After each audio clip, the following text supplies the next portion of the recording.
Okay, so hopefully this one's actually working now, because it automatically turned on YouTube Kids, even though, I always turn that off. Let's see, so live, we're gonna try and delete the other stream so that people don't confuse it. Let's see, let me grab this whole ass description. Okay, let me paste that onto Discord. I can delete this whole math tab since I just took my math exam today. Ay ay ay, dude. Okay, so I think stream should be working now. People should be having it. And if I go into docs and chat, there is YouTube chat. Oh my gosh. Holy shit, that was really annoying. Guys, holy fuckery, fuckery, fuck. Firstly, shout out to my girlfriend who went all the way to the apartment to grab me a mouse because I had no other mice to use. In the meantime, I found out there's actually a way to use numlock and you can move it really slowly using the number pad, so I could actually survive without a mouse, but it's really painful because the mouse moves so fucking slow. So basically, I fixed the mouse issue, but then whoop-de-doo, what do we know? YouTube just doesn't want to connect to the original stream that I set up. I have no idea why. It's not because it passed 7 p.m. where I tended to start the stream, but yeah, it's really odd. I don't know what happened there. Anyway, I just pasted in the description so I don't forget that. Let me just take a picture of that so I also don't lose it. Basically, I need to copy the description from the old video onto the new one. And now I'm going to delete the old video so people don't accidentally click on it and get very, very confused. See, old stream. Let's see. Ranking all Season 2 co-creation levels, delete forever. Okay, bye-bye. So, hopefully, this is the working stream. Oh my goodness. You should paste the newest link in the old one too. It, it, it's too late, bro. It's too late.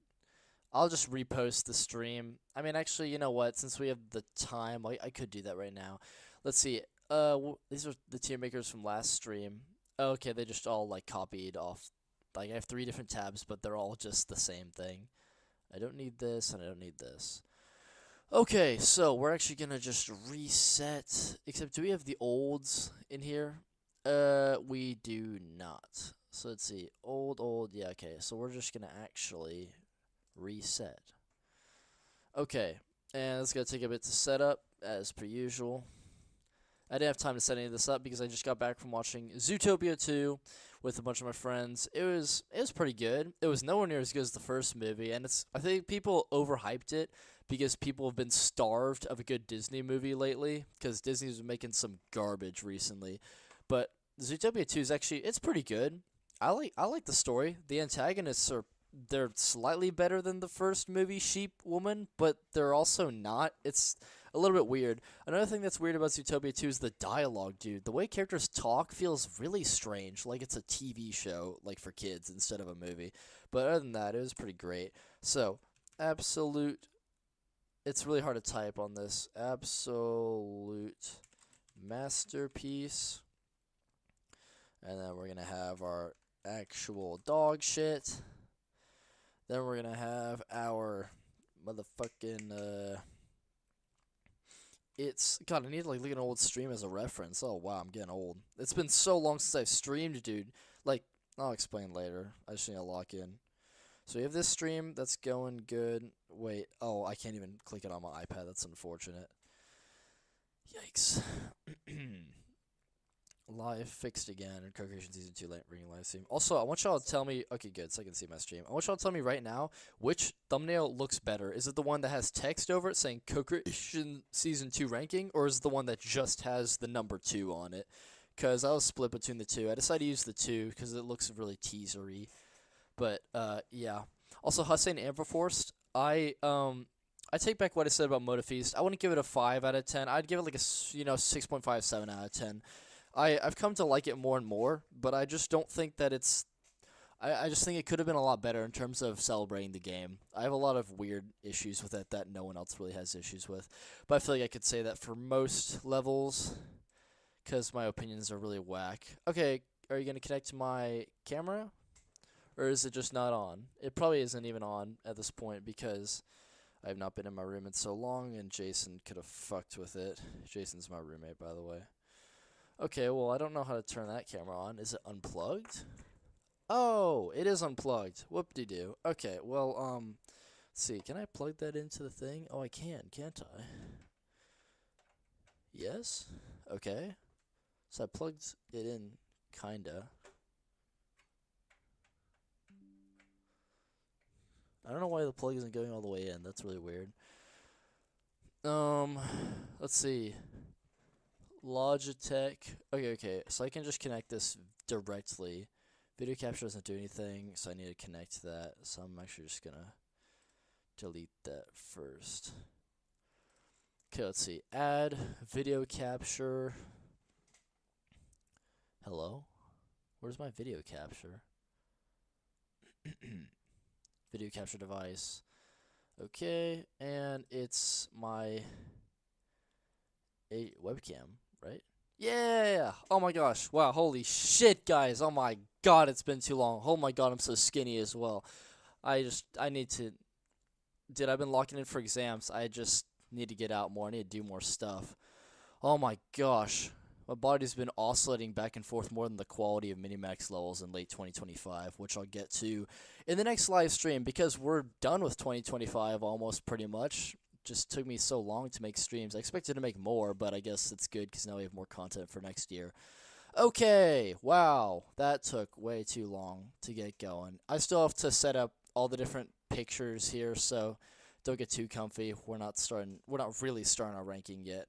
My battery on my computer, secondary computer, is going to die, so I need to think about that. Hello, transform. Flip horizontal. Yeah, so now it looks like I'm actually looking at the thing, which I am, but the camera doesn't make it look that way. So, we have that there. That's great. Why does my camera feel so weirdly, it feels weirdly, like, far away? Maybe it's like the zoom issue. Or maybe it's because my desk is too high. No, that's not it. What's going on, bro? I did fuck with it earlier because how do I put it? I just had to make sure that the camera was turned on. Okay, great. Well, that's great. So, the whole setup. Also, guys, I don't know if y'all saw the most recent video that I posted, Polar Exploration, but I have curly hair now. Isn't that weird? That's really weird.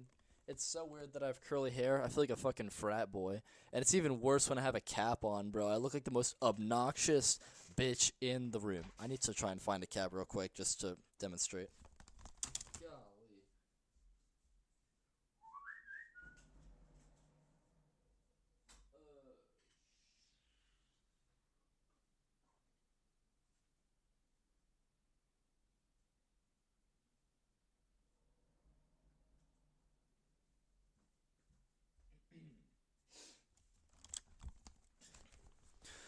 I put all my caps in my girlfriend's apartment. Yeah, this basically, guys, the reason why I haven't been sitting down and streaming over the weekends is because I've always been doing some shit. Like, I'm in Houston, or I'm doing a bonfire thing. And for those of y'all who don't know, which pretty much every single person on the stream, bonfire is an A&M tradition where we burn a giant fire. It's pretty cool. Let me try and grab a picture of it just to show y'all. It's real. It's like, so we spend the whole first semester cutting down trees, then stacking the trees, and then we light the big fire before our game against TU, which is Texas at Austin. And yeah, it's pretty cool. It's a really nice big-ass fire. This fire is, I'm telling you, like, it's maybe the wood itself is about 6 floors high, like building-wise, and then the fire itself goes like 10 to 11 floors high. It's crazy. It's really cool. I love it a lot. I love Bonfire. Met some cool people there, and some of which I watched it with. I watched Utopia 2 with. Oh, okay. Yeah, oh yeah, I'm in college now, in case y'all couldn't tell. I'm at Texas A&M. I could not imagine going to any other university. I love this place so much. I see you got your phone fixed. Oh yeah. Holy shit, it's been so long. So yeah, I traded a phone for AT&T.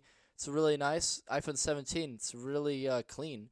That's weird because on the side of the phone, I don't know if you can see on the camera, but they have this little dip in the phone cover. Let me actually just like full screen it. What am I doing? Oh wait, hold up. Okay. So like look, they have like this little dip and they have this thing that you can actually touch with your finger. Every other button has a thing over it so you can't touch the button. So I saw that and I was like, wait, oh, so that's a thumb scanner because it needs to scan your fingerprint. That's really cool. I've never seen a phone have like a big innovation like that since, you know, the iPhone 10 itself. So they actually have a thumb scan on here. And then I searched it up because I couldn't find the thumb scanner setting. And they said, yeah, this is actually a thumb scanner, but Apple didn't actually code in the thumb scanning stuff onto the phone. So it's going to come in like a future iOS update in like a year, which is the stupidest fucking thing imaginable. Like, you're telling me you made an innovation like this? I'm telling you guys, Apple really sucks at innovation now. Their shit is just the same every single year. This is one of the biggest changes they made on any of their devices, aside from like liquid coolant in the phone. And like, it's one of the only changes people can actually see and care about. And they didn't actually follow through with it. What is this like Lighthouse Alley mechanic mentality of building a whole new ass thing and then just getting rid of it at the last second? Oh my god. Oh. Enough rant is over. The phone is still really cool. It's really nice looking. And also, in case y'all can't tell, this phone cover is Loona's phone cover from the second half of Hell of a Boss Season 1 and Hell of a Boss Season 2. It's a really cool phone cover, and I always wanted to get it. And thankfully, they had it on Redbubble. Let's see. I don't know if I can show this on stream. I think I can because, like, YouTube literally just be posting, like, straight ass and titties. And again, it's not, like, porn, so I think it should be fine. But basically, I got my friend a phone case, and I gave it to him after we finished watching Zootopia. And it is the most goonery phone case that I can show that's not you know, like NSFW, like porn. Oh my gosh, just look at this phone case, bro. Amazing. Shout out to Aiden Romeo. He's the ultimate G. Anyway, yeah. He has to use that fucking phone case in public in the first week of the second semester of college, and I cannot wait to see what he does with that.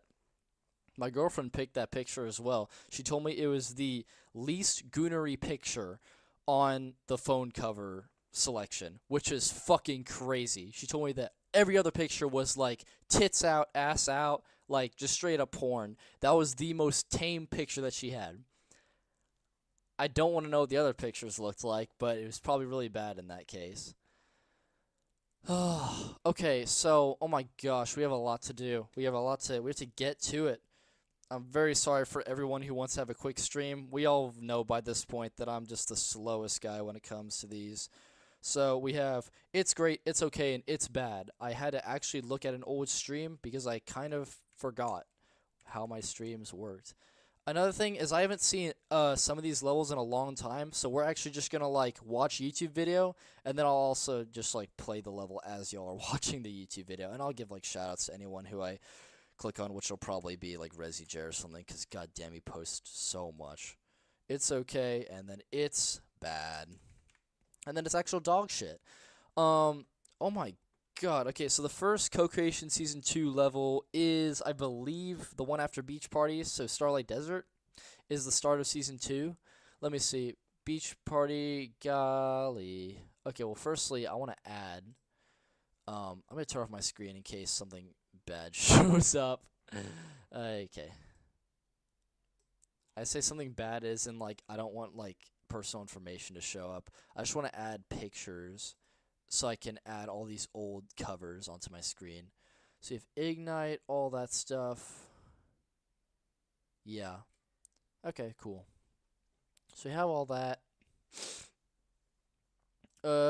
There's an unused Cometbound cover, but I'm not gonna use it for ranking purposes, so other people who don't see the stream don't get confused.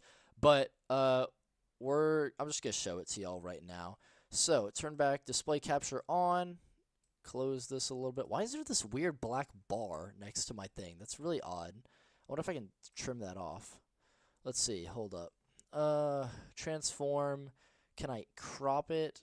Stretch center vertically. Scale. Blending. Blend mode. Order. Remove. Blending method. Filters. Properties. Surely there's a way to cut, like, crop stuff. Weird. Okay, whatever. So I can just, that's fine. I can just layer this on top of my, oh wait, no, I can't. That's weird. Oh my goodness, hold up. I will not actually let this slide. I need to be able to, like, cut, like, crop this. Because, like, all this, like, you may think this is a random thing to complain about and bother fixing, but it really matters because there's so many levels here that, like, I have to make everything else as small as possible to accommodate. Because, yeah, there's way too many levels now. Let's see. Fucking, I have to keep clicking to, like, remember stuff because I'm forgetting so much, bro. I hope I don't, like, develop dementia. My grandma had dementia as well, so yeah, it's not a good sign. Anyway, damn it, I forgot again. What was I doing? Oh my god. Oh yeah, I was figuring out how to crop. How to crop video capture OBS. Let's see. Select video capture source, hold down Alt option, drag the edges. Okay, so I can hold down Alt and drag the edge. Oh yes. Amazing. Okay, great. See, isn't that just so much better? God, I'm like hunching over too, dude. I'm like just, oh god damn it, why do I look so skinny? I hate this. So, let's see. Yeah, I can like angle this more down, actually. Hey guys, you're on stream. Say hello. Okay, hold up. No, we can go a little more. Okay, that's cool. Yeah, fine, whatever. What is this thing? Oh, those are my, well, actually, these aren't even my pajamas. These are my girlfriend's ex-boyfriend's pajamas, which I didn't know until just today. But, like, she has a lot of his stuff, so it's whatever. Okay, so we have this stream, and let's just start dragging in the things now. So we start off, Parade was last season, Beach Party Rock was last season, so we start off with Starlight Desert. Might as well drag all the other, actually, no, I'm gonna forget. So Starlight Desert, god damn it, I need to pull up like a little list too. I'm sorry to all the people who usually watch my stream at the original time, but I really did have to make it this time because I just finished my exams. I was not going to start streaming in the middle of exams. I was going to edit a video in the middle of exams, which I did, but like streaming is a whole different time commitment, and I was not going to try and risk that. So I waited till after my last live stream, my last test, immediately went to watch the movie, then immediately came here. So I'm on a time crunch. And then I go to sleep after this, and the moment I wake up, I pack my things and I go home, and then we immediately fly the next day to Colorado to go ski. So my whole time is just packed, and we're going to be in Colorado all the way until the day before Christmas. So next stream is going to be like between December 25th and New Year's. And it'll probably be our 2025 ranking live stream, which I will definitely post early on in advance. So God, I haven't looked at nuclear energy or like Parade or Biolab in a long, long time. Starlight Desert, and then after Starlight Desert was Industrial Age. I'm just gonna like drag them all up here, I guess. Firefly Valley.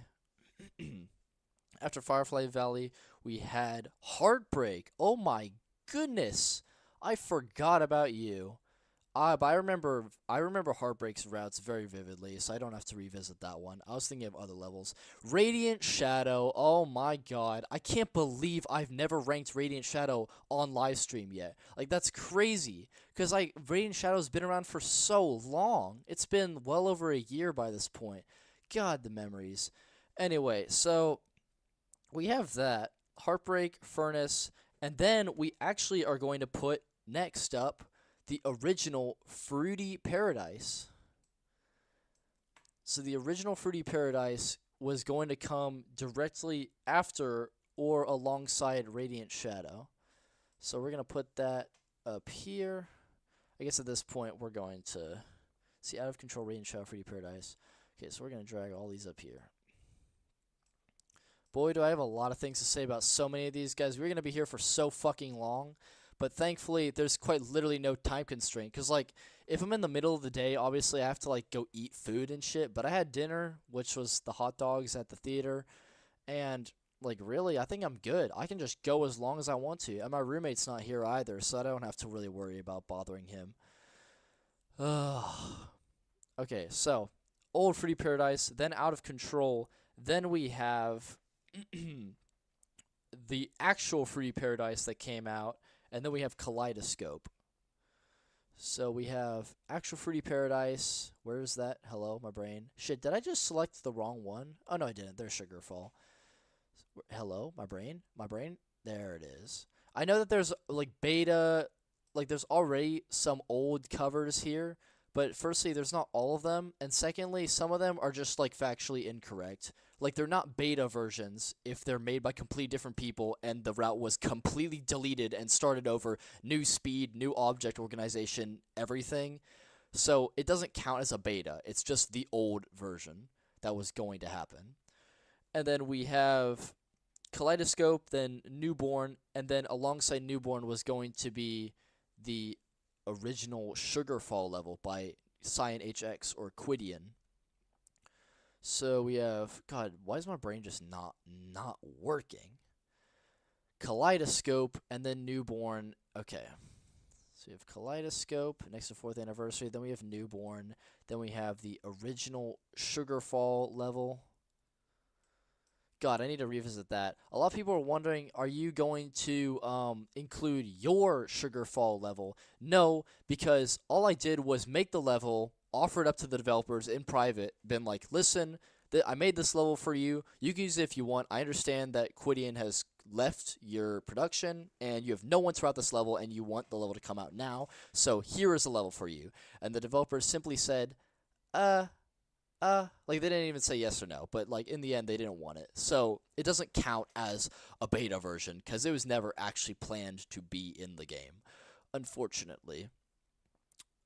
Next for the anniversary. Hello? Where's my... Oh, there it is. Newborn. So next Newborn was the Sugarfall. And then we have Breaking. And then we have Shining Waves. And then we have Sugarfall, the actual Sugarfall. Breaking, Shining Waves, Sugarfall. God, my brain is really slow today. Trust me, once I start ranking stuff, I'll, like, lock in. So, here we don't need either. Well, actually, we do need that. Damn it. Okay, fine. So, Breaking. I keep, like, forgetting how far down I need to go. Breaking, Shining Waves. Hello, where's Shining Waves? Hello, brain, work, wake up, brain. Hello? Oh my god, it's right here. I was looking for something blue. So, wait a second. Where the fuck is the other one? Wait a minute. Hold up. I swear that was Sunshine Ocean. I was actually looking for something blue. Oh my god, my brain. Where the hell is Shining? Oh, it's this obscure thing. I think I've kind of, like, potentially teased my opinion of this level if I didn't even notice it being there. Oh, and then the actual Sugarfall level. Okay. Breaking, Shining Wave, Sugarfall. After Sugarfall, we have Sunshine Ocean, which I just placed there. Then we have Lighthouse Alley, everyone's favorite level. Alongside Lighthouse Alley is Polar Exploration 1.0. Let me just make sure that my volume's working, because that would be embarrassing if I was muted this whole fucking time. It's been so long since I've streamed. Okay, well, that's cool.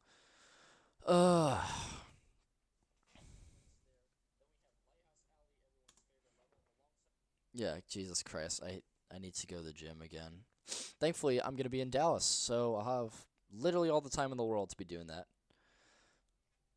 So basically, what y'all need to know is that there's a place called College Station. It's a town. It's not a train station. I mean, it technically originally was, but now it's like a town or a city. And that's where my college is. And then about 3 hours north is Dallas, which is my hometown. So I'm going to be going there when I'm not on vacation for Christmas. So then we have Lighthouse Alley. For a second, I thought it reset everything. That would be really annoying. Oh, don't we love Lighthouse Alley so much? I made a whole video on why Lighthouse Alley is just my favorite level of all time. And next to Lighthouse Alley, we have the original Polar Exploration. Oh, yeah. Am I going to be ranking my original Polar Night Wandering? Absolutely. And I will try to be as objective as possible. And then we have the actual Polar Exploration, then Old Polar Night Wandering, then New Polar Night Wandering, and then Beach Harbor. Okay, wow, that's a lot. So we have the actual Polar, then we have original Polar Night Wandering, and then we have the New Polar Night Wandering, made by Horia Whiffer. Okay, okie dokie. So Polar, after that, then original Polar Night, and then they deleted that shit in favor of the new final Polar Night, which I somehow lost for a couple seconds.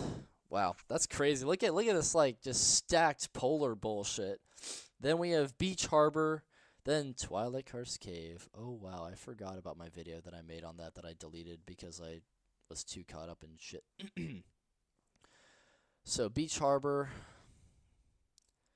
I am aware that there's other versions made by other people that were abandoned, like Parade, but I don't have the original routes for that, and the router hasn't come out, so I really don't know what to do. Also, I didn't even mention this in the Polar 1.0 recreation video, because I was just, like, so busy, like, just trying to make it as fast as possible, but there was actually another router after Everything Null. So after Everything Null, gave up his position, then Kevin, who's the foreign representative for Minimax Co-Creation, he goes around Discord a lot, he found this dude who, I'm going to find the name later, I know Aiden Scotsman told me about him, but this dude was selected to route the level, and he, like, didn't get the editor APK yet, but he was going to be the router, and then stupid fucking dumbass Kevin, like the dumbass he always is, as you know from the Polar Night Wandering video that I made, this stupid dumb bitch Kevin saw Sneak 22's routes, and then he was like, oh my god, Sneak 22, oh wow, the routes are so good, you can be Polar Exploration Router, yes, and then he locked that in. So, stupid dumb bitch Kevin forgot that someone was already selected to be the position, but because he's the one in charge, Sneak 22 just got the route anyway when someone already had the route, and Kevin was the one who selected that somebody. Kevin is, like, so stupid and incompetent and idiotic. Why is this guy in charge of anything? I know Minimax doesn't value foreigners that much, so that's probably why they put their dumbest member in charge of this stuff, but, like, Kevin is so infuriatingly dumb, and this isn't even a foreign hot take to be hearing. People like Y3G and WalkerTurkey and TDX and FO18 and TCT, they shit-talk this dumbass Kevin all the time, and Jet9. They shit-talk him all the time because they know that he's stupid, and he pisses them off too. So this is not a unique Declan Hugo take that comes out of bias for Kevin's stupidity on my Polar Night Wandering level production. Kevin is just genuinely really dumb, and it is just infuriating. He's the ultimate rage bait in Rolling Sky. So we have Polar Night Wandering, then we have Beach Harbor, which I'm pretty sure I put up there, and then we have Twilight Karst Cave, then the original Axolo-Waltz, which I need to rewatch because I have not seen that level in a long time. Twilight Karst Cave, don't we just love this? Don't we just fucking love this level, don't we? I'm definitely not gonna put this in actual dog shit. Definitely not. You know, it has a lot of great stuff in it. And then we have the original thing, Axolo-Waltz. God, there's so many, like, scrapped routes that we have access to. I didn't post this one, but you can easily find this on Jet9's channel or Candy Girl, who's the router of the level. Although, I don't know if Candy Girl still has that level up. Are we going to be ranking City of Tomorrow and this one and Meowing? No, we are not, because these are not Co-Creation Season 2. This is post-Season 2. And you might be thinking, well, then why don't you just call that Season 3? Because it's post-Season 2. And it's actually not that simple. Basically, I explained this elsewhere, but what happened is that Minimax had their first season where they hosted the competition, and it was voted by people in mostly the Chinese community off of a voting poll, and then a bunch of concepts won. Minimax decided to make those into levels, and then they threw in like a couple handful of them that were just from their friends, and then that was season 1. Season 2 did the exact same thing again, another competition, another set of votes, and they selected these concepts to be made. And then there is no Season 3 because Minimax didn't do that starting now. After Cometbound, right after Cometbound was finished, Minimax right after Minimax locked in Cometbound, they started a new system where those handful of levels like Musical Theater and Fruity Paradise and Knit Kingdom and Beach Party Rock, those levels that they just added in like afterward, which were not voted in before, no matter how many times they try to lie. Minimax just added these because they wanted to. They were not voted in. They're just going to do that for all the levels moving forward. All of the concepts moving forward are just selected individually by Minimax. Minimax saw the concept for City of Tomorrow, saw that, liked it, said, okay, we're going to make that. They saw a museum concept for Resi-Jer, and they said, okay, yeah, we're going to use that one too. They saw a bunch of other concepts, which I won't mention because the people who made those concepts I actually have a little bit of respect for. And I mentioned Resi-Jer because like he and Denny are just so bad at hiding it. Like they talk about it all the time, so it's just no secret that their concept's being added later on, and it's added out of bias, so I feel even less sympathy. But yeah, they don't have a voting competition anymore. It's all just out of like whichever ones they feel like in the moment. And then along with these post-season 2 concepts, they're going to finish all the ones that they were promising would be in season 2, but then they just got pushed back so much because Minimax didn't want to touch them. The textures were all fucked up, their objects were fucked up. All these levels just had to be completely redone, like just completely reevaluated. So they're not even season 2 anymore because a lot of them just haven't even begun their final production. So Meowing Paradise and like Chemistry and Calligraphy and Fireworks Charm, they will not be considered season 2. Trailblaze and Cometbound is the end of season 2 because that just marks the end of their whole competition phase, and then everything Celestial and onward is completely up in the air. So, with all that being said, we have the Axolo-Waltz old and the final version, and then we finally have Trailblaze and Cometbound. So, I'm going to add Trailblaze first. God, this cover is so beautiful. I just like this cover has so much personality compared to all the other ones. I'm glad that they used that for the birthday. And then I'm going to show you this one. So, basically, Cometbound had an original cover that they're going to use, and then what they did instead was they replaced the original cover with the cover that they made for Trailblaze. Okay, let me just rewind a little bit. So, Trailblaze had a cover. It was very ugly, very shitty, and it looked like this, except, oh, hold up, my camera is in the way. Oh, shit. Well, I can move this sideways, can I? It looked like this, except it was the pink theme, but the objects and everything else was in the exact same position. They had these confetti effects here. It was just like that. And then Jet9 and Visualize told them, hey, we actually made a cover for you, which is the cover we all know and love, which is the Fire Trailblaze, the one that has a lot of personality in my opinion. Hello, are you going to put this here on screen so people can see? I don't even know. Hold up. Oh, motherfucker. Let me just get my camera out of the way. So yeah, it's this one. We all love this one. It has so much going on. It looks like a beautiful cover. And then Minimax, Jet and Visualize did the same thing for Cometbound. They made a cover, and then Minimax said, no, we're actually just going to use the one that we originally made, even though it looks really crappy. And this one is really messy. Like, there's a lot going on. But in my opinion, it just looks so much more, it has so much more personality. Can I just zoom in with my, what if I do Shift Zoom? I can't do that. What if I do Alt Zoom? No, it doesn't work. If I do more pluses, then it doesn't, it just, like, breaks the screen. But essentially, maybe I could zoom in just a little bit. Yeah, there's just a lot going on. I think it has a lot more personality to it. I mean, I guess I could expand it like crazy and then Control-Z it. Oh yeah, that's cool. It's like there's just so much going on here. Like there's never been a cover where the ball explodes. Like that's really cool. And then it's all coming out of a book, which they have a bunch of these books, and like the birthday cake is made out of the book. They have other objects that come out of a book. Then you have all these tiles scattered apart, and then they all come together and form an actual route. And that's the opposite of Trailblaze, which started organized and then broke into a bunch of pieces. I think that's really cool. They have lava going off of the bucket and it like bounces off of this floating tile and then onto this other tile right here. They have vines that go diagonally across other tiles. They have a fucking dashing snow thing, so that required a bit of Photoshop. They have the hanging chandelier things, and this melodic metropolis like object gets cut by a tile. This cover is just so cool. This cover is so genius. Like everything about, and like they have a piece that like flies right really close to the camera where it gets blurred. That's so cool. Everything about this cover is just amazing. And I can't believe that they saw this cover. And okay, oh my god, also, here's another reason I know that museum is a future concept, because this little glow here illuminates another like a ball that's not exploded like this one.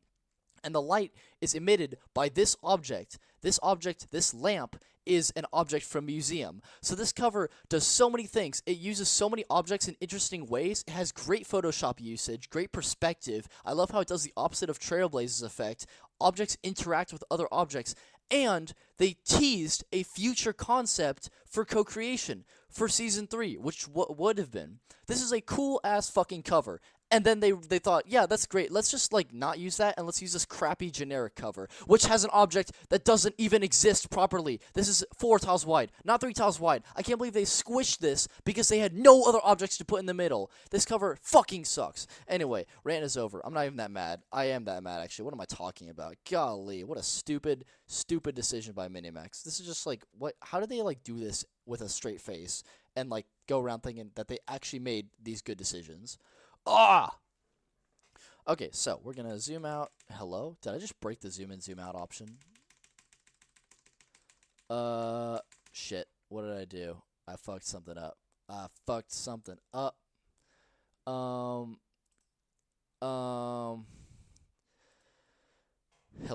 Control? Had I zoom out? Oh, that would have been embarrassing. Okay. So we have all these levels, and then we just add Cometbound. I'm still going to add the original cover because I don't want people who haven't seen stream to be confused as to why this, like, they'll think it's a fan-made level, and I can't make that context, so that's just not going to happen. Yeah, really annoying stuff. Anyway. So, God, this stream has been going on for way too long. So we have all these. I'm going to organize this now. So we can move. Well, first let me just get my camera out of the way so I don't get confused. I'd say my camera can be like this big, granted, and then this can be zoomed in more. Hello? Oh, it's because I wasn't clicking on the... Oh, that's why I wasn't adjusting the size. Oh, wow. Is this perfect? Oh, my goodness. Wow. It actually, like, just fits everything. That's cool. Okay, well, that's great. So we have this just fitting perfectly because that's how many we have. Although this will be really far to the side, so it's not really that necessary. So fine, I'll take it back. God, that would have been perfect if it like fit properly. But YouTube's aspect ratio just doesn't work that way. I mean, I guess I could actually stretch it until it becomes just that wide. Okay, so that's how that's gonna work. Okay, coolio. Oh shit, maybe that's actually moved too far. So this goes like this, and this expands like this. Cool. Wow, this is gonna be great. Oh, I also just forgot that we're gonna need a third row anyway, because the tier is gonna be 1 row too low. And I also forgot to add the I forgot to add the other levels originally, so I have to do that too. Jesus Christ, I'm not locked in today. Ugh. Oh my gosh, my brain. So, I need to move this slightly to the side. And then I'm going to move this back here. I'm sorry, guys. My brain's just not working today. My brain's just moving so slowly. So this has to go like so. Okay. Move the stream here. And then I can move my camera to this spot right here. Great stuff. I can move this behind the camera. So we need to see that, and then I can move this below the stream border. Oh my gosh, that one can lover YT is back. Oh my god, that's so crazy. Sorry, he just said he's back, so I just had to make a big deal out of it. Okay, so finally stream is organized, and now I have to do it all again. Hey, da da da da, reset. So yeah, we have to do the whole thing all over again because I need to organize the original tier list so I can stack the new levels on top of the original. I'm sorry that stream is taking so long. Like, I'm genuinely really sorry. And I need to go all the way back to Co-Creation Ranking Season 1, which I streamed in August of 2024. Holy shit. This is old. Oh my god. I can't believe it. I can't believe that's the case. So Bouncing City is all the way up here in S tier because I believe it's the best co-creation level thus far of Season 1. Actual dog shit. Charlotte. Shit. My girlfriend's probably going to be here in the room before I've actually, like, started ranking, which is crazy. It's bad. Let me make sure I have my phone face up so I no, she's texting me. Oh my god, wait a second. Oh my god, okay, in 30 minutes, I'm going to take a little break so I can check my math grade, because it was all multiple choice. I expect that I got, like, an 80 or something, because I didn't know how to do enough questions to the point where if I got all those ones wrong, then I'd have a 75 in the test. So I fixed a couple of them, so I'm just going to give myself benefit of the doubt so that I have 80 out of 100 for the test, which is just, whatever. My grade will probably stay the same. I know I'm not going to fail the class. That's all that matters, really. But I do need to get my GPA up next semester. It's great. And then we have Absolute Masterpiece. We have 39 viewers. I'm surprised that I didn't lose everyone while trying to set all this up. That's impressive. Okay. How's this one going? Okay, this one looks the same. Golly, it's going to take a while. So, and then we're just going to grab... God, these levels are just all fucked in together. Mutation Crisis is okay tier. Another okay tier was... Did I really put Disco Tempo in S tier? I kind of take that back, actually. I don't think Disco Tempo is S tier, but I do think it's really good. So I don't know, because I just don't like the song. I don't think the song allows it to be an S tier. I'll think about it. So then we have Lab Confidential. God, my brain, I just can't see these levels, dude. I don't know why. Then we have Nick Kingdom, Crescent Moonbeam, Biolab. Nick Kingdom, Crescent Moonbeam. There it is. Biology Lab. God, I keep forgetting about this level. Who even made it again? No, it wasn't Master Marvin. He made the Heartbreak level. Who made this? Fuck. It was the person who won the competition with that giant team, but then he just took the level for himself. God, I don't remember. I make him seem like a bad person. I'm pretty sure the rest of the team agreed with it. I mean, they really had no choice because he decided that he was going to do the level without telling any of them, aside from one. So, I don't know. You can make of that what you will. Someone tell me in chat who this person was. I just forgot. Just kind of please keep it in S tier. Fine. I'll probably keep it in S tier. And then I'll make sure I move this over so you can see all your little profiles. Okay. Kaizioff. Yeah. God, I forgot. Holy shit. So let's see. Starlight Desert. Oh. Okay. We're actually gonna re-rank the season 2 levels. Actually, no, I'll probably put them in the same spot anyway. But for now, we're just gonna put season 1 up here because I did put a little bit of season 2 because at the time I didn't expect to ever stream again. So, let's see. Nuclear Energy, Beach Party Rock, Master Ball. Nuclear Energy. Oh my god, Junipe. We've had such a rocky relationship. We used to be really good friends. I mean, as online friends go. and then we started to hate each other deeply, and then Junipi he pulled a woman. He managed to talk to women, and then all of a sudden he liked me again. That's a weird coincidence. But basically Junipi's cool now. He's really great. He doesn't even care about Rolling Sky that much anymore. He pops back occasionally, but he seems to be doing really well for himself right now, which I'm happy for. I always love it when people, change to become people that I like more. Masked Ball. I wish TCT underwent the same transformation. Unfortunately, TCT is still the same baby bitch that he was way back when. It's bad. Parade Pageantry, Harmonic Streets, Midnight Movement. Parade Page. I'm really tempted to move Midnight Movement higher, but because the Bluetooth mover usage is like probably one of the worst in the game, arguably the worst according to some people, and like because it's just such a lazy copy of musical theater in so many of its routing choices, I just like can't bring myself to pull it higher. Like it's just so soulless. It's so like it's just going off of musical theater's success.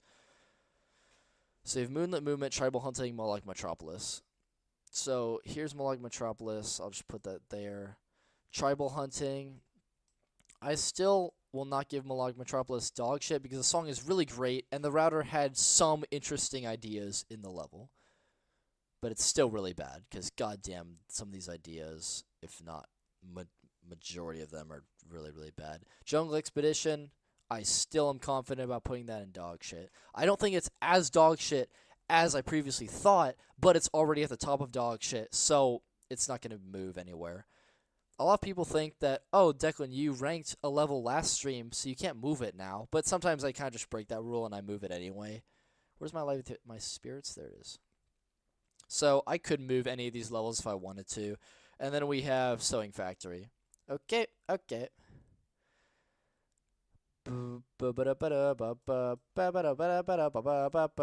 so pretty much all these are going to stay in the exact same position as they were previously. Oh, actually, let me think about that for 1 second. Yeah, Harmonic Street is still better than Moonlit Movement, because these routes are just so lazy in places. I hate it. These routes at least have some kind of character to them. As much, I don't like, me and Cloud Dreams have also had a rocky relationship. So, we have all this. That's great. Great and jolly. Do I need to move all these levels up again? Yes, I fucking do. God, I'm so sorry. We've been going at stream for about 46 minutes. Yay! God, I'm really slow. So, let's see. I can go all the way to this part in stream. Okay, let me go a little bit back.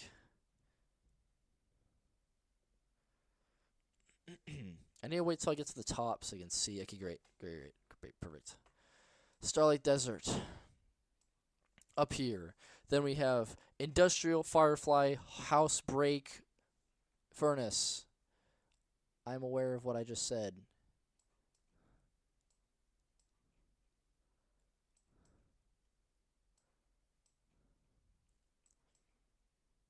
Heartbreak. The moment I try to talk, the moment I just like fucked up. Okay, where's the industrial base? Where'd it go? Not industrial base, industrial age. They should have called it industry base to make the names more different. But, it's just a small mini complaint. Radiant, old, fruity thingy. Radiant's cover just stands out to me. It looks so unique. Radiant, old, fruity. Oh, shit. I need to add more stuff. Let me turn off display for a second because I don't trust myself. Okay, grab all these. Okay, coolio. So there's Original Fruity Paradise. Also, I find it really odd. Actually, I'll just talk about this when the level actually comes up. Red level, red level, red level. This one, I don't. Out of Control is an interesting name, so I just call it red level. Fruity, Kaleidoscope, Newborn. Fruity, Kaleidoscope. I always think of it as Kaleidoscope in my mind, even though I know that I would never pronounce that out loud accidentally. Kaleidoscope. God, I have opinions on these levels. I certainly have opinions. Are they good or bad? Well, that's what we're going to find out. Hopefully soon enough, if I'm not too slow mentally and physically. Then we have Old Sugarfall, Breaking Shining. Old Sugarfall. Shit, is that, damn it, is that, did I pick Sugarfall? Damn it, that was, okay, so Fruity is the one with the little glibbly. Why are these covers so similar? Ah, I need to check. Oh my god, why is my brain, which one is which? Okay, so, oh yeah. Fruity, Sugarfall, yeah. What's that? Yeah, okay. Free. So we have old Sugarfall after newborn. I have to double check just again because they look so similar. God, whoever designed these covers needs to be fired. Thankfully, it's just one person. Thankfully, they're slightly better at making covers now than they were at the beginning. The moment they made Crisscross's cover, where there's a copy of Chess Fortress, that was where they solidified themselves as a bad cover maker. Before that point, they were actually doing really well. Then after that, we have Breaking, Shining, whatever. No one remembers Breaking. Absolutely no one. No one talks about this level anymore. And then we have the blue level that blends in way too well. Why is it like a different, like, hold up. Okay, so I'm not crazy. I thought that they were different sizes for a second, which it would be impossible. Then we have Sugarfall, Shining, Lighthouse. Sugarfall,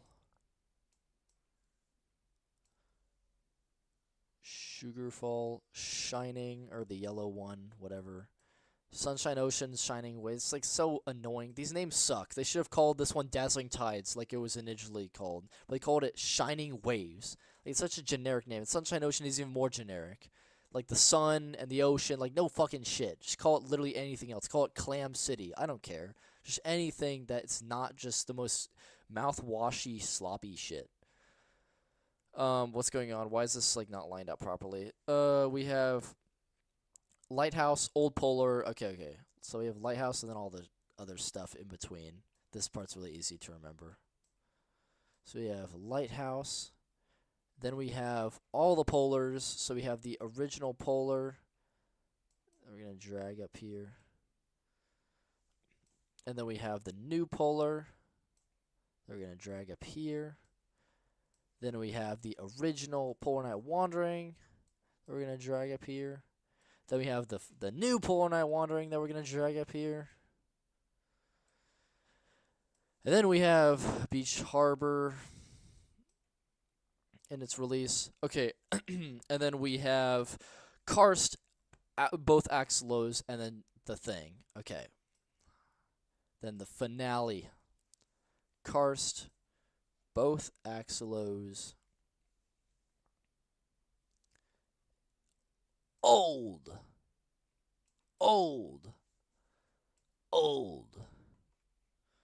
Guys, my brain. I would expect to be more tired than I am, even though I'm still pretty tired. Because, yeah, I just had a lot of exams, pulled a lot of not sleeping. But I made it. I made it, twin. Okay, and then we have these two. Okay, well, that's all good and jolly. So you finally got here, and this is why I need to zoom out, because then you can't see all the levels. Okay, fucking finally! Oh my god, that took so long. But now we have to go see my grades. Oh, I mean, it hasn't been 9 o'clock yet, so I'm not going to bet on it. So, let's see. Let's go look through some comments. Why'd they even delete your Polar Night Wandering? Because they don't like me. They have a personal agenda against me. That's the only reason. They make up this bullshit and say, oh, well, he contributed with a router, and they didn't specify that they worked with him, so we had to delete the level. That's some fucking bullshit. Professional block members work with each other on all their levels, and Minimax knows this, and they're not telling Minimax about this officially, or the public about it officially, and Minimax lets their levels stay there. They know that Jet9 helped Games Legend build Beach Party Rock. They know that Jet9 helped Y3G build Breaking. All of this stuff is common knowledge to Minimax, but not public, and it's not officially stated, and they let those levels stay there. There's so many other examples I could give of different people helping others make levels, or just literally giving their level up to someone else to use unofficially without Minimax knowing until later. And Minimax doesn't give a shit because all those people are friends of Minimax. It's only because I tricked them and I made a level because they were too lazy to evaluate a router because they are incompetent, and then they saw me, who they personally don't like because I criticized a lot of their actions, and so they deleted my level for that reason.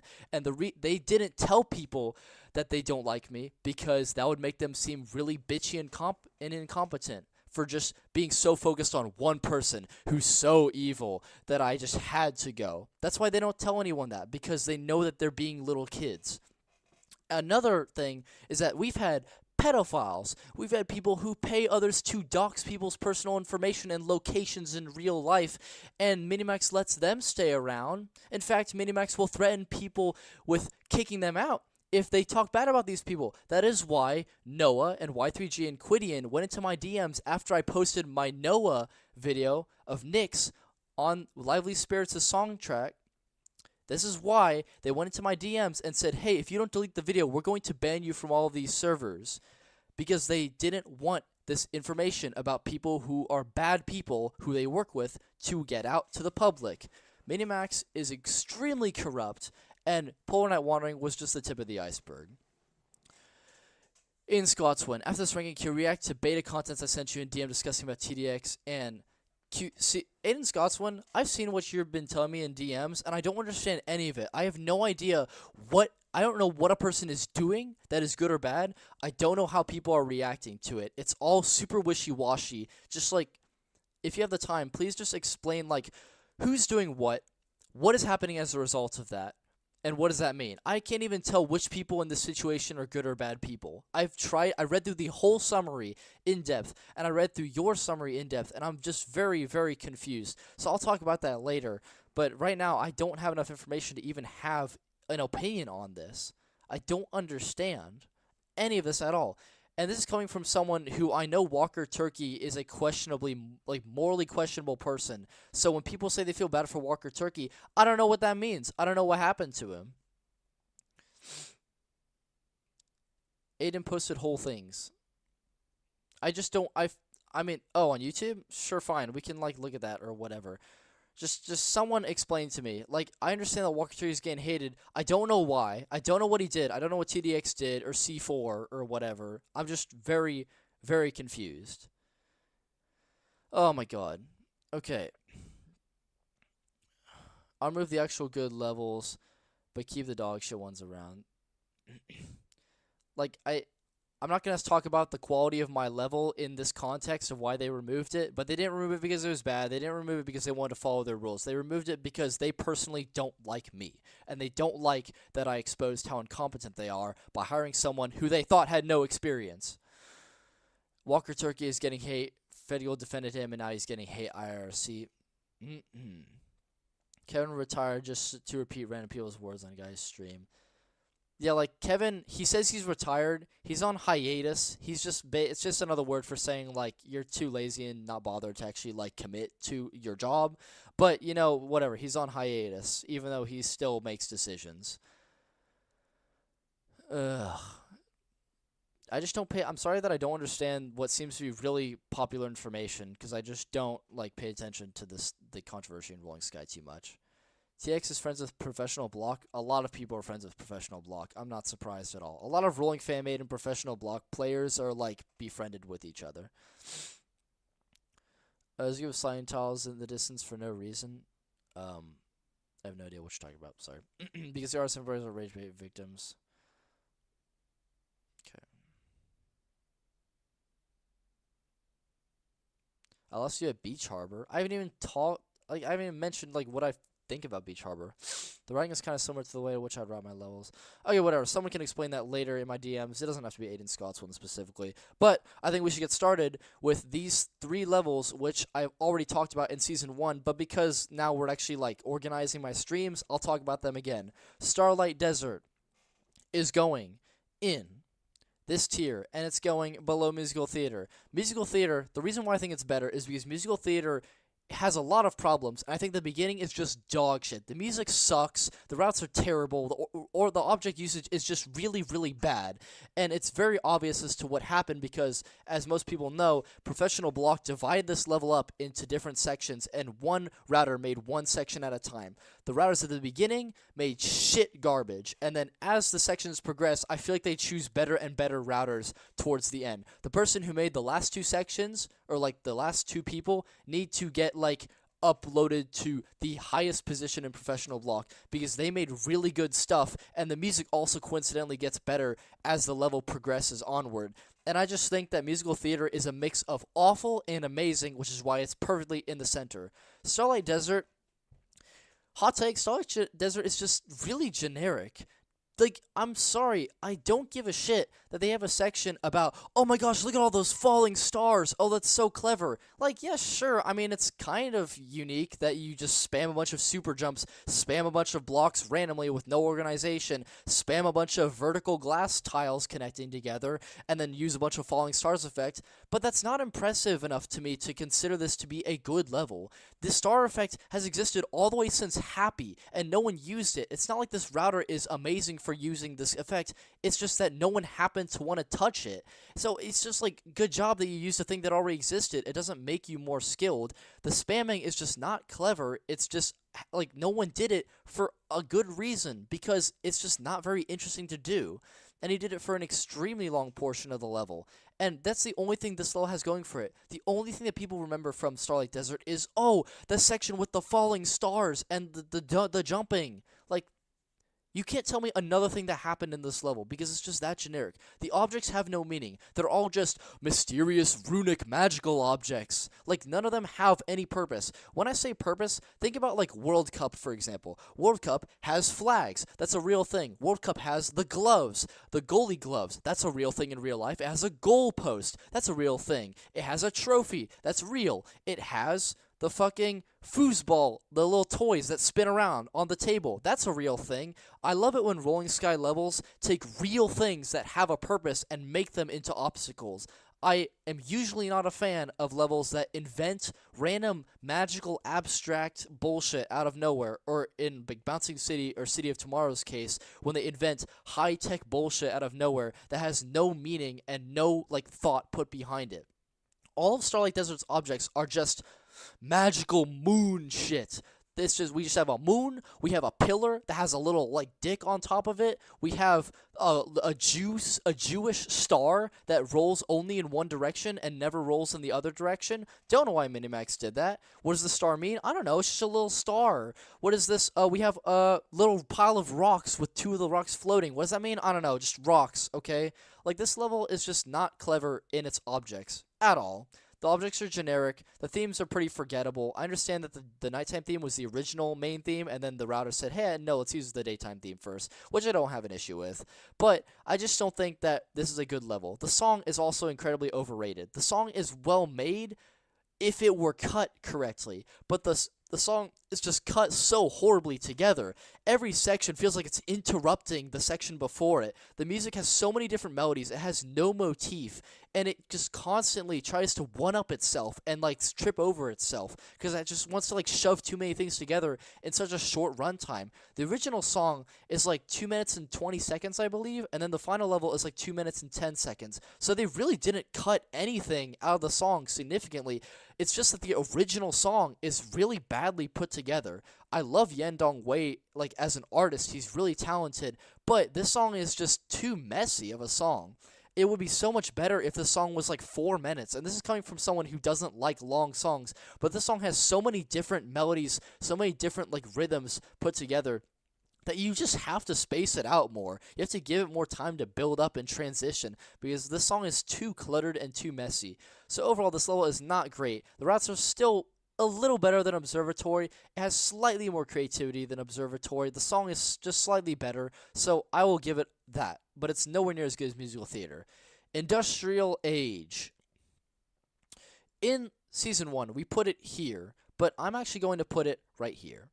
I don't think that Industrial Age is as bad as Sewing Factory. The reason why I put Sewing Factory above Industrial Age is because I believe that the routes were a little bit worse than Industrial Age, but I made the defense that the textures and objects are still good. But I've come to realize that Industrial Age has really bad textures, but the objects are still really high quality made. Again, a lot of these objects don't have much thought put into them. They're just steampunk, high-tech shit. But some of the objects are really cool. You have buckets that pour out lava. You have the chainsaw, the saw blade arms. You have, like, the pumping effect of a lot of these smokestacks look really cool. I love the iron steel bars that fall down.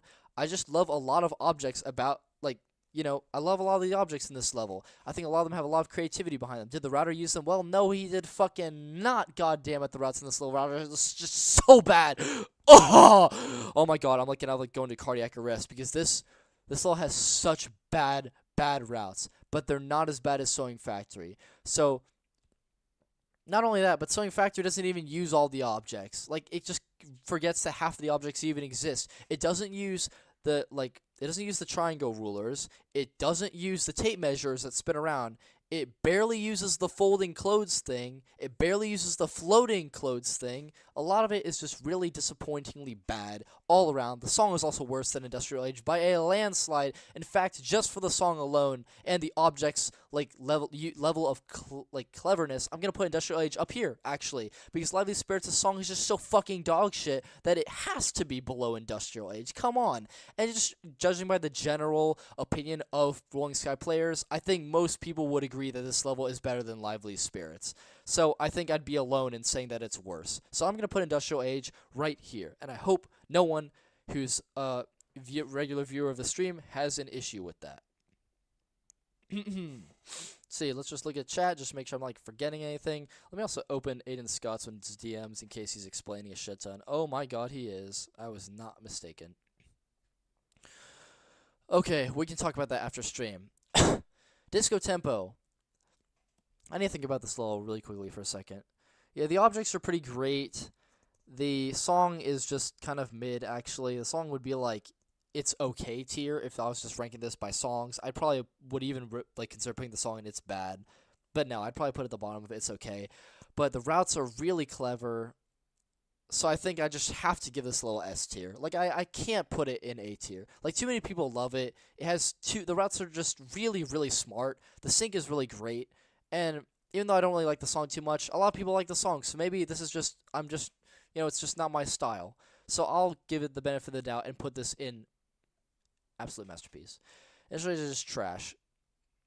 But Industrial Age has slightly better objects than Sewing Factory and Lively Spirits, even if the textures are arguably worse than both of those two levels, and the routes are just actually no, the Lively Spirits' routes are absolutely better than Industrial Age, but Lively Spirits' routes are really repetitive, they're kind of spammy, and it just doesn't help that the music pulls the routes down. That's not entirely RST's fault, but it is unfortunately a reality of the level, so I would rather play Industrial Age any day over these two levels. Firefly Valley. I initially put Firefly Valley in its okay tier. It's going in its bad tier. It's going below this level.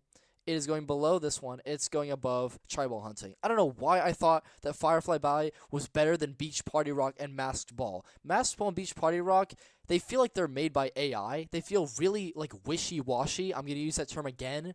Because they just feel so watered down. There's something about the routes in Beach Party Rock specifically that feel like they're just generated by AI. It's like you've seen every second of these routes before. I'm not talking about the fact that Games Legend stole 3 of Hydrate's routes. That's a whole different thing. But the other routes that aren't stolen are just really, you feel like you've seen all of it before. But it's slightly original and it feels original enough that you can't pinpoint exactly where these routes are coming from. And I've watched all of his other levels. He didn't take routes from his other levels, to be honest, or for the largest part.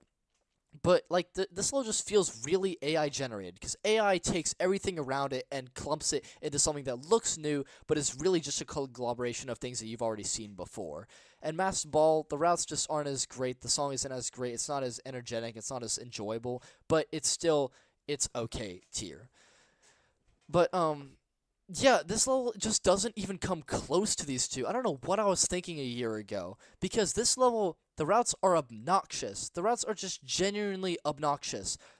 Okay, firstly, the routes are just really watered down, more watered down than these two. While these two just feel watered down because they feel like we've seen all these routes before, Firefly Valley certainly has routes that we've never seen before, but they're very bad, and I wish I had never seen them before, because Firefly Valley's routes are just so inconsistent in how they feel packed together. We start the level off with just a giant empty plane of nothingness, but he throws in random jump pads that have no purpose. He throws in random blocks and tiles that move but really serve no purpose.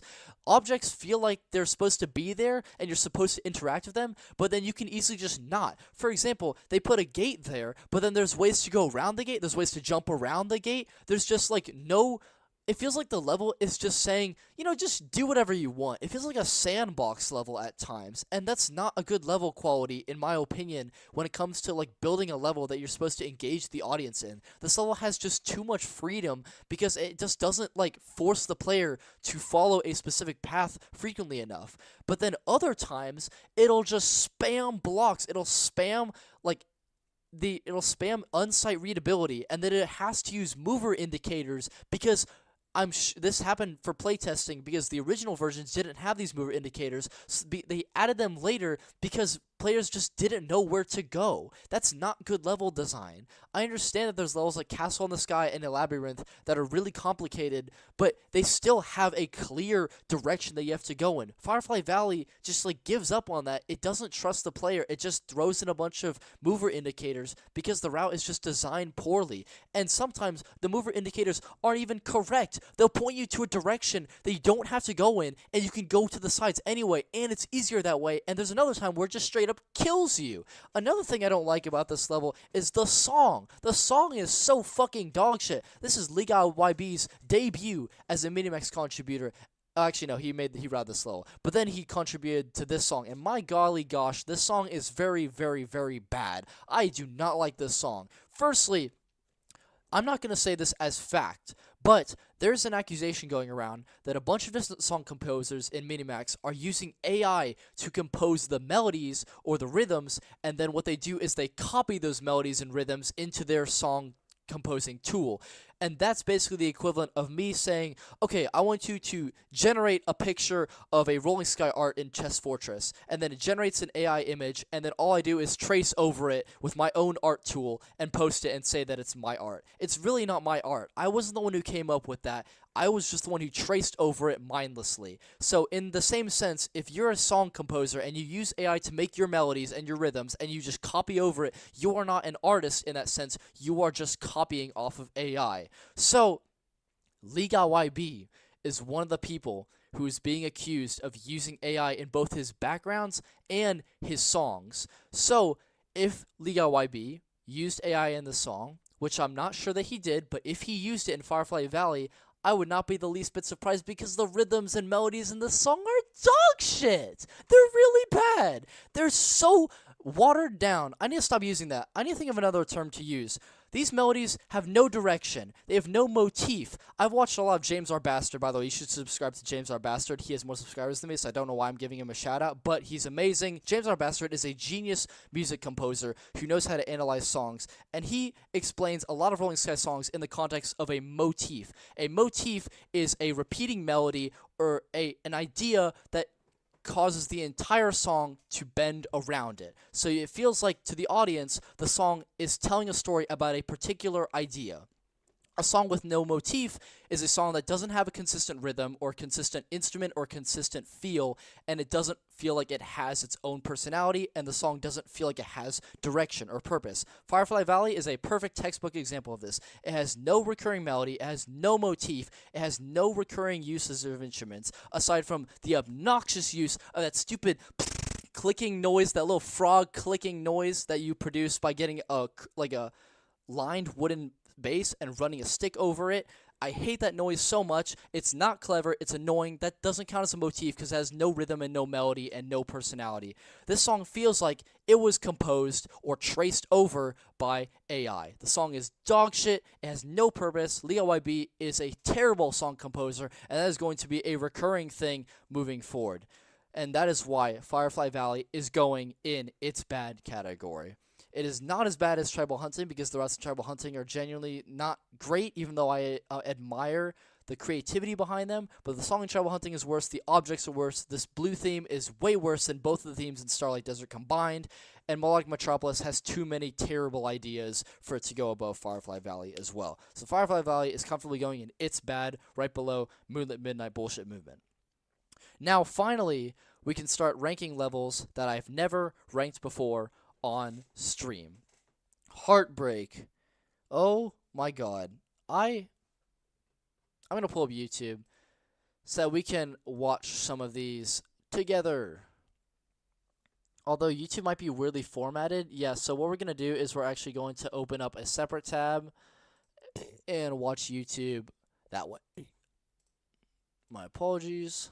Oh my god, I just realized I haven't eaten much food. By the way, y'all need to, if you're into murder mystery or into just general thriller, you need to watch Knives Out. Knives Out is a amazing trilogy of movies. The third Knives Out just came out, and it's really, really good. Anyway, so we're just going to have this open in the future in case we need to look at other levels that I haven't looked at in a long time. But I think I remember enough about Heartbreak. Firstly, Heartbreak song is pretty good. This is the first song that Sam Zane gets to use where it's not bad, and it's for a main level. But it's not really a main level, it's a co-creation main level. But, you know, let him have his cake. Sam Zane does a pretty good job with this song. This song is really interesting in that it starts out being really square, and then he takes, how do I put this? So look at my two hands. See how one hand is going in a consistent rhythm, and then the other hand, I'm going to make it in a different rhythm entirely. So I'm going to do. So notice how I keep hitting them every third or second beat, but they keep hitting at the same time every once in a while. You can turn that into a GIF if you want. I know it looks really goofy. But basically, the point is that the song composer, Sam Zane, took that idea and he made it so that one melody starts out being the square melody and the other melody goes at a different rate to that melody, but it's still the same tempo. I can't explain it further because it's too hard to explain it if you don't understand music theory. But basically, this song is pretty hidden genius. Like, this song is really, really smart, and not enough people understand how much thought went into this song. The drop is really great because it utilizes that technique of switching the rhythm, as I just mentioned, and it just really has its own unique, heavenly, almost, but still mixed with technology feel. I really, really like the song. And and then just everything else is just not great, unfortunately. Master Monovan was a member of Rolling Universe, and basically what happened during this time period is that Rolling Universe was slowly getting individual routers selected to make levels. First it was TCT, then it was Junipi, and then I found out that Master Monovan received a level to route. And each time that a router in Rolling Universe received a level, they became incredibly selfish and obnoxious and annoying. TCT was a really great person. He was my best online friend at the time.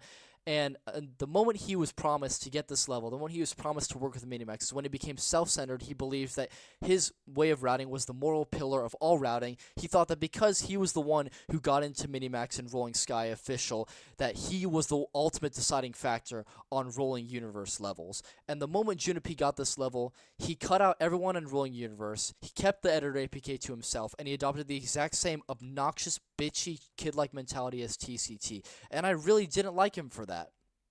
And then, of course, he started crying to TCT behind closed doors, because another thing that Minimax associates do is they will pretend to be really tough. They'll go behind their DMs and private chats and whatnot, and they'll shit-talk people, but the moment they're actually in front of those people, they're just little pipsqueaks. They don't know what to say, because they're just little bitches in reality. And Junipi became exactly like that.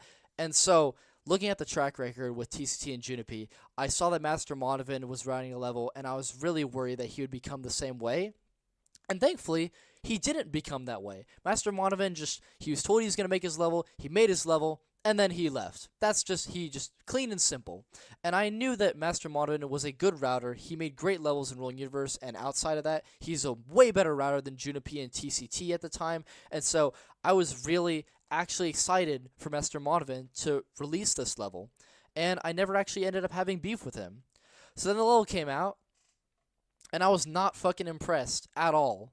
I was really disappointed, actually. I really respect Master Monovan's route style, and he's made great levels, and I saw Heartbreak, and it's just nothing like his style. I think it's because he wanted to make it a 2-star level, but this level is just so boring. Like, the routes are genuinely so empty and meaningless. It's really easy to make a 2-star that has character. There's plenty of 1-stars that even have character. This level just doesn't feel like the routes themselves have character. The only thing that these routes have going for them is that the sync is somewhat satisfying. It doesn't sync all the time, but when it does sync, it's pretty satisfying, so I'll give it that. But the routes themselves are really generic and really boring. The mover combinations are super basic, and you've seen them more commonly than Beach Party Rock.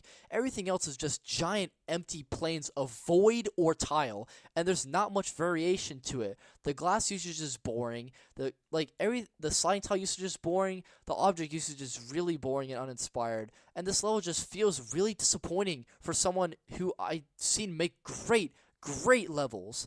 And it was just a huge shame.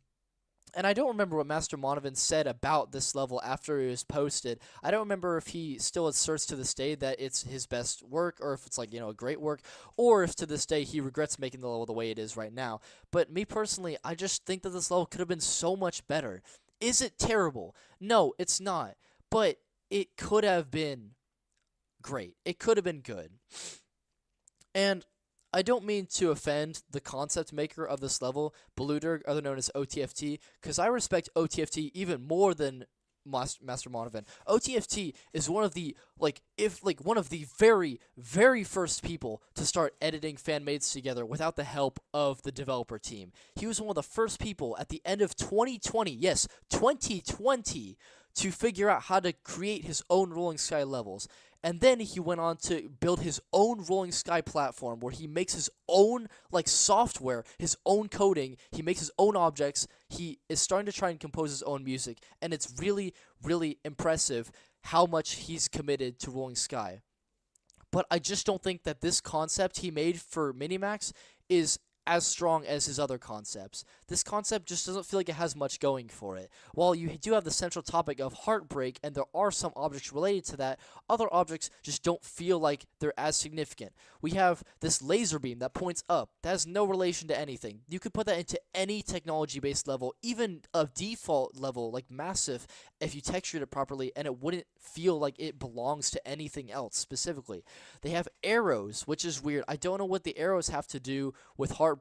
They have arrows on the gateway, and they have arrows on that little arrow riser looking object. They don't have any purpose. They have these little toy cubes that rise up in the air, or they roll over to the side, which, by the way, they only roll in one direction. I don't know why they don't roll in the other direction, but that's just a fault of the Minimax modeling team. Those don't have any relation either. They have, and just in general, I just don't think the object design is really strong with this level. Even though I think that the objects ended up looking better than I expected them to, this level just in general doesn't feel like it's focused enough to be considered a Heartbreak level. And then, of course, you have the textures. I was watching the production of this level's themes specifically. I didn't really care about the objects or the routes or the song, but I was watching the themes, and these themes underwent so many iterations, and mostly because of the fact that Minimax was heavily reliant on AI at this time period. So many different iterations of the backgrounds were made by AI, and all of them were really, really bad. So I was very excited to learn that they finally got someone to make the backgrounds as a human. Isn't that great? We're picking up scraps at this point. We're happy that a human is making something for the game, which humans should be making the entire game, but whatever. At least we're just happy that something better than the status quo is happening. And then I found out it was Liga YB, and then I lost all hope. And to no one's surprise, the background ended up being really, really bad. I don't like this background at all. We're going to go into RS Rolling Sky Wiki, and we're going to look at this background because, oh my goodness, I have so many complaints about this specific background in particular. And, of course, the red version that we have, too. So we're going to search up. I don't go on this website much. We're going to go to Heartbreak. Holy shit. Holy typo. Heartbreak. Do we have... no, okay, I have to click the link specifically. Yeah, just these objects are just... They don't have much going for them. There's not much creativity behind the object designs. It just doesn't feel like they're centralized around Heartbreak. I think that the idea of a hospital monitor would be cool, like you make the level more hospital centered, but the level just doesn't feel like it commits to the concept strongly enough. What on earth is happening here? Oh, this is the original concept. Okay, interesting. Where's my background? Hello? Textures? Don't they have like a thing where they like tell you which theme it is? Theme sequence? Oh, yeah, there we go. Okay. So let's break this down. So the reason why I don't like League of YB's backgrounds, and by the way, keep in mind there's an accusation that some of his backgrounds are made by AI. Looking at Palace Ruins, I think it looks pretty AI to me, so I wouldn't be surprised. This background, however, does not look like AI, and it would make sense that for his first background contribution to the game, that he wouldn't use AI just to stay safe. But this background is just the most obvious example of pasting different PNGs on top of each other. Firstly, let's grab a gradient. Then what are we going to do next? Okay, let's put a line here. Let's put a line over this monitor PNG. The monitor PNG has a bunch of thin text, which backgrounds do not look good when they have thin lines and random little symbols on a particular thing. It never looks good. That's why most backgrounds don't do that. A lot of times when backgrounds try and throw in text, it ends up being atrocious, like Street Basketball's background, where they tried to write the entirety of Street Basketball, but ended up saying street ball, because they just couldn't fit the word in there. It was so goofy. And so when backgrounds try and throw in text, it's really bad. Then after this monitor thing, he throws in these little claws. You know, where these claws come from? I don't know. Do they have any shading? Any depth to them? No, they're just PNGs of claws. Then he put a PNG of a heart on top of the claws. Then he put these little bars here, as I mentioned earlier. And then he just smacked a fucking heart rate thing at the top. This does not blend with anything else. These claws don't blend with the monitor. These bars don't blend with anything. They're just pasted on top. There's no depth. This background feels like a 2D screen. A lot of backgrounds in the game, you know, most of them feel like a 3D environment. This is just absolutely dog shit. This background is horrible. This background is genuinely really bad. It was so bad to the point where I almost considered, you know, what if we just got an AI background at this point? AI backgrounds were better than this, but I'll still hold my ground and say that I prefer that we had this background instead of all the other ones because I prefer human over AI any day. But my goodness, does this challenge my moral beliefs because I do not like this background at fucking all. It is an atrocious, disrespectful usage of PNGs as a whole. Everything about this background sucks. I can make a better background than this. And I'm not even an artist. I don't even have an art tool. I could just... Oh my god. So, with all that being said, where are we going to put Heartbreak? We're going to put Heartbreak in...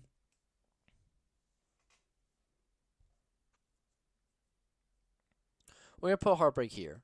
I think Heartbreak is not great in a lot of departments, but I think that the routes are still somewhat okay quality, even if they're really boring. But they sync really good with the song, and the song is really great. I think that the textures are just overall average, even though that background is really terrible, and the objects look average, even though they don't really have a concept. But I think that this level is just, it has a little bit going for it, but it's just not great. In fact, I'm actually just going to put it like below Maskball, because Maskball's song is too great. The routes are generally better. So, I think that's what I'm going to do. I think that the routes are more enjoyable than Parade Pageantry, and therefore everything else, but it's not great. It's the lowest of okay. So that's where Heartbreak is going to go. And now I think it's a good time to put Starlight Desert in It's Okay. I'm going to put Industrial in Dog Shit. I'm going to put this in It's Bad. And I'm going to put this behind Starlight Desert. So we have this for now. Moving on. I'm going to scoot this up real quick. Okay, there we go. We have Furnace. Where are we going to put Furnace, chat? Ooh. This is a hot take. Guys, this is a hot take. A lot of people are saying Furnace is the worst co-creation level ever made. Or at the very least, they'll tell you that Furnace is worse than Industrial Age, and it should be a dog shit level. Most people will tell you that. Maybe not people on the stream, because I find that, like, you know, as expected, the people who agree with me will want to watch me more, and the people who disagree with me will want to watch me less. That's just how audience reception works. So I'm sure most of you will actually, like, agree with my decision to put this above Industrial Age, but most people wouldn't agree. The reason why I'm putting this level in it's bad and above all this other stuff is because I actually think that the routes are nowhere near as bad as people say they are. I think that the routes have so much more character than Industrial Age, even though like a lot of it is extremely boring and the song is extremely boring, but these routes have a lot more going for them. They're definitely not as generic as Firefly Valley, and the routes are generally more enjoyable, in my opinion, than these other two levels as well. Well, actually, these routes in Moloch Metropolis are more enjoyable than most, pretty much all of them, and it's bad, but the ideas that are presented in this level are so atrocious, and the textures are so horrible that it has to go here. But Fire Furnace, I mean, is just, like, I need to, like, firstly, the beginning of the level is not great route-wise. It's pretty generic. It looks really badly organized. It's still better than Industrial Age, though, which is why I'm confident about putting it up there. But as the level progresses, I think the routes get better and better and better. The level, firstly, has a much better usage of objects. It balances them out way better. It uses the buckets more frequently, which, by the way, Industrial Age used the buckets like maybe 3 times. You used the dropping bucket maybe once in like one area, then you used the left bucket, then you used the right bucket at the very end. It did not want to use those buckets, and it didn't want to use a bunch of other objects too. It didn't want to use the steel bars very often. It was really, really disappointing. But this level actually uses all of the objects in useful, interesting ways, and it's fun to like enjoy all these objects having a spotlight and having their time to shine. These objects are used way better than Furnace. Another thing is that Furnace makes the textures look a lot better. Industrial Age made the textures look worse because it had the checkerboard glass design. The checkerboard glass design is the most generic design and usage of glass you could ever do in any level fan-made or main or co-creation. Checkerboard glass design only works if the theme is checkerboard inclusive, like Chess Fortress or Crisscross. Other than that, there's really no good goddamn reason to be using a checkerboard design. I'm telling you this because checkerboard design is so generic. All you have to do is have a route, then go diagonally connecting glass tiles, and that's it. If you do that for the majority of the level, it looks really dogshit and really boring, and Industrial Age is unfortunately a huge, huge offender in this department. Furnace doesn't do any of that bullshit. Furnace actually has variation in its glass design. It actually designs glass in ways that feel like it's guiding the player, which is what glass is supposed to do. Glass is used way better in this level, and it makes the textures, on the other hand, look a lot better. The level also does not spam organized blocks left and right style. If you do that left and right style, it'll make the textures look worse because there's so little variation in color that it makes your eyes want to just end themselves and develop a cornea. So, I think that the textures in this level look a lot better, even if they're actually the same textures. The way in which the routes are made and the way in which the objects are used makes the textures look inherently more pleasing to the eye. The downside of this level is, unfortunately, as all of you knew I was going to mention, the song. The song Gimme Snacks by F777 is one of, if not the worst song F777 has ever composed. It is really garbage from start to finish. A lot of it is just so boring. God damn it, the song is so boring. The song is so boring. Oh my goodness, it is offensive to me that Minimax even picked this song. It is offensive that the song was even composed, because my golly gosh, this song is very, very, very bad.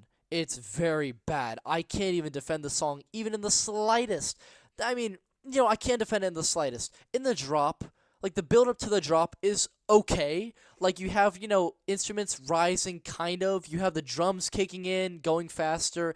And, they have bells in the background. So, I mean, the drop is okay. And then, the melody in the drop is okay. It sounds somewhat intimidating, I guess. Nowhere near as intimidating as Industrial Age. But, at least you put, 10% effort into, 10% of the song. But, my God, the song is really bad. It's not as bad as Lively Spirits, but if I organize them all based on song, this would be the second worst song in co-creation thus far. God, I hate the song so much. But the level routes sync with this song really, really well. As bad as the song is, I still have to give credit to the Furnace router for doing the best that he absolutely could with merging these routes with the song, because the routes sync amazingly. They sync really, really good. Really good. Surprisingly really good. Not just in the way the objects move. Those sync really great. The usage of Westland falling tiles syncs really great. The usage of the ball moving. Like, for example, you'll have a section where there's a lot of freedom of movement. You can move at any given time, but the level offers you the ability to move in sync with the song. So it still counts as good sync because the router is aware and acknowledging that you can still sync to the song if that's the thing you care about, which is a really good use of level design in terms of sync. Another thing is that the routes in the drop and towards the end are really, really great. I love the combination of different tiles. I love that he uses the New Year sliding tiles in one section and then never again. But it works so well because that's where you're using a bunch of different things moving and coming together at the drop. The level feels like it's actually treating it in sync with the song's energy as well. The beginning of the level is really plain and arguably boring and not much is happening, but as the level goes on and once you hit the drop, it has a lot of stuff happening, but it still feels like the difficulty is kept consistent. I also like how in the build-up, they use a lot of dropping tiles to emulate the drums starting to spam their way up to the top to have a build-up effect. And in general, I just think that the routes they try way more than people say that they do. I don't think that these routes are spectacular by any means, but I think that being given these textures and these objects and this god-awful song, the router did a really, really good job. And that is why this level is going way above what most people would expect me to put this level. Most people would be ranking this the lowest of the low, but I think that it has a lot of worth to it. So, the voice samples in Industrial Age were very bad, but it's still not going lower than those two other levels. What do I think about a level not having crowns? Thank you for reminding me. I completely forgot. I do not have an issue with a level not having crowns at all. If you don't know what to do with crowns, don't try and do anything with them. The textbook example of this is Kronos. Kronos did not know what to do with its crowns at all. All 3 crowns in Kronos are completely fucking useless. The first 2 crowns are just add-ons. I can tell you, if they deleted the crown, just the crown, then the route would look as if no crown was even meant to be there. The first 2 crowns are so insignificant and badly designed that it's as if you deleted them, nothing would even change about the level. It wouldn't be like people are saying, oh my goodness, look at this whole other route that leads to nothing, because there is basically no other route that leads to anything. These crowns are so horrible. The sight readability on them is terrible, and they're so forgettable. And that is why I have no issue with levels like Wizard of Oz or Emerald City or Furnace not using crowns, because if you don't know what to do with them, then don't use them. I just couldn't emphasize this enough. My computer just died, so I'm going to be using my iPad as my secondary monitor now. But I hope that you'll understand that this level is not good in the department of what I just explained. And that is why I think Furnace is actually perfectly fine without crowns. I have no opinion of that whatsoever. Do I think that Furnace would be more interesting if they had crowns? Probably, but I really don't mind that it doesn't have crowns.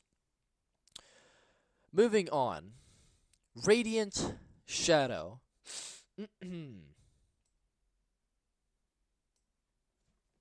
Oh yeah.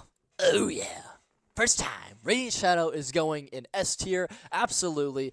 Everyone who listens to me yap about any level in co-creation knows that I will eventually get around to Radiant Shadow because I love Radiant Shadow so fucking much. Jet 9, I don't like him personally, but my goodness did he make a really, really great goddamn level. Radiant Shadow is amazing from start to finish. I love everything about Radiant Shadow. Firstly, as you all know, every time we do something in stream where I put something in S tier or really high A tier, I don't even know where to begin, because I just can't think of enough positive things to say about a level that I put at this high. So, okay. Firstly, let's talk about the evolution of this. Actually, no, I'll talk about the evolution later. God damn it, I'm so bad at organizing. We're just gonna talk about the song first. When I first heard the song, Volcano by F777. Again, we just came off of Furnace. Not a great thing. You know, I'm not looking forward to hearing this guy again. And I listened to the song, and I was like, okay, that was pretty bad. That was pretty shitty, actually. That's pretty crappy. The song has basically no melody. The drums are pretty repetitive. There's not much going on. And overall, I just did find the song to be that interesting. And then the level came out, and I was like, I felt like I was being tricked, because all of a sudden I loved the song. I loved playing the level with the song. I loved listening to the song separately from the level, and I was so confused as to what was happening. And then I realized that the level was just so good. The routes in it were so great that they made the song feel so much better. I need to go on another tangent and talk about Starlight Desert for the third time, because Starlight Desert had the opposite effect, unfortunately. I heard the song before the level came out, and I was so fucking hyped up. I had not been as hyped up for a song since Bouncing City. I heard Bouncing City, and I knew it was going to be the greatest song imaginable when, like, the level was released and publicly. But this level, I heard the song, and I thought it was S tier, perfect, amazing. And then I played the level, and the level was so slow and relatively so empty and so devoid of character in a lot of places that I just found myself not liking the song as much, because the energy of the level dragged the song down, and I just couldn't listen to the song and enjoy it the same way ever again. I would rather have just left it up to my imagination for the level being so great to think of the song as an S tier, but now I just can't envision this song being S tier anymore. But for Radiant Shadow, it was the opposite. I did not like this song. I didn't think it was garbage like Furnace, Gimme Snacks, but I did not like it at all. And after playing this level, the energy in this level is so amazing and it's so uplifting that I felt that the energy pulled the song higher. So now I love listening to the song because it makes me think about how well it fits the level itself. And then I think that's a perfect segue into the routes themselves. The routes have perfect sync from start to finish. The sync in this level is perfect, fucking perfect. Everything about it is perfect. Everything. Like, just every jump, every theme transition is exactly on point. The flight power-up usage syncs perfectly. The quad jump usage feels like it's synced with the beat of the song. Every stomper, every laser cannon, everything, the transition to the second floor, the transition down, the weaving in between different objects left and right, everything syncs so well. This is the best syncing co-creation level of all fucking time. This level syncs amazingly. Another thing I found out is that Jet9 actually tampered with the song. F777 gave Minimax the song rights. Minimax cut the song up into an arguably not great song, and then Jet9 took that and tweaked it slightly, and I've listened to both versions. I think Jet9's tweak, it makes the song a lot better, especially in the ending. The ending has drums now, which it otherwise wouldn't have. The ending used to not have drums, but Jet9 added drums, then he synced the ending, and it fits so well. The usage of the Kingdom War wall, I was watching the production of this level, and I found out that Jet9 actually came up with that idea, and then the router of Nick Kingdom copied that idea. Not Nick Kingdom, Kingdom War. That Jet9 was the one who actually decided to bring back the walls and do something more interesting with them than just forcing the player to go on them. And yes, I think Kingdom War did a much better job of the walls, but you have to give credit to Jet9 for actually thinking of using this shit, again, in an interesting way. Samba did use it, but it was nowhere near as interesting because you were just forced to do it, and they didn't do much with it. But Radiant Shadow does a great job sync-wise and route-wise in terms of these walls. The second floor, I don't think y'all understand how genius it is. I don't want to talk about this too much, and I'll explain that some point in the future, but I just have to emphasize how genius it is to combine the two mechanics in the way in which the quad jump was combined with the second floor. I don't know how this was ever discovered. I don't know how someone came up with this idea, but somehow Jet9 found a way to combine quad jump and the second floor, allowing you to bounce with the quad jump effect on the second floor and then bouncing again at the bottom, all to get a crown, which otherwise would not have been collectible if you didn't touch that super jump quad before going to the second floor. It is genius route design. It is so smart. How did someone come up with this? Like, genuinely, how did Jet come up with this idea? And it doesn't come out of nowhere, because the quad jump was used 2 times before, and it gets used again, and it's used in another genius way in which Chess Fortress didn't even use. In Chess Fortress, what they do is they have the quad jump, Then you have to touch the super jump, which allows you to bounce a long distance. Then you continue quad jumping. But what Jet 9's level does is it allows you to touch the super jump. But if you touch the super jump, you'll go up, and then you'll land, and then you're forced to go the easy way. But Jet 9's level says, no, if you touch the quad jump early, then you can land on the super jump and skip the easy way forcing to allow you to get the third crown. So the first crown is just cool because it has really good usage of falling tiles, and the second crown and the third crown are both incredibly genius in their mechanic usage. And this is all coming from mechanics which have been used countless times, but Jet 9 found a way to combine them in really unique ways. Get it? Unique ways? Because I said unique ways? Haha, we're so fucking funny. Anyway, I love the routes in this level so much. There's so many things I could talk about more beyond this point, and I absolutely will. Another thing that I like about this level is that Kingdom War did this thing twice. It stole an idea from Jet 9 twice. I know that Jet 9 came up with these things first before Kingdom War. Jet 9 came up with the introduction of both the appearing jump pad and the reintroduction of the wall climbing mechanic. The appearing jump pad was made way back in Flower Dance, which, keep in mind, this appearing jump pad had been coded in a year before Radiant Shadow came out. This object had been in the works for a long time, and no one ever wanted to touch it because it was really broken and really unusable.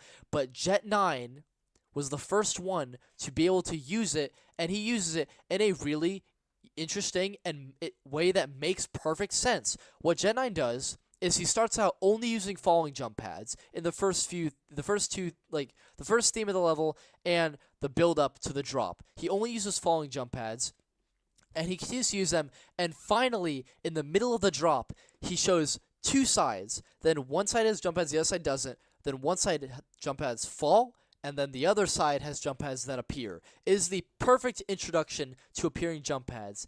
And Kingdom War saw that. The router took advantage of Kingdom War releasing before Jet 9's level, and then it stole the jump pad appearing usage. The appearing jump pads first appeared in Kingdom War before Radiant Shadow, which is a big shame because Kingdom War doesn't use them in any interesting way whatsoever. I think Radiant Shadow has a much better usage of appearing jump pads, and it's a shame that Kingdom War stole that flame. Kingdom War, it stole the wall climbing thing, and it stole the appearing jump pads, and that makes me really sad. But nevertheless, I think the appearing jump pad usage in Radiant Shadow is really great. Another thing that we have not talked about is that the textures are perfect. The textures are so great. I love the textures both in the red theme and the purple theme. They look so clean. I love that Jet 9 asked the developers to specifically allow him to control the textures, and he put the little striped texture. We're going to try and find on RS Wiki, actually. I'm not going to let that slide.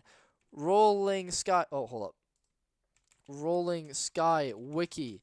We're going to look at Radiant Shadow, because Radiant Shadow has a thing in its textures that is really genius, and barely anyone, both in the level making and non-level making department, pay attention to.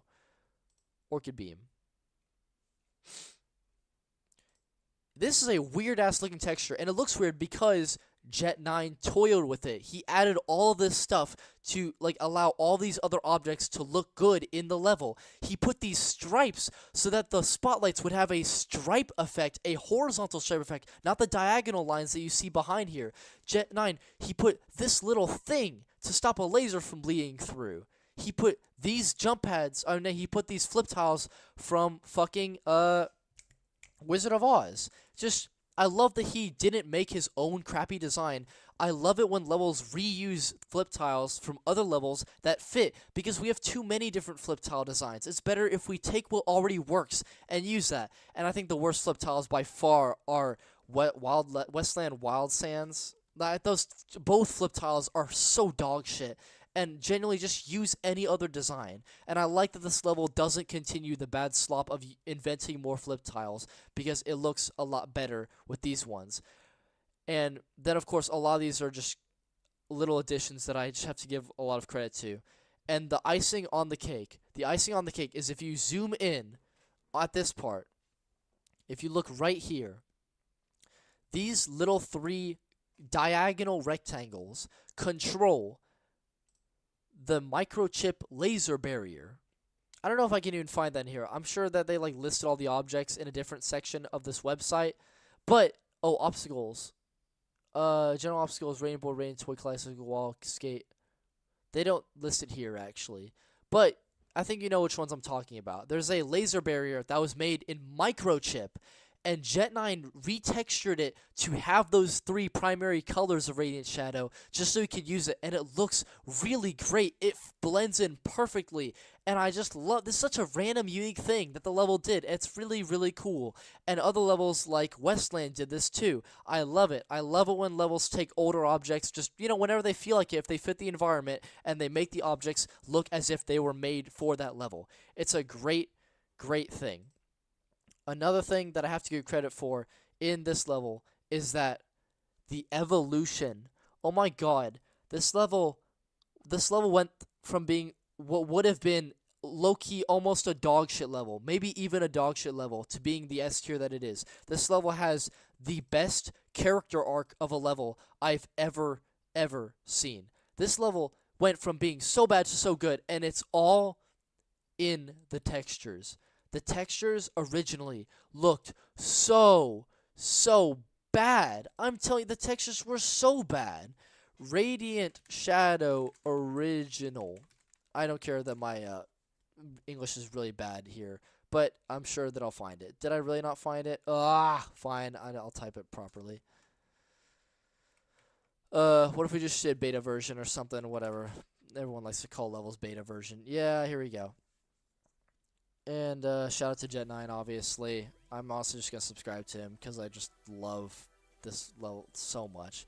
So these textures looked god-awful. These flip tiles are terrible. I hate that Jet9 used like the flip tiles in this diagonal way. I hate these like rising city in the sky pillars. I mean castle in the sky pillars.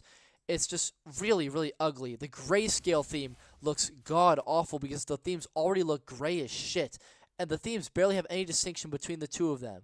So we have this bright-ass, ugly-ass, baby-looking theme. I think I'd rather look at Happy than this theme. These colors are so ugly. It's like, god damn.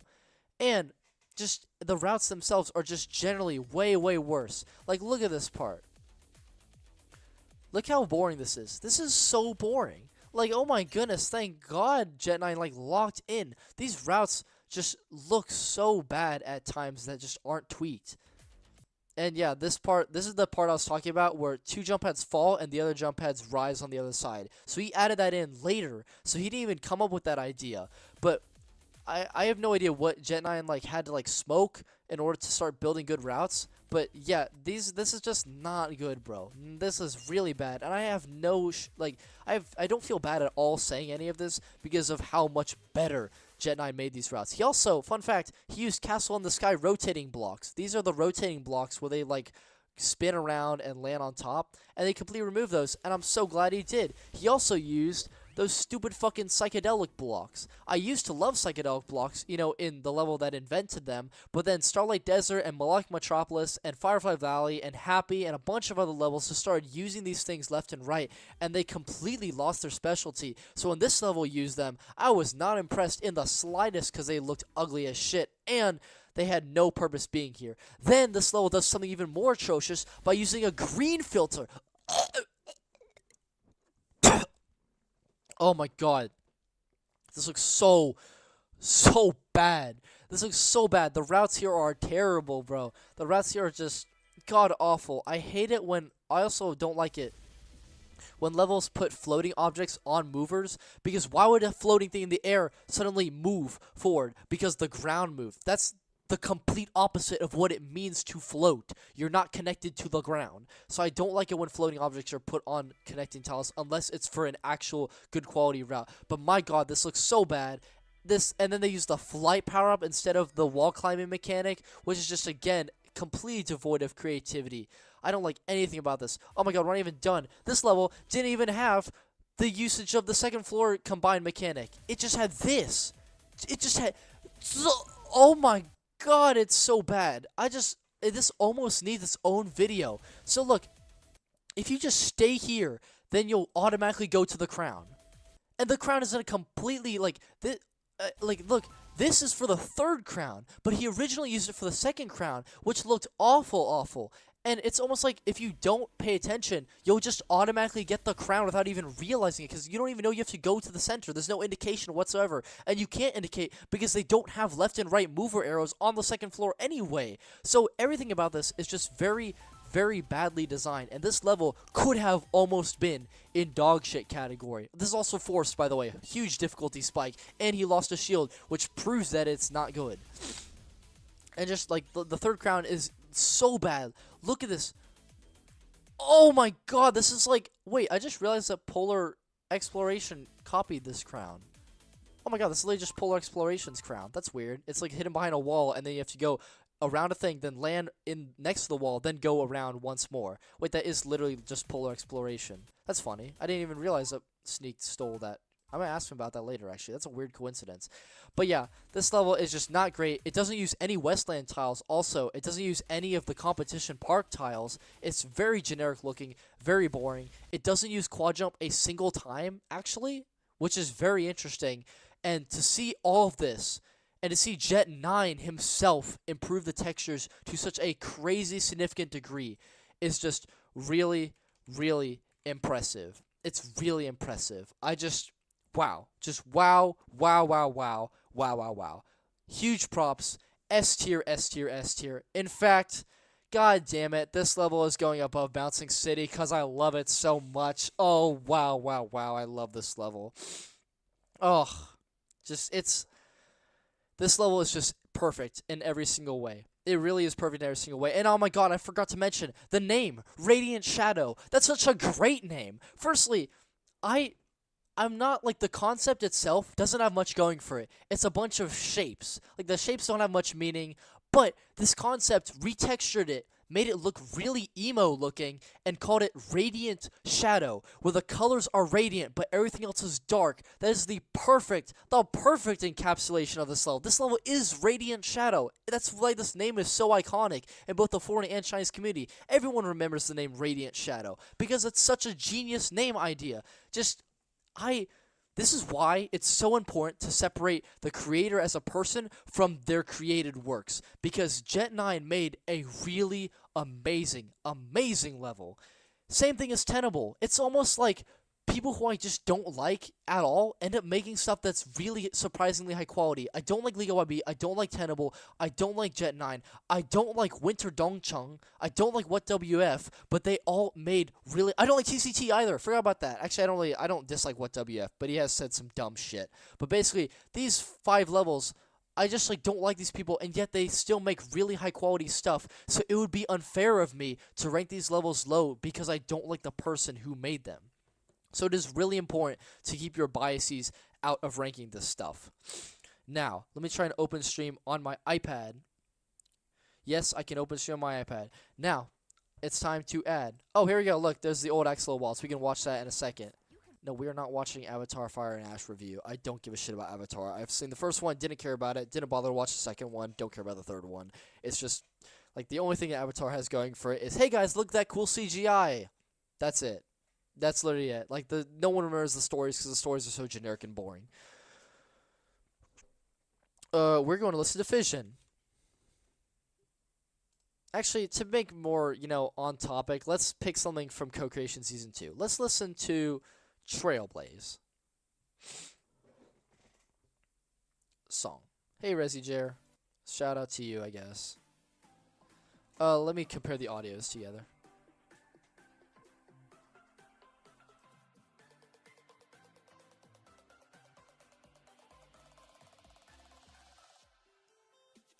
So I'm just going to talk a little bit so I can, talk over it. So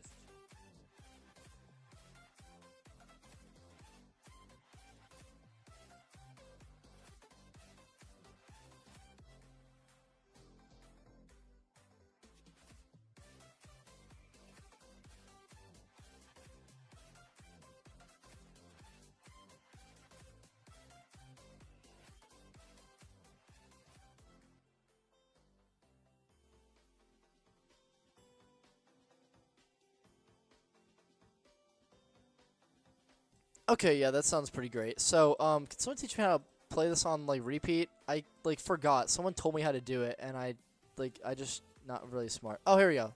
Great, looped. So I'm just gonna like keep that to make sure it stays that way. Yeah, slow. This song's, you know, we'll get to this later. So, waiting for Vision Trailblaze to be mentioned. Yeah, well, I was gonna talk about Vision's song, but we can save that for 2025. Anyway, yeah, let's see. Yeah, I right-clicked. Okay, yeah, goodbye, Elkins. Yeah, well, yeah, we'll talk about Trailblaze's songs. Okay. I do not like TCT. I don't know if you were in stream earlier, but TCT is one of the most selfish, like, slimy little bitches that I've ever known. And it's a shame, even more so, because TCT used to be a great guy in my eyes, and then he ended up becoming a lot worse. And it's largely in part due to his involvement in Minimax. He was the sweetest guy. He had a lot of wisdom behind himself. He knew all the right things to say at all the right moments back when I used to be good friends with him in 2021 and 2022. But when he was promised to get a level for Minimax, when he was invited by F1A into Minimax's little groups and affiliations, TCT became incredibly self-centered, really egotistical, and obnoxious, and a little shit. Because, firstly, when we're in Rolling Universe, okay, we're a team. We decide on levels. TCT adopted the mentality after he got invited around from Minimax that his routes were the best. He knew the best because Minimax chose him out of everyone. And, you know, from like an outsider standpoint, you could agree with that, but everyone in Rolling Universe unanimously agreed that TCT was just not the best router objectively. That would be a ridiculous take. I knew that I was nowhere near the best router. I was a terrible router, and I still am, arguably. But TCT was not the best. He made some terrible, terrible routes. And even to this day, his routes are not great. But TCT always thought that he had the ultimate say in levels that he really had no right to be shoving himself into. And then, of course, you have the thing where when me and TCT would get into these arguments about him thinking that his word was law, instead of actually having a conversation with me about the disagreement, he would go into private chats and just talk about it there. He would cry to a bunch of people like Jet9 and F1A and Y3G and Quidian about me. He would complain about me and bitch about me and talk about how I'm such a terrible person. He would lie about situations in which we had arguments and make himself seem like the one who was absolutely the right one, the one who was correct. And then, of course, when I went into one of these private chats that he was bitching about me in, he left the private chat. He tried to delete as many messages as possible because that is what disingenuous people do. Rather than actually owning up to what they say and do, they pretend that they didn't do it because they know that it's wrong. They know that they didn't do the right thing. That is why TCT ran away from this private chat. And fun fact, that's actually how I met Jet9. I met Jet9 in this private chat because Jet9 was really good friends with TCT. And Jet9 witnessed TCT bitching about me and then running away like a coward little bitch boy firsthand. And that is why Jet9 actually ended up changing his views on TCT and Minimax co-creation as a whole. And so, even though I still overall don't like Jet9 because he does side with Minimax a little bit too much, and he still hates me for dumb reasons, I think that I should have a little bit more respect for Jet9 because he at least has some moral basis on judging people like TCT. Because he saw firsthand how TCT behaved against things like me. Another thing about TCT is that he's just like the perfect embodiment of everything wrong with a Minimax affiliate. Everything that I've told to you is things that a lot of these affiliates do. Quidian used to do that. He doesn't do that anymore because Quidian is arguably a much better person after his hiatus. I'll say that out in public. I think Quidian is a lot better. But like Junipi had the same effect. You have Y3G who bitches about me behind closed doors, but then he'll pretend to be my best friend up in DMs just so that he can grab more information and share it with Minimax. Y3G will do the same kind of hypocritical.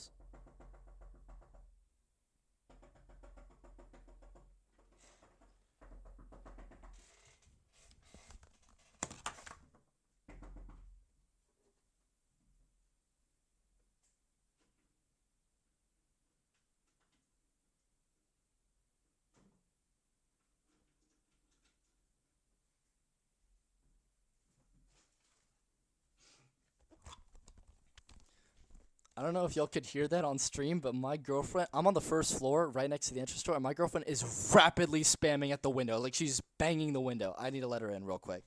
Oh, Jesus fucking Christ. and y'all are gonna like. I know y'all really want Cara to be like on stream actively, but Cara doesn't really care about rolling skies. So don't. Jesus Christ.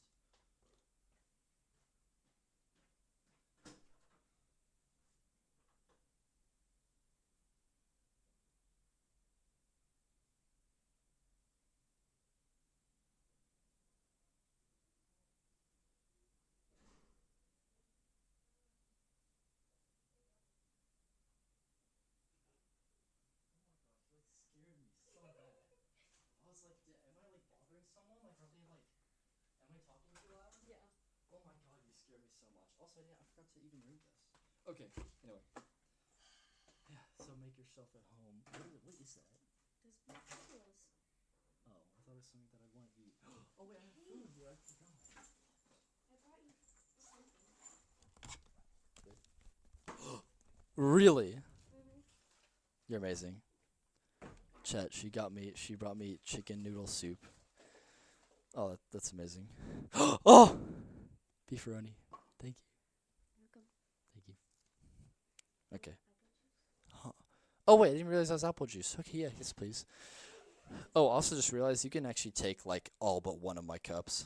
You can even take that glass or the plastic cup. Oh, is that the glass from this one? Yes, it's from the one from that Mexican restaurant from Dallas. Banditos. In terms of the stream, I'm not anywhere close to even being halfway because I'm really. Yeah. Oh, I'm yapping. Wait, did you comment anything? I'm sorry if I didn't see it. I Cause said I'm allowed to interrupt during that room. wait, really? Yeah. Wait. Let me actually look in chat history.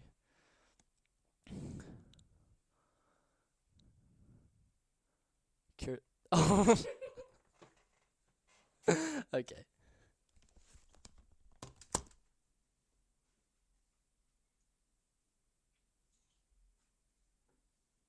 I'll be yapping a bunch and very loudly, so. I feel like I have so much freedom now that Jason's not here. Jason's my roommate, by the way. Okay. What? I don't know. I thought you wanted to say something. I didn't want to like cut. No, I'm just listening to double. Okay. I didn't want you to like say something and maybe like yeah, and then just like put on my headset and ignore you. Huh? Funny you mentioned. Well, actually, you're gonna have to wait for the dude to finish showering. But this is a dirty floor that we have. Well, don't touch it. It was on the floor. No. But it was like on the floor for like a second. But it was on the MSC floor. So you just get a quick wash.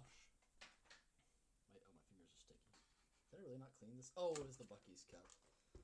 Anyway, okay, I can't. My stream's gonna be too long. Okay. So what was I talking about again? Which level were we looking at just now? Was it Radiant Shadow? Am I tweaking?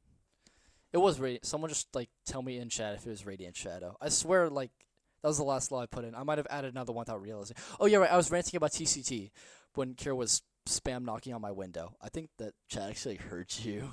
Like it was loud. Like I jumped a little bit. I mean, you could replay it on stream. Replay. Basically, as in Bonfire. In Bonfire, we all have nicknames, and her nickname is Replay. See, usually I would keep Bonfire like separate from like my YouTube channel, but because everyone in Bonfire fucking stormed my YouTube chat last stream, so I feel like I'm justified in introducing it. Okay, let's see. Hugo invited her to stream. I mean, like, I mean, like, it's not that I invite people to stream, but like, they can just like hang out. Oh, do you have to go to school?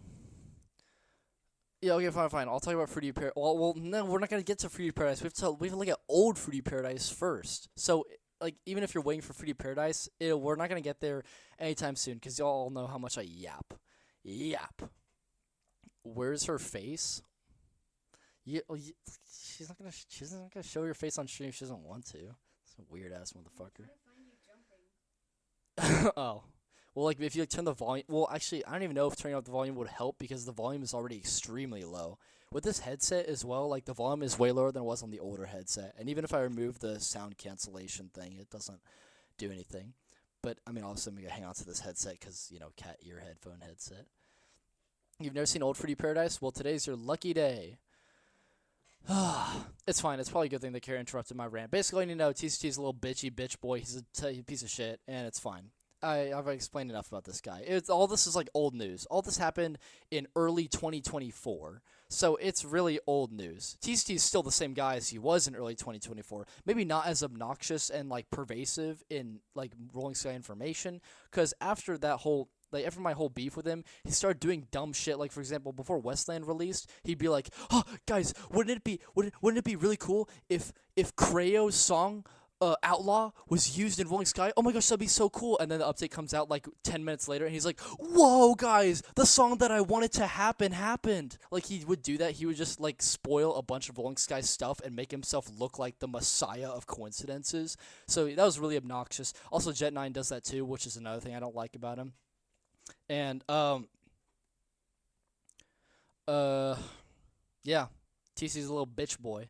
Again, Junipee was similar to him, but then Junipee, like, he got a girlfriend, lost virginity, all that stuff. Now he started like actually talking like a normal person, and now he's actually a great dude. So I guess all TCT has to do is like pull someone, and then maybe he'll have a character arc or something.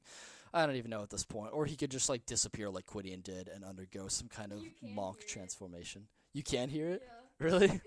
Wait, let me listen.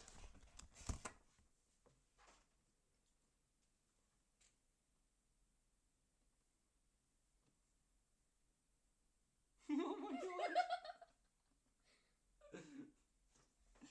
That was horrifying. I couldn't even tell if it was coming from the window or the door. But either way, I thought it was gonna be bad because I thought someone was like complaining about me making noise. Or like, not Zach, like, I just call him Zach's roommate because I don't actually know his name. But so I thought he was like banging on my door because I was talking too loud. I felt really bad. I know it's not Zach because Zach got arrested, but yeah, I told you he got arrested. Yeah, for like driving drunk. So he's just like, he got like kicked out of the dorm. So I know it's the other guy. Okay. Oh yeah. Again, thank you for the mouse so much. Actually, let me show you something that I like figured out both as you were bringing the mouse over. You don't have to like show your face on stream, but basically, look at this. What? So if you press like, I did a thing, we have to turn on settings first, and if you press number lock, you can actually move the mouse cursor with the number key. Did you know this? Look at the little mouse, look at it go. What the hell? You can move it with the number pad, and then you click it by pressing 5. So like, you can actually you can operate something like this without a mouse at all, which is weird. I need to invest in like a touchpad. A touchpad would be really, actually wait, that's actually stupid. What am I talking about? Like, if I have a mouse, I don't need a touchpad. Anyway, yeah, so I did that. It was still really annoying to use, and also stream wasn't working at first. So, stream wasn't working. So, God, I keep forgetting what I was gonna say. Yeah, so like the whole innovation of the notepad mouse just wasn't even useful because it took too long to work.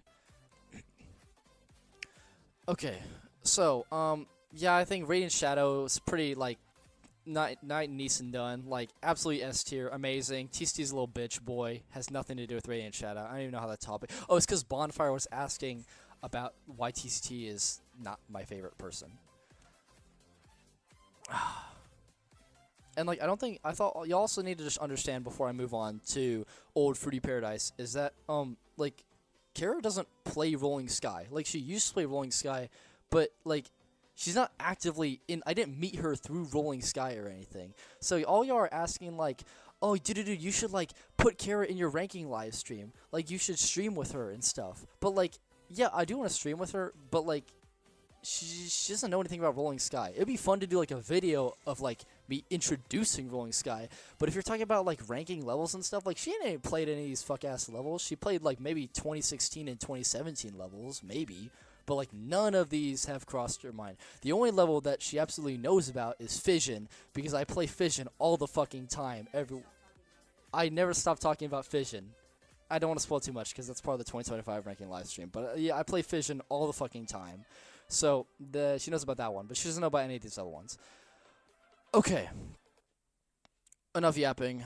Let's go to Fruity Paradise original version. I need to just look at this on YouTube, because I completely forgot what it looks like. Because again, you can't even play it. Let's see, Fruity Paradise, Rolling Sky. I'm just gonna watch it relatively silently, and then I'm gonna collect my thoughts afterward. So we have old and new. Oh, look, Sneak 22. Shout out to him. He made Polar Exploration, which I'll get to later. But basically, Sneak 22 is a really good friend of mine. I love Sneak 22. He's cool. So let me try and zoom this in as conveniently as possible for all y'all. I don't want to adjust the camera ratio because that would be really annoying. Can I zoom in like this? No, I can't. Doesn't work. And whatever. So you just have to watch it this way. So this one on the left side is the old version, and then the one on the right side is the new version. But only pay attention to the old version. I wish I could make it a little bit bigger. Can I? Is that a? Hold up. I don't know what that actually does to stream. Let me like look at it on my iPad. That's why I have it as a little reference. Also, Cara, do you have an iPad charger? Or is it in the apartment? I put all of my chargers in your apartment. Like all of them have migrated over there. I don't have a single. I used to have 2 chargers that attached to the desk, and neither of them do. Oh wait. Oh, that could have looked good, but it doesn't look good when it's expanded. Yeah. Okay, you know what I'm gonna do? Okay. Yeah, okay, that works actually. No, thank you. I have a USB port on the wall, except this USB port is ran through more than a local prostitute because this USB wire keeps falling out, like just due to the tiniest touch. Like if you just like give it a little nudge, it'll just immediately slip out. It's like an airport. Have you ever? Wait, hold up. Actually, I'll just take a block. Thanks. Have you ever been like tried to charge your stuff in an airport plug? The airport plugs are so ran through that they will just fall out if you put them in the socket. Like it's. What'd you just have? Oh, but what'd you have though? What caused? Was it the pickles? What if it was like the salty, buttery popcorn from? Oh, yeah, it's pickles plus popcorn plus cookies. Okay, interesting. Sorry guys, I'm trying to plug in my iPad. Wait, oh, I was like, why isn't it charging? But then I was like, oh wait, I didn't put the block into the wall yet. I also showed stream Aiden's phone case. They I mean, I don't know if they liked it. I didn't even look at chat to be honest when they said, wait a minute, is this a charger? Oh no, this is a USB-C. That was for my mouse. Oh yeah, it does. But you can have it. Actually, wait, no, you can't have it because I need it for my iPad and shit. So here's the block. Can I grab this and shove this here? Oh. Hello? Yes. I did it. Did it. Did it. Also, I don't know if you happened to be on stream at that point, but I accidentally said instinctively, first time. No, I did. Really?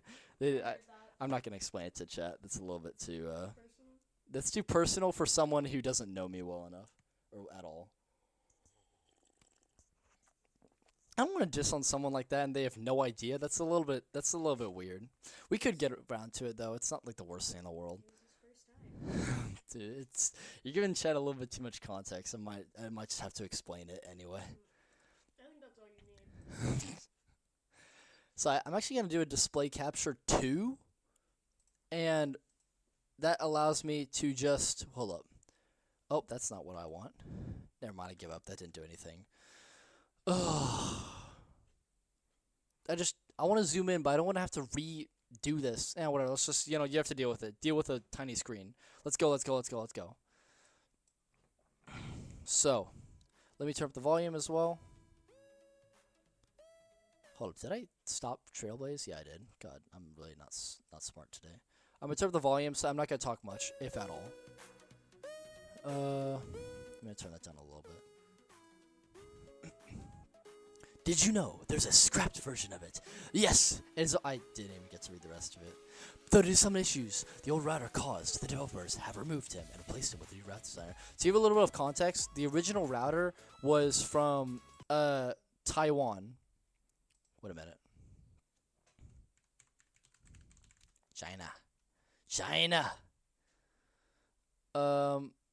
So yeah, basically this guy's from Taiwan, and he and a bunch of Minimax admins got in a huge argument about like the country being part of China, and of course, you know, if they're Chinese, probably not gonna like that, so they got rid of the guy. And at first, I was like, well, I mean, I actually still think to this day that's a stupid fucking reason. Like, are really gonna like this little politic thing get in the way of like someone, you know, contributing to your game? But then, you know, the guy who routed the level, he actually ended up being a really weird person. Not like an evil person, just like a weird guy. Like he would like treat people really badly sometimes, but he didn't mean it. So it wasn't, and it like, didn't actually cause harm to anyone, but he would just say a lot of weird stuff. I just don't really know what to make of the guy. He's very strange. So, I mean, he doesn't even seem to care that his level was deleted, like, at all. Like, all he did was post the level itself. And a lot of people are saying, oh, no, he was mad, so he released the editor APK that he had after. No, but he actually leaked the editor APK before he released the level, and then the editor APK spread after, you know, the level was largely ignored by Minimax. So, yeah, he doesn't seem to have an issue with that, which is really weird. Anyway, enough about the router. That's all I really know about him. Let's watch the level itself and stop yapping. No, I just like, I don't notice it as much, but it's like, stream definitely heard that, by the way.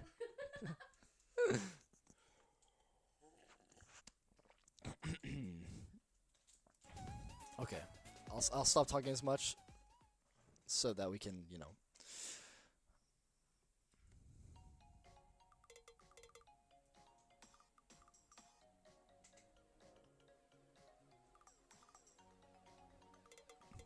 Another thing that I'll just talk about, like, because you don't really need to hear the music. No one really cares about the music in this case. But essentially, this level, the original level was made, and then, wait, what? Focus? Oh, is this Star? Oh, I've never had one of these before.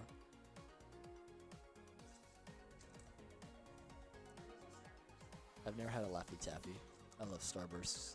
I'll just like, I'll eat stuff. I low-key might just have my chicken noodle soup in the middle of stream because it's gonna take forever. But okay. Anyway, sorry guys. As I was saying, let me just replay that because I accidentally went over the screen annoyingly. As I was saying, this original version was made, and then the developers kicked out the router, deleted the route, and got someone new, and what they also did was they tweaked this theme texture slightly. They added a green theme, and they added a whole bunch of objects. So they completely reevaluated this level after they scrapped the original one, which is some crazy last-minute level design. And the green theme and the green theme objects were in the original concept, so the reason why they didn't include it in the original version of the level is beyond me. But yeah, they didn't have the green theme originally, or any of the green theme objects, which is really weird, because I was watching this level get made, the first version, and then the new version came out, and had completely different stuff, and I was like, wait, huh? They also added flipped versions for everything. Like, they don't have flipped versions for, like, the plum, or whatever that thing is, or the lemon slice, but then they added flipped versions in the second version, so, like, they really changed the level after they fired this original router. God damn it, this level's really long.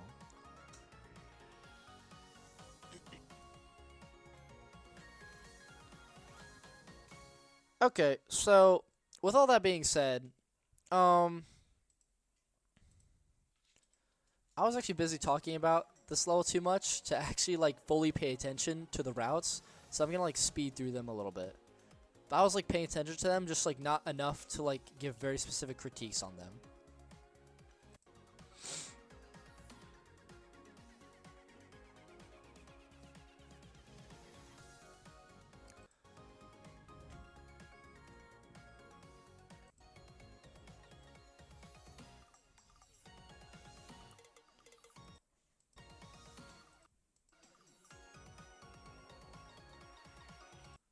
Okay, yeah, hold on, okay. So now I think I've formed a good enough opinion about this level, and I'm going to put this original level the original not Sugarfall, Sweet Paradise, Fruity Paradise. God damn it, these little names are so generic. We're going to put this right here. I don't think it's as bad as people say it is. I said that it was dog shit the first time I saw it, but then I realized it's not the worst thing in the world, but it's also very, very low quality in some ways or another. Like, if you look at these routes, this guy is way too reliant on these New Year tiles. Like, they're spammed way too much. Like, it is not even an argument to be had. These tiles are way too saturated in this level. Hello, old router. Hello, is he here? I don't know. Oh, is it Gen D? Oh yeah, that was the original router. Oh my gosh, it is Gen D. I look, you forgot your name. Anyway, yeah, guys, by the way, Gen D, the router, he's in stream right now. Sorry, Gen D, I am, again, your level's an okay, so I don't dislike your level, but I think that your level could have a lot of improvements. So, again, there's another issue that I have with this level, and that the diagonals and the collectible routes in general feel really static. Like, nothing is happening. Like, there's nothing, no motion, no, finesse of the ball. It's all just very, very simple stuff. And I'm not saying that all collectible routes have to have crazy moving shit, but you use a lot of moving stuff in the level already, especially with the New Year tiles, so it just feels really odd when the level itself flows a lot with moving tiles, but then the collectible routes are really static. It doesn't work. Like, there's nothing, no motion here. There's nothing going on. Like, look how static this part looks. And again, I feel bad sometimes talking about levels actively when someone who routed the level is in stream. Hey, Gen D.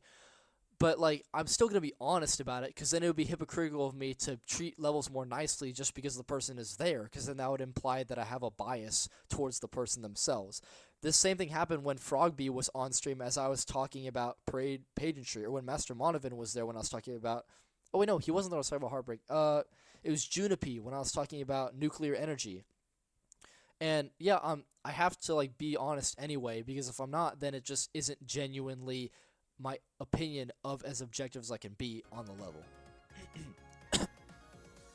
Another issue I have with this level is the theme change usage. The theme change usage is just not good at all. I just have to be completely honest here. I like, first of all, that it doesn't just flip the theme change at the very beginning of the level. That's fucking obnoxious. But at the same time, the theme change usage is not great, and I will give it another benefit of the doubt that they didn't have the green theme, so there wasn't as much variation to be had. But this is my least favorite part.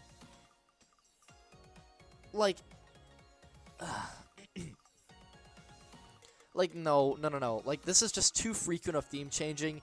It's really annoying, and it has no flow to it. The sync is just horrible, and it's not good. Another thing is that this router tends to do stuff that, he just never repeats again when it clearly should be repeated. For example, he uses these, down blocks, but doesn't use any other blocks in any other parts of the level, aside from that one other diagonal part I talked about, and it just feels really disheveled and broken.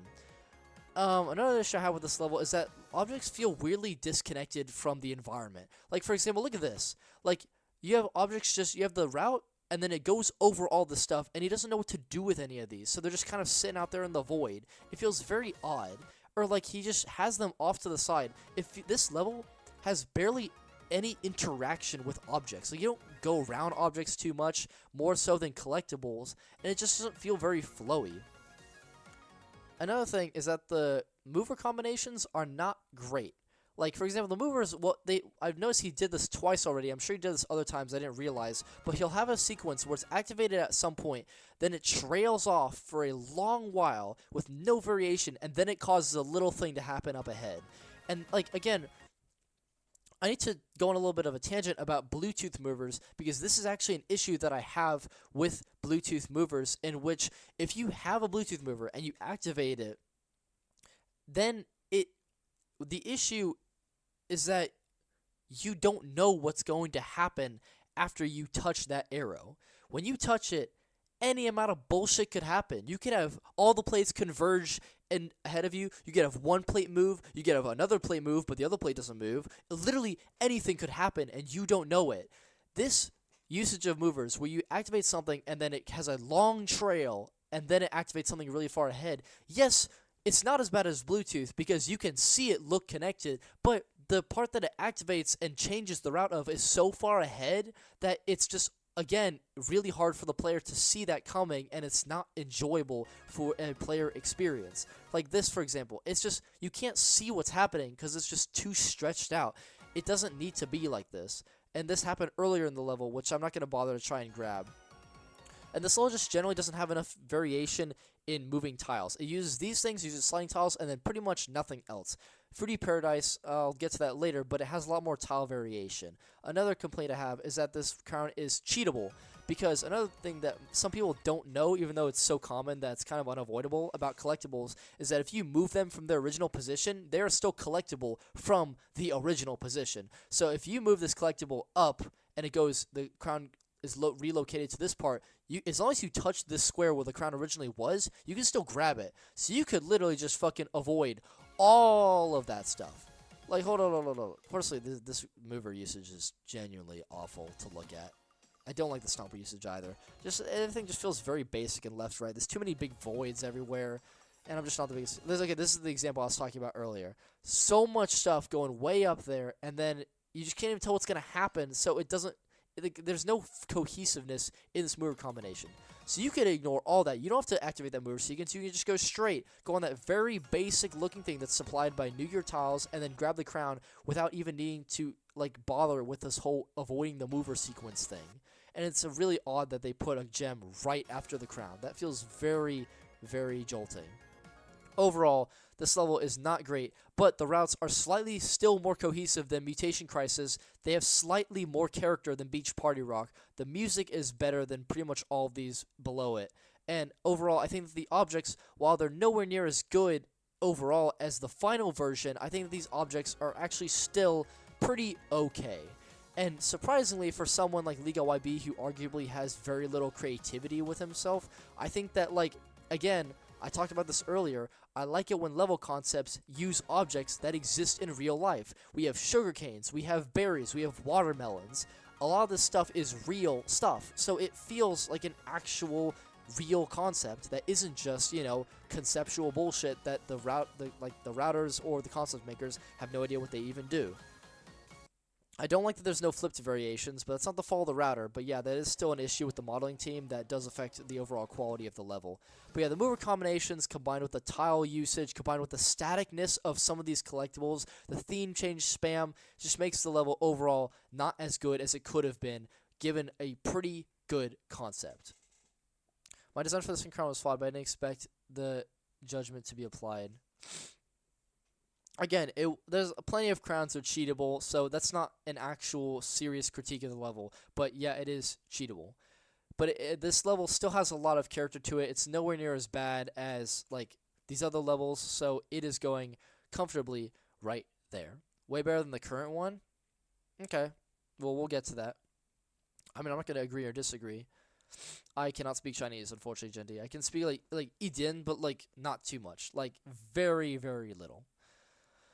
Oh, let's see. The older version of Fruity Paradise looks okay, but the rest are just looking, yeah, okay.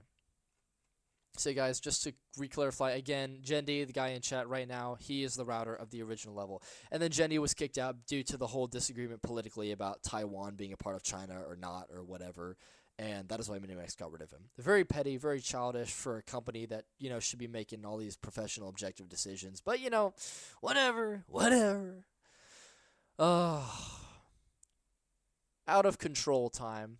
Out of control. What I even, God, like just is out of control. It's out of control. It's out of control. Out of control is like the most it's the most level of all time. Like when I see out of control, I think when I see out of control. I just like get up and I just exist when I see out of control. It just makes me feel so many things like feeling like out of control. Just I look at it and a lot of the routes just feel like routes. Like they feel like they are routes. And the collectibles, they're pretty collectible-y. I'll give it that. So, I mean, you know, this level is just gonna go in like a level. Like this I'm gonna rank this level in the way that I rank a level. The out of control, the name, I mean, it's a name. It's a name that exists. The textures, you know, they exist. This level really does exist. I'll tell you that much. And we're gonna put this level in I'm gonna put it like right here. Actually, we're gonna put it here. What am I talking about? Out of Control's routes are arguably higher quality than Heartbreak, but they're kind of obnoxious. Like they're kind of like they feel like they're made by a corporate company. There's something about Out of Control's routes that feels so generic and so just you've seen this a million bajillion times before. To a worse extent than Heartbreak, which I already said was a repetitive, you've seen it before type level. But this level is just, everything about it is just so generic. Like, Hydrate, come on, bro, what happened? And I know that, again, Hydrate is an example of Minimax throwing in someone that they're close friends with because they feel like it, and then they use the excuse of, oh, well, Hydrate has routes stolen, therefore, he gets his own level now. Like, that's not how that works. You don't get to have your own level because a tiny piece of your route was used against your will. But, whatever. He got a level. I thought Hydrate is a pretty good router. I mean, at least for the time. But this level is just annoying. This level is just really... Ugh. The song is just... it's so boring. Like, it's not boring. It's just, like, annoying. Like, the song is so... It has all these little clicking noises. Like, it has the bass drum kick, but it's not a deep kick. It's like a little dry, like, knocking kick. And it's so obnoxious. Like, they just spam that little bass kick beat. They spam the little clicking noises. They spam water droplet effects. And then at the drop, they just have the most obnoxious, blaring, ear-raping, siren-y noise that I've ever heard. And it's not a siren in the way that it'll attract you to it. It'll do quite the opposite. I do not like the song at this level. It's very generic, but overall, I think that the routes, being as generic and boring and kind of annoying as they are, is still better than Parade Pageantry. In fact, no, I take that back. It's not better. It's actually going here.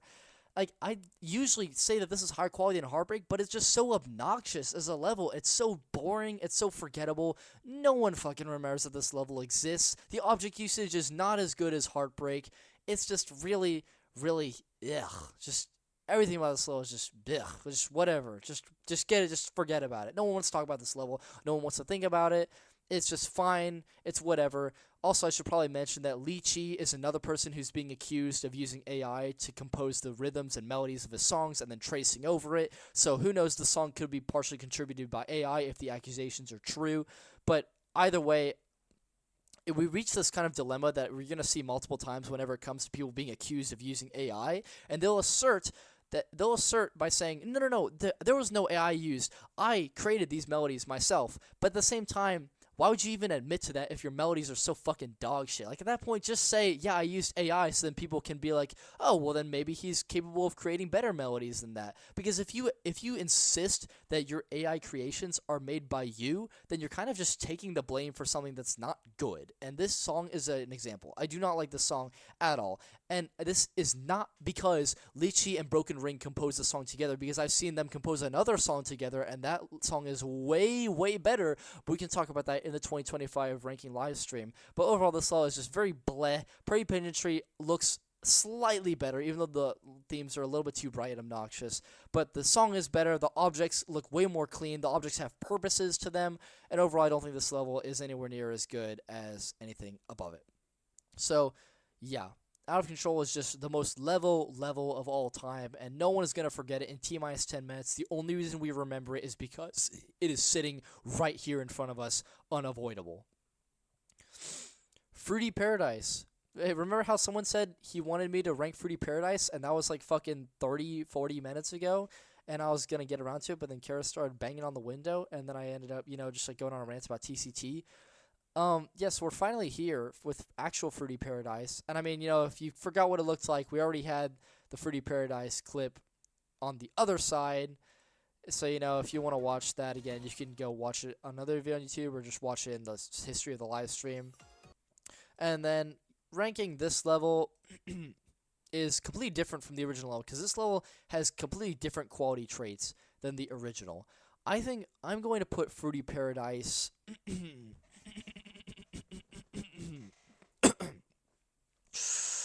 Let me think. Yeah. I put Fruity Paradise right here. Fruity Paradise is fine. I mean, it's just like whatever. But it's better than the original for sure. But fine, I'll put up a musical theater. I wanted to put it below musical theater because I really love the ending of musical theater, but the bad shit just drags it too far down. So I think I'll put Fruity Paradise at the top of It's Okay.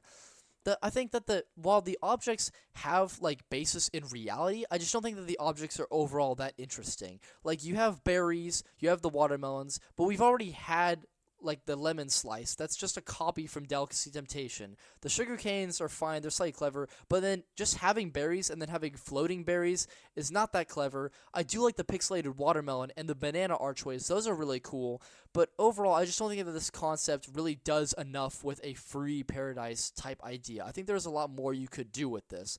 I didn't like the mechanic and the concept either, so that didn't have any good ideas behind it. And overall, I mean, obviously, I just hate this cover as well. This cover is really fucking ugly, but that doesn't really contribute much to the level. I think the theme usage in this level is almost as bad as the original. I think that the theme change, like, distribution of flipping between red, blue, and green is very bad. Like, we go from, with the opening thing is blue, but then it switches to red immediately, which is an immediate no-no. Why are we giving, like, tiny, tiny screen time to these themes, which should be given entire chunks of screen time? But anyway, the first theme is essentially red, then it goes to green, then it goes back to red. Oh, wait, hang the fuck on. You're telling me that we start off with blue for 1 second, then we go to red, and then we don't come back to blue until like halfway into the level? Like, no, no, no, no, no, no, no, no! That's not what we're supposed to be doing when we have 3 themes to balance in a level. And yes, I know someone's going to bring up time memory, but we'll get to that next year. Oh, I mean, in the next live stream, which probably will be right before the next year starts. But I do not like how the themes are organized here. After the blue theme, then you go to green theme, then you go to red, then you go to blue, and then you go to green, I believe. So the second half of the level organizes themes okay, but the beginning of the level, the themes are fucking terrible. Like, they're really, really, really bad. And it's so insultingly bad that it's almost as bad as the theme change spam from, Hey, twin. Hey. I don't think, I may have showed y'all, like, a room tour earlier, but, are you okay being shown on stream? Would you rather me do? Okay, so, I haven't actually looked at my camera in forever. So, I don't know if I've given y'all a room tour. I might have actually never done that because Jason was always in the room, so I didn't want to actually, you know. Yeah. I never showed Jason's side. I mean, so I don't mind showing his side because he never put any posters up, and he's not here. He took all of his stuff, so there's nothing even on the table. So anyway, here's my side. I have all my little pictures just for a nice little background in stream. All YouTubers do this. This is my random shit drawer, and yeah, basically I have. Hold up. So on the other side of the room is Jason's bed, and when I moved into the room, we had this giant island in the middle. And usually you're not supposed to do that because then you have no space, and no other rooms in this entire building that I know of do this, or like any other buildings adjacent to it. Adjacent, I get it. And also, Cara is up there on my bunk bed. And also below the bunk bed, I have a unused microwave and a couch. I'll explain that in a second. So he had this giant-ass, big-ass island here, and it was really annoying, but then I realized it's actually kind of a good idea, because then he gets to have this island, his computer faces his bed, so the light doesn't go towards me, and then I have my monitor, which faces the wall, so basically we can both be doing our computer stuff and not actually bother each other, so it all works out in the end. And I just generally, when I have a setup, I like to have it, like, face majority of the room, because I just feel more secure that way. I wouldn't like to have this giant void behind me. That'd be really weird. Like, what, maybe something could sneak up behind me, like someone, like, instead of knocking on the window, they could just smash through it and come grab me by my ass. Like, I don't want any of that kind of stuff to happen.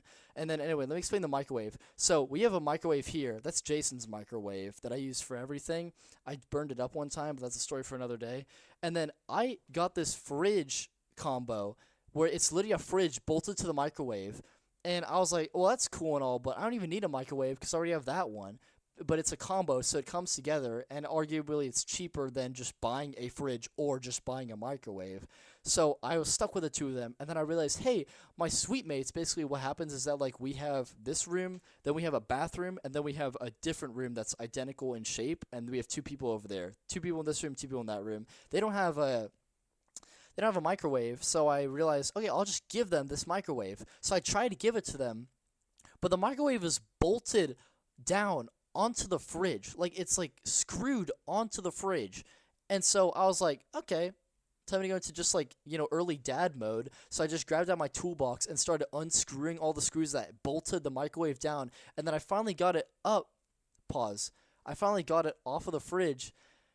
And then I found out that the wires were linked through between the microwave and the fridge the entire time anyway, and the wire led down to the bottom of the fridge, and the socket that you usually plug it into the wall for the microwave was plugged into the fridge, and then the fridge is plugged into the wall, which is the worst idea when it comes to like electrical safety.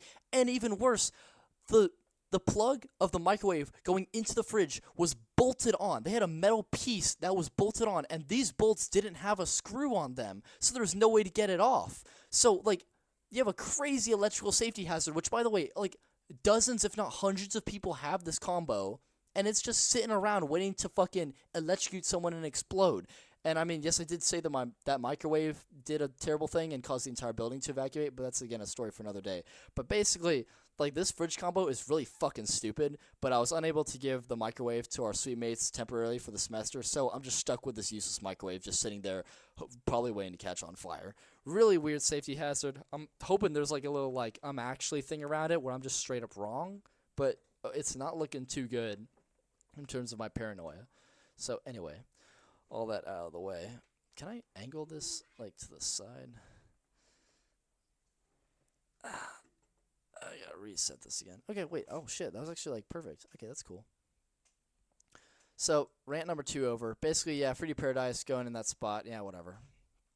Kaleidoscope. Yeah, Kaleidoscope. Oh, my gosh. Long time no see. Let's drag this back down to 6.7. Oh, my gosh. Basically, the decibels was at 6.7. Okay, good. So should be back to the same volume as before. What? What about my fingers?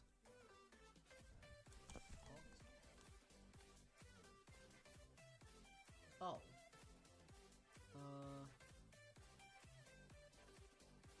Someone said procrastination final boss.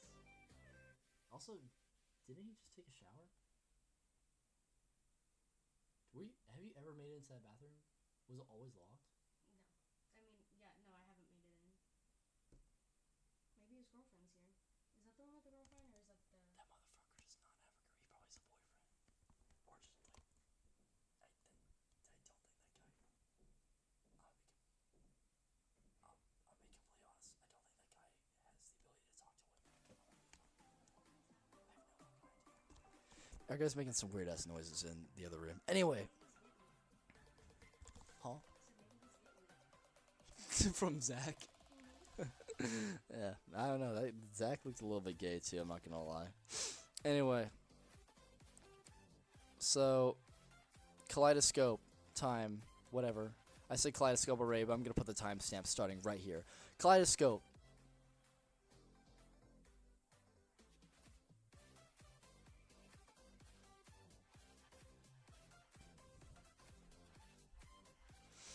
Oh my gosh, where did I put this level?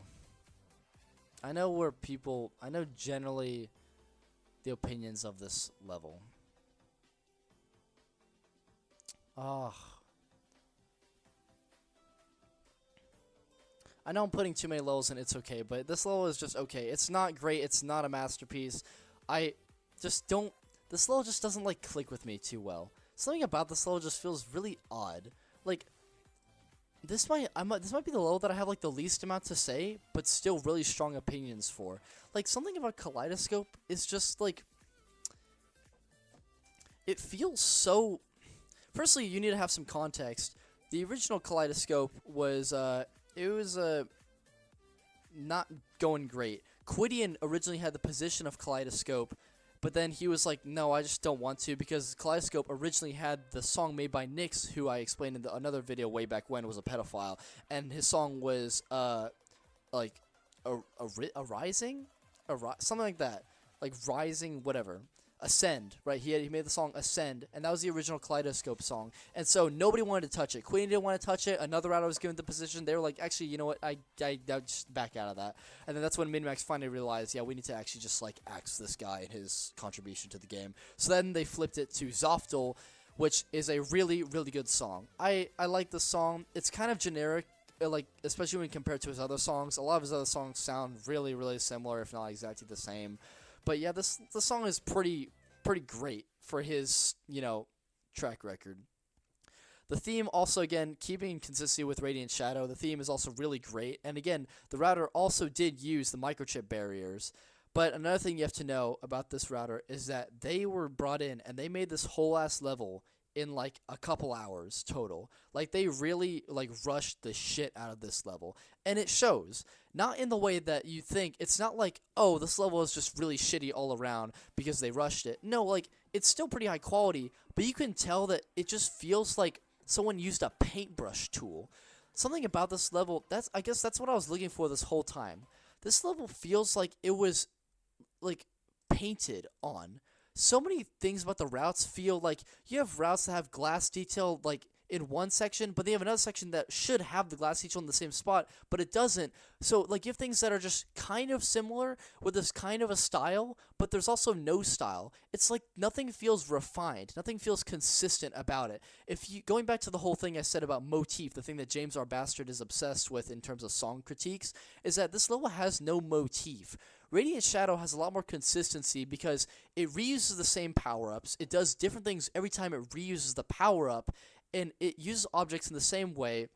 It only ever uses Westland tiles or Mecha tiles or Competition Park tiles. It doesn't use New Gear tiles. It doesn't use Chronos, like fractured tiles. It's very, very consistent in its style and usage and everything. And I think all levels should strive to be that way, like, generally.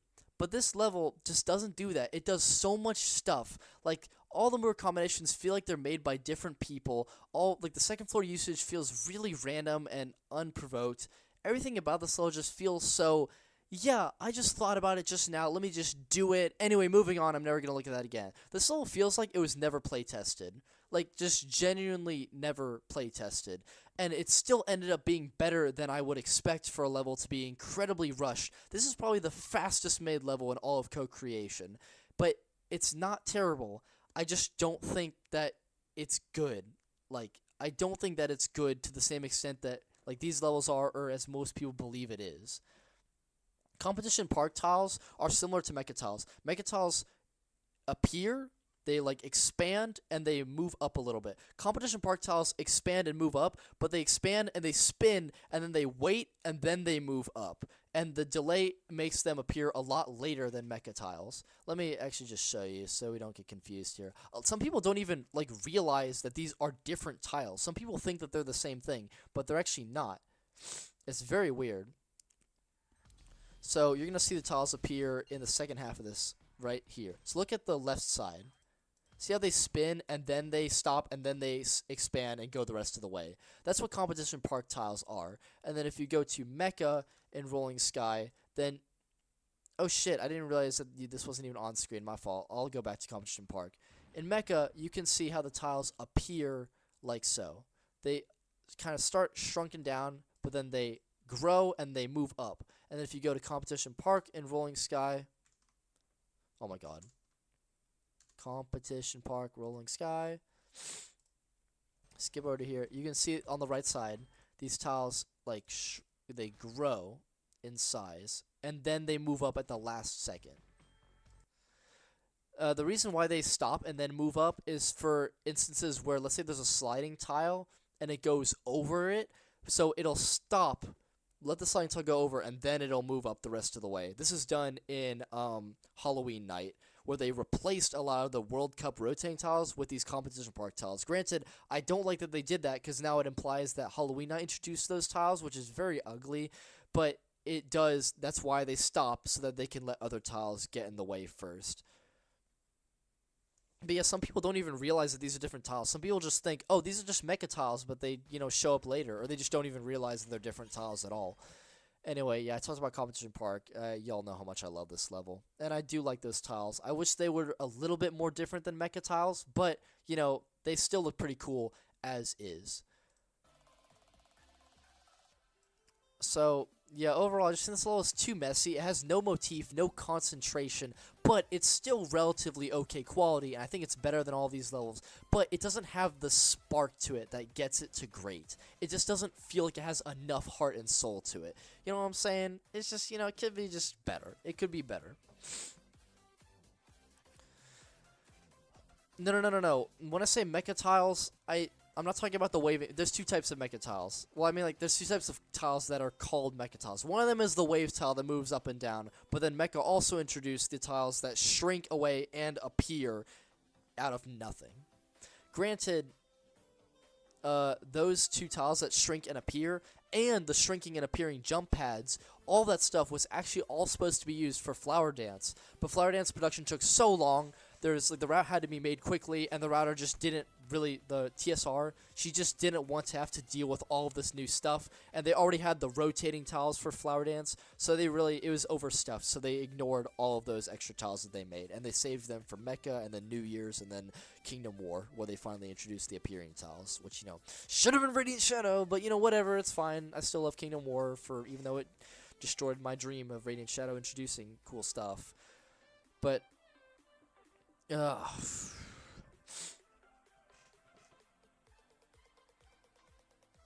other differences you to see, I agree. It made such a short time, by the way, I think. It was made in a short time. Nowhere near as quickly as Kaleidoscope, though. Okay, so let's see. How long has stream gone already? It's been 2 hours and 54 minutes. Okay. So we are, yeah, not even halfway. Yay! And I have a lot to say about a lot of these levels. Well, most of them, anyway. Okay, I think now's a pretty good time to switch the song.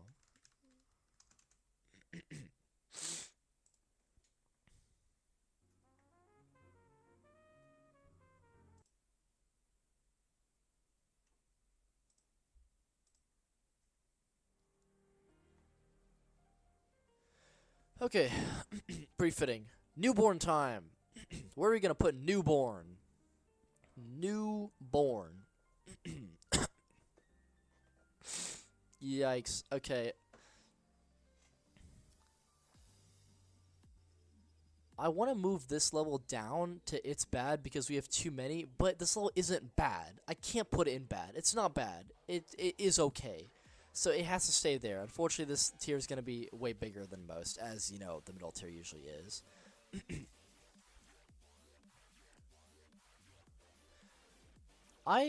I'm so pulled with Newborn. Newborn is a really textbook example of a level where the routes are, like, pretty fucking dog shit. Like, some of the routes, like, some of the most iconic levels have routes that are really terrible and no one wants to admit it. World Cup has really bad routes. Neon has shit routes. Egypt has very bad routes. Happy Birthday has terrible routes. But nobody wants to admit these things because these are iconic levels. The songs are really great. The objects are pretty cool. And they're just classic good levels. But the routes themselves are pretty low quality. There's so many giant gaps of nothing. There's so many other parts where it's overstuffed with random shit. There's barely any cohesion in the routes. It's really, really messy. And there's just, like, it doesn't sync very well.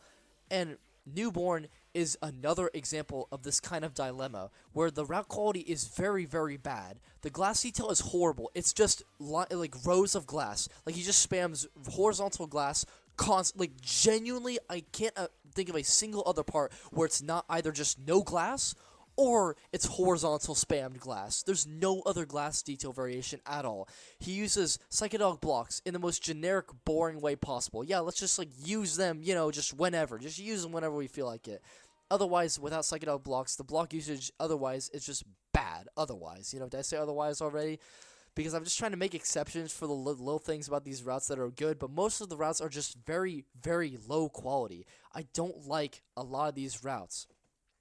But the level is still incredibly fun.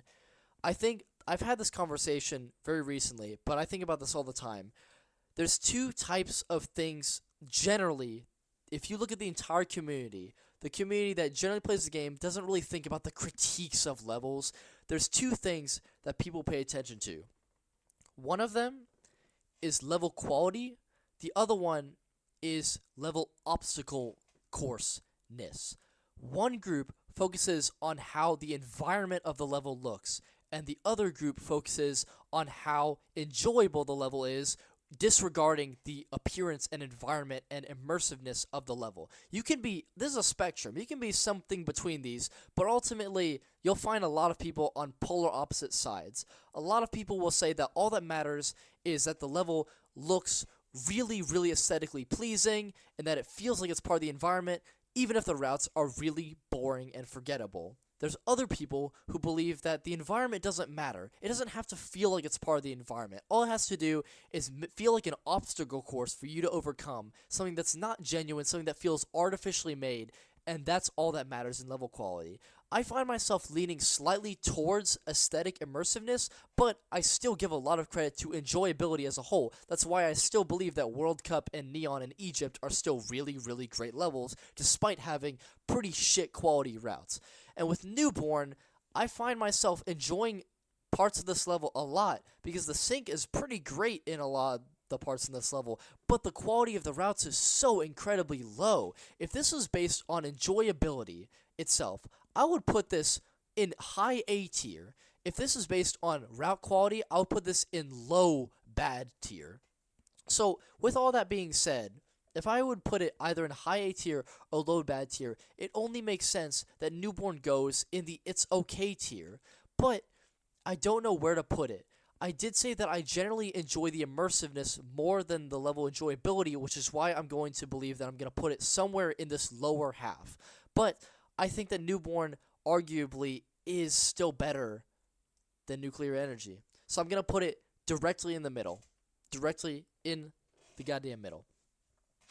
While I do assert that I enjoy immersiveness slightly more than how much of an obstacle course a level feels, I do have to give credit because the obstacle course quality is just really good. The level feels really engaging. I really want to play this level despite it being really shit, because the gameplay, the ball movement, the sync generally makes the level enjoyable to play in the same way that Neon or World Cup or Egypt or Happy Birthday makes me want to play the level. But the route quality is very bad. I think that the concept is the most generic, boring concept you could ever come up with. This guy, the person who made this concept, he also made the Shining Waves, Dazzling Tides concept. And he made another one that I forgot about. But he has a history of making the most generic, ethereal stuff. All of his concepts, and I mean all of them, are just, hey, here's like a thing that I vaguely think of. Like, let's think, I think of, magic music. And now let me just make a whole concept out of that. We're going to have a rune. What does that rune mean? I don't know. What does the rune resemble? No, nothing. It's just a rune.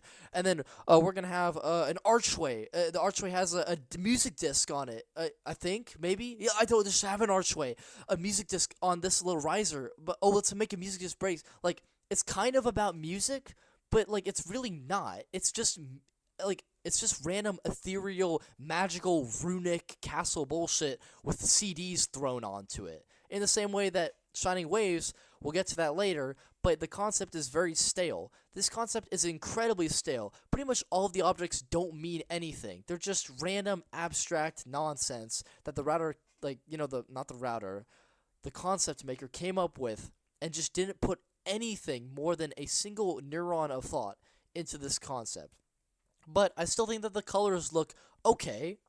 There's a proposed change to the textures that I thought looked garbage, so I'm glad that we have what we have here.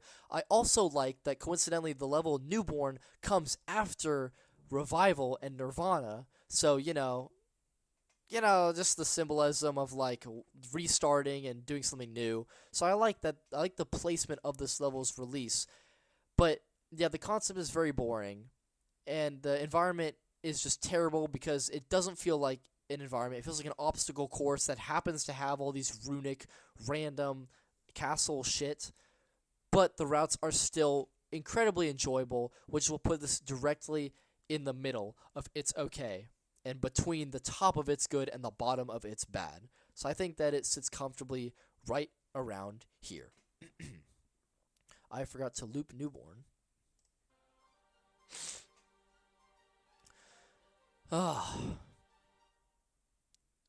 What did you put Polar Exploration into? Well, we haven't gotten to Polar Exploration yet. That's way down the line. And I don't think I've ever ranked Polar Exploration ever. In, I've never ranked it and took a picture of it.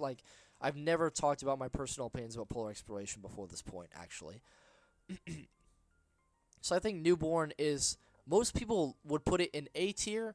I strongly disagree. Some people would even put it in S tier. I don't think it's anywhere near that good. And while I do love the song that Zoftel made, in fact, just because of the song, I'm going to put it above here. But I just don't think that the routes are good enough for it to be any higher.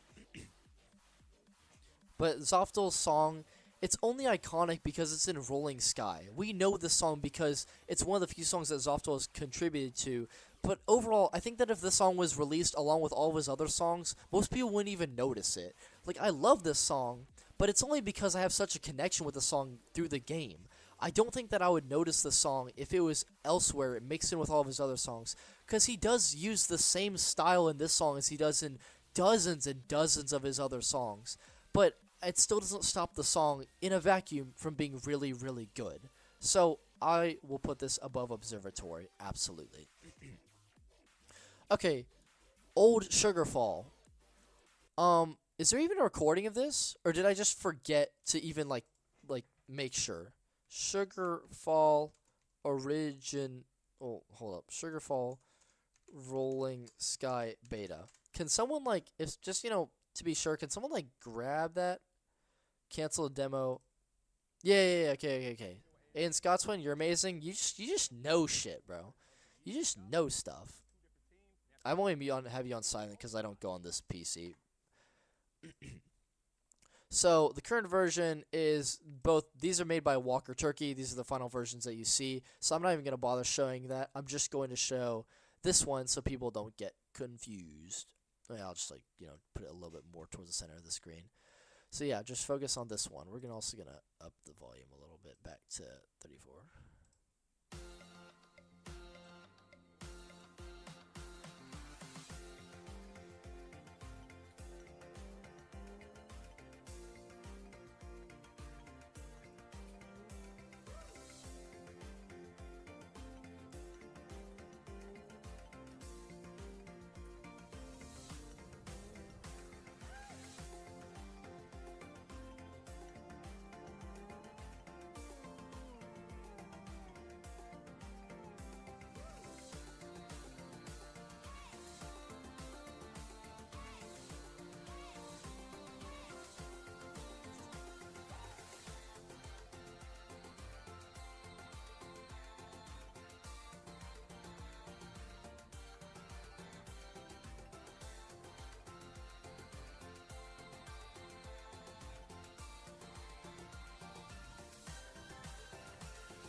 So that's all that was ever made.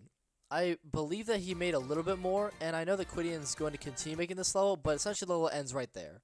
And he didn't ever finish it before he eventually lost motivation, had something with his real life situation. Then he gave up, went on hiatus, and he came back, and he's now a much better person. But just keep in mind the context. Quidian was a piece of shit when he made this level. So my goodness, when I saw this level, I'm telling you, I hated it so much. This level is going in actual dog shit. This level is very, very bad. I genuinely, again, I don't feel bad saying this because Quidian is a much better person now. So it's, you're just being a dead horse at this point. But my goodness, this level is just the opposite of eye candy.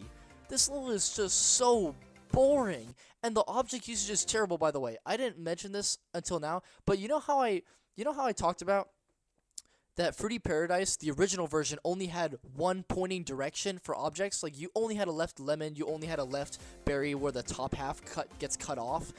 For some reason, he only uses one direction, and then he kind of just forgets that the other direction even exists. And this is the version with the green theme added, which means that all the flipped variations are added, so there's no reason for him to only be using one pointing version. And he does that again in the build-up in the blue theme, where he fucking uses the berry that points to one direction, but then he uses it again for absolutely no reason. Hold up, where it is in the blue theme.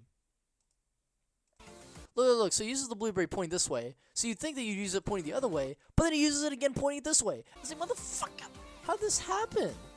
And just he knows that the other version exists, he just forgets. The use of tiles is just genuinely terrible. The usage of rollers is boring. This kind of collectible design is so generic and overdone that there's nothing even to talk about. Why is there a jump pad on the side there after using these awful sits pillars? These sits pillars don't look good in anything other than a castle environment. Like, and maybe Chest Fortress. That's also kind of castle anyway. These just don't look good. I don't know why people are obsessed with them. They almost always look bad. The spotlight usage is also just terrible. Like, what is it with this guy using sliding tiles that are 3 tiles wide on a spotlight? Like, why does this happen so frequently? The block usage is just terrible. The glass usage is not as atrocious as Newborn or Industrial Age, but the glass usage is not good. We cannot just alternate between solid blocks of just white tile and then solid usages of glass. That just looks really, really ugly. There's no sync in this level either. All the theme changes are off sync, and do not use the excuse of, oh, maybe it was just recorded and the song was slightly... No. This is the original, level. The song just did not sync properly. The usage of tiles is horrible. The glass usage is horrible. The object usage is just genuinely insulting. Everything about this level is so bland and forgettable and empty. Look at this checkerboard usage design. This is what I'm talking about. Doesn't this just look so ugly? It's almost like it makes the theme look uglier just by existing like this. Because, compare this in just this single frame. Which one looks better? This one looks better in my opinion. Because it just doesn't have this generic, unfitting design. The checkerboard design never looks good in any level other than a concept that actually involves checkerboard stuff. Blocking is just terrible. Everything. This thing is horrible. No. I will not stand for it, I tell you. I will not stand for it, I dare say. This level is going in actual dog shit. And I feel tempted to put it in it's bad because I don't have that much hate to it. But that's only because I realize at the end of the day that this is just a level not in the game. So I feel slightly more comfortable about it. But at the same time, I realize if this level was in the game, I would really, really not like it. So this level is going in actual dog shit. Is it as bad as Jungle Expedition? No. It's worse. It's better than these three, but it's worse than Jungle Expedition. Jungle Expedition has some kind of variation. It feels slightly more like the environment. I forgot to mention that Fruity Paradise feels way more like a Fruity Paradise environment. The environment in this level is almost as bad as Newborn. It does not feel like a Fruity Paradise level. It feels like a giant empty void of nothingness and depression and devoid of happiness that just happens to feature a couple berries along the way. I do not like this level at all. No offense to Quidian. I have to keep repeating that this has nothing to do with Quidian's character at the time, but Quidian was also a little piece of shit, so I didn't feel bad at all hating this level, and I am so glad that this level was not put into the final game. But yeah, I just have to once again mention that Quidian is a much better person now. Why are the spotlights? I jolly agree, dude. I hate it when levels that shouldn't include technology have technology-based stuff. You have the super jump, which is, you could argue it's technology, but in a video game, you have video game-looking things, like in Mario. So it's fine if you have the super jump. That's part of the video game experience. Like, you wouldn't have a crown in an ocean, but you still want the crown because it adds to that little video game vibe of Rolling Sky itself. But when you have things like a spotlight, which is just a high-tech object, it doesn't make sense to use a spotlight in a level like Sugarfall or Fruity Paradise. It just takes you out of it. I don't like when one of the worst ones is Dinosaur Valley. Why would you use high-tech spotlights in a fucking ancient Jurassic era level? That makes no sense. But I already gave Dinosaur Valley enough shit in its own fully dedicated video. The point is that spotlight usage should only be used in levels that would make sense to have technology. If you don't have technology in your concept, then why are we using spotlights, twin? Or at the very least, if you have an old-fashioned technology level, then use the other spotlights. But just keep them the fuck out of things like Fruity Paradise, please. Anyway, I've said enough about this level. Going into actual dog shit, I actually don't dislike this level anywhere near as much as the other actual dog shit ones, or Malak Metropolis, or Firefly Valley, or Tribal Hunting, but I have to acknowledge that that's only because the level isn't in the final game. But if it was, I would hate it so much more because it would be a permanent stain that we cannot get rid of. So it is going in actual dog shit. Okay, breaking.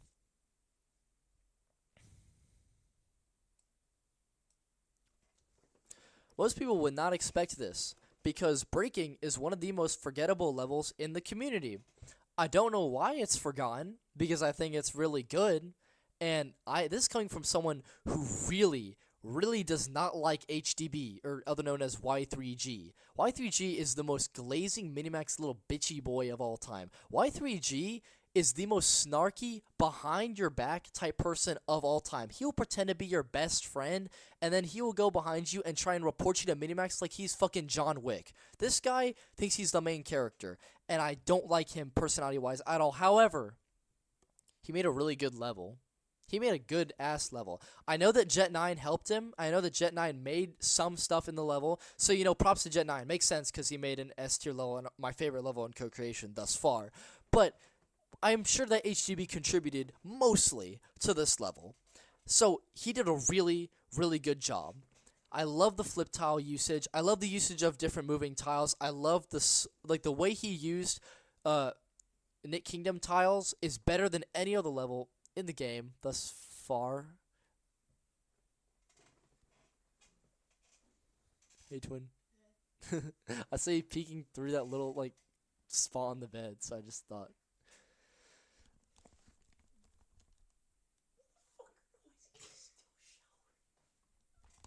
Guys, he's still my sweet mate is still fucking showering. 1 second. That's why I'm gonna try and break into the room right now.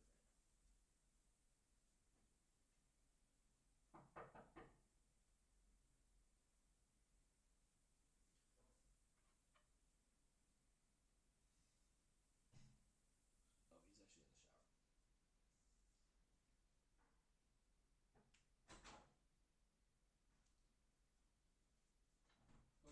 Oh, can I come in? Can I come in? Oh, sorry. Were you taking a shower or were you just done? No, it's just the finals thing. Oh, my fault. Okay. Cool. Yes.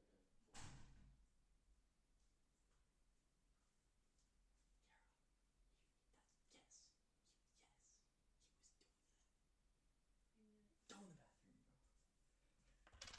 Gosh. The door's open, so. Oh, actually, I'll just. He's not gonna. Yeah, what am I talking about? Oh my gosh, bro. Holy rage bait. Holy fucking rage bait. Guys, okay, so basically, all you have to know is that my sweet mate, he's really nice, but he does this weird thing where he leaves the shower running for hours on end to calm his anxiety. Listen, I have anxiety, but I also understand that you can't just be doing that, alright? The bathroom is locked most of that time. The light's on. I'm not gonna walk in if I think someone's showering. But if the shower's running, then it's do I walk in or do I assume that he's just running it to calm his anxiety down? Which he's done this multiple times before. And it's dog, you can't do that in a dorm room, even if it's not really wasting water because this is such a big building. But for your sweet mate's convenience, they don't know if you're in there or not, so they'll just be waiting for absolutely nothing. My girlfriend was trying to go in there this whole time and she couldn't because she thought that the guy was showering, but he wasn't. He was just running the water. Anyway, another thing I was asking him is when you're not here, when you're at home or if you're in an apartment or something, how are you gonna do that? Are you just gonna waste the water that you or your parents have to pay for? And he's like, yeah, I should probably stop doing that. No fucking shit. Anyway, so basically, yeah, he's done now. Huh? Yeah. Okay. Oh, so anyway, I finished talking about that stuff.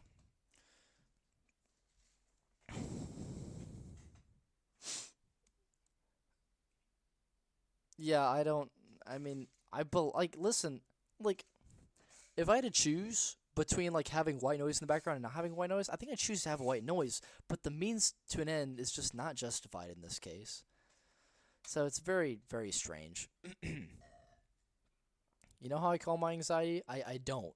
I just let it out, and then it doesn't exist for the foreseeable future. Not moistening it up in the shower. Well, he's a computer science major, so it's partially understandable. But, you know, anything but actually getting in the shower. So, I shouldn't be saying that. We have a friend who does computer science, but he seems to be pretty well put together. Huh? Doesn't yawn? Well, every computer science major now is in engineering before they get into that. When I say computer science, I meant like generally engineering.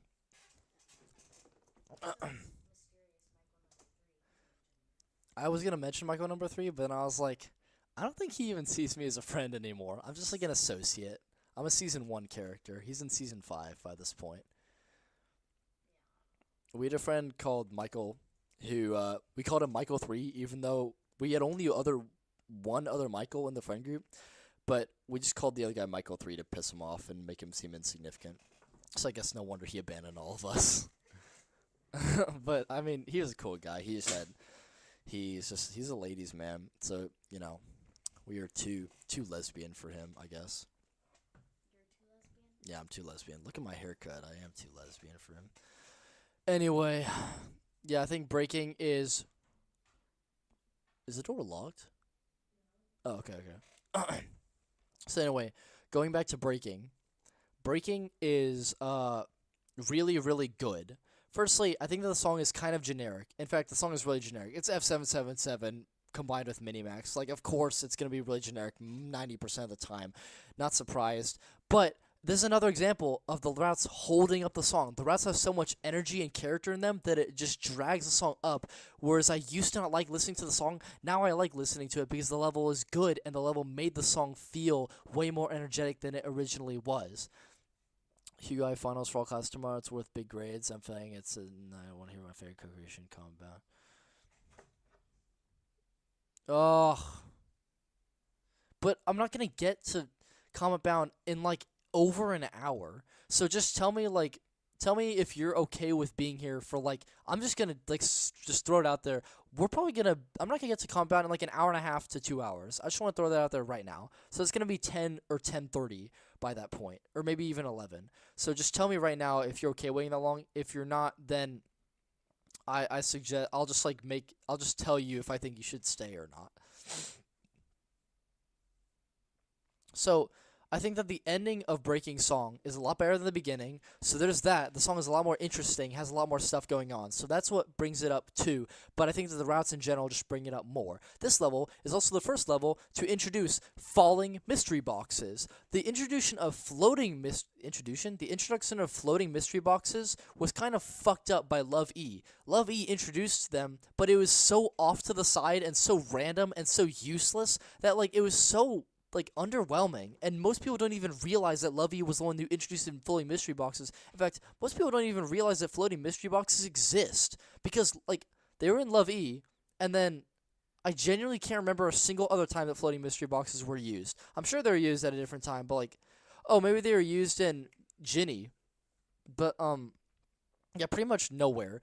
But this level was the first level to introduce falling mystery boxes, and no one gives it credit for that. I don't know fucking why, because this level introduces them really, really good. Like, the song has the little draping down effect, where it has, like, a little staircase effect in the song, and then it's paired perfectly with the descending of the mystery box for the first time. That's really, really cool.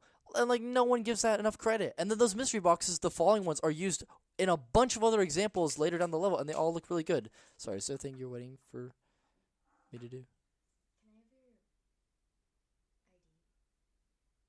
Driver's license? No. My school? Mm-hmm. Oh, do you want to go? What are you doing? What are you doing with my ID? Huh? I want to go to my car. I'll come back. Oh, okay. Sorry. Well, you had to get in here, so is it? Oh, my fault. Here you go. Do you want the room key as well? No, just whatever. No one's gonna come into the room. Actually, no, I don't trust that because I have headphones on. I have no awareness right now. Wait, where's the key? I ate him. Well, they're on the bed somewhere. Hello, where's the key? Am I tweaking? Huh? It's not here. Oh, look, there's the starburst. Wait, was that sitting here this whole time? Oh, I couldn't see it. I never knew it was there. Yikes. Oh, fuck. I almost spilled Diet Coke all over my PC. Well, your Bucky's Diet Coke. Hello? Where's the key? You're gonna walk with your socks on the dirty-ass ground. No, put your shoes on, Kira. I'm too much of a germaphobe to allow that to happen. Okay, I don't know what happened to my key, but, oh, it was in my pocket. Okay. Anyway. Okay, bye-bye. Well, hold up.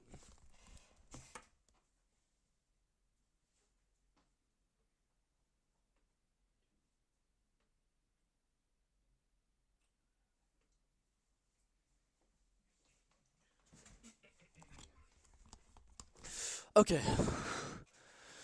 Oh, okay, sorry. I keep interrupting myself on breaking. So, breaking, it introduces the mystery boxes really, really well. It uses the Nick Kingdom tiles incredibly well, and the routes are just really, really smart. Like, yes, a lot of people are saying, oh, it copied Observatory by using the double ball at the end, but, like, the double ball is used so much better than Observatory and Crescent Moonbeam combined. The double ball is used in a way where you have to activate the arrow and then go to the other side, and you can't cross over, and you have to be aware of the asymmetry. This is done way better than Passionate Love is done, and nobody gives enough credit for that. I feel like that's just a recurring thing with this level. Nobody gives this level enough credit for the things that it does. It also has a section where you're jumping on super jumps over a void, and a lot of people are saying, oh, that steals from Starlight Desert, and you can make that argument, but it's also done a lot better. You have actual structures of blocks that do stuff. You have collectibles in those structures. You have an inversion of that earlier. For example, you have the floating gem, where it starts on the ground, and then blocks rise up around it, then the gem floats up, and you have to collect that gem as it rises up with the blocks. Then you see another gem that also does the same thing, so you know, okay, I have to go to the gem, it'll rise up, and then you collect it. Then there's a mystery box, and it's in the same section, and it's on the ground, and you know, okay, this level plays around with mystery box mechanics, so I know that it's gonna rise up along with the blocks, and I have to collect it. But then it turns that around, and keeps the box on the ground, and it uses those little falling tiles from the second floor that it's been using all throughout that section in order to build a hidden route to avoid the super jump to get the mystery box on the ground, which is fucking genius. That is genius collectible design. You're using other collectibles to make the player learn a certain thing and then tell them, hey, by the way, just fuck you. What you just learned is different because this is a mystery box, not a gem. We're not going to treat it like a gem. We're going to make it actually harder. That is a genius mystery box design. I love it so much. The last mystery box too, the one where I described with the asymmetrical dual ball, is also a perfect mystery box. I love the first mystery box. I love everything about it. I also love that this level keeps the psychedelic blocks organized together. It packs them together like psychedelic music and Beat Party did. It's so much better that way because it makes the blocks feel like they actually have a purpose. When levels scatter them around randomly without any kind of cohesion whatsoever, it makes the blocks feel insignificant, like something that you should just ignore with your brain. Turn it off. Turn your brain off when you see those blocks. But in breaking, they actually respect the original intentions of those blocks and use them in the exact same satisfying wave pattern that they always should have been used in. All of the mystery boxes are really good. Some of them are a masterpiece. And the level has a song that is okay, but is elevated by the rest of the level. Some of the routes in this level are just genius. The object usage is perfect. Everything about this level is great, great, great shit.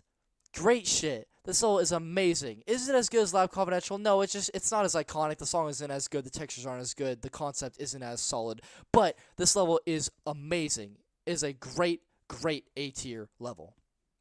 Great shit. It's a shame that breaking has a terrible name, and it's a shame that people just don't remember it. Maybe it's because the name is so shitty. I don't know. But people always say, yeah, that level was that was okay, it was whatever. But I really liked this level. I don't feel bad that people don't care about it because it's made by someone who I don't like, but I do believe that he made a really good level, and it is a shame that good quality is being ignored in this case. Do I have any info on future levels? Yeah, no, pretty much. Nothing that I really want to say on stream. The no hitbox if you go to the side on the outside 5 lanes, an object during the super jump part. Yeah, that makes sense because you can't extend a hitbox outside. Like breaking is just a really classic looking level. It just feels like a really classic level. And the same with the Kingdom War feels like a classic level. The route style feels very old fashioned, even though HDB had like very little routing experience. By the way, this is like another issue. Like, why would you hire someone if they made a single level on fucking Rollercraft or IIE or whatever? But I don't know how. But HDB ended up making a really, really good level for someone who had no experience. So I really do like breaking. I like it. It's great. Now, Dazzling Tides. I mean, Shining Waves. Oh, Shining Waves is such an... I mean, like, it's a level.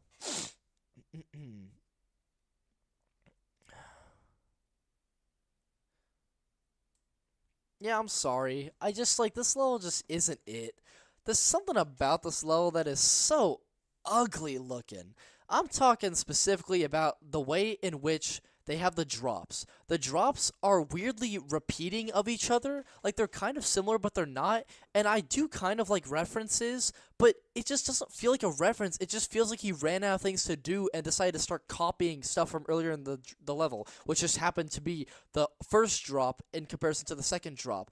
I don't like the way he uses mover arrows as indicators and then just says, you know, fuck you, the direction I told you to go in. No, you don't. You're not supposed to go in that direction. You're supposed to go to this little hidden corner. That's so obnoxious and annoying, and I don't like that.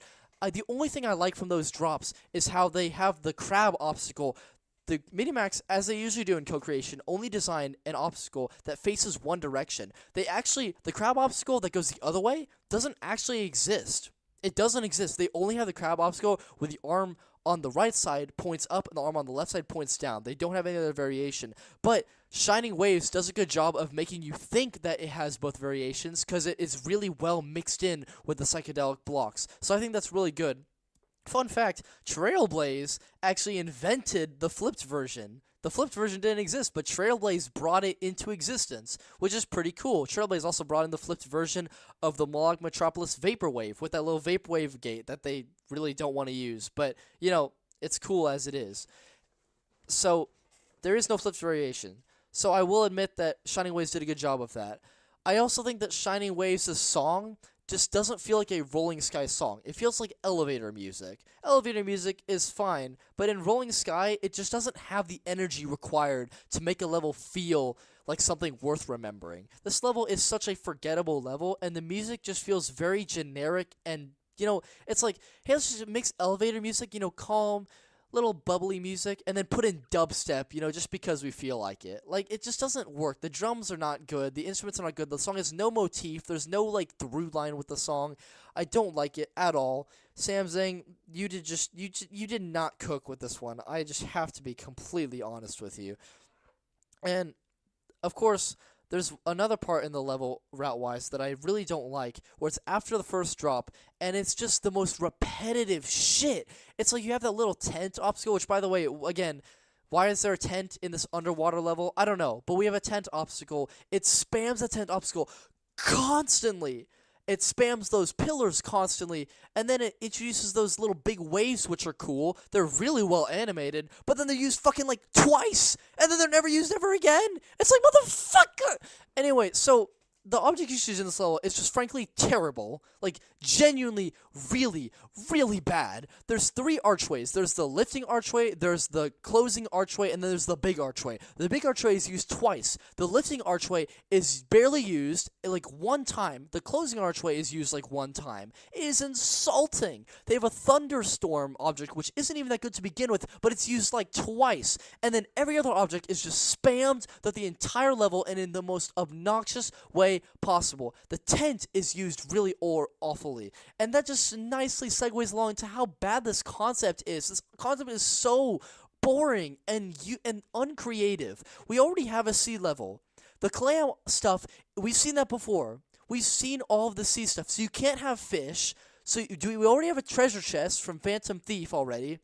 There's nothing you can do. So why are we adding this dog shit concept into the game? Why do we have an underwater tent?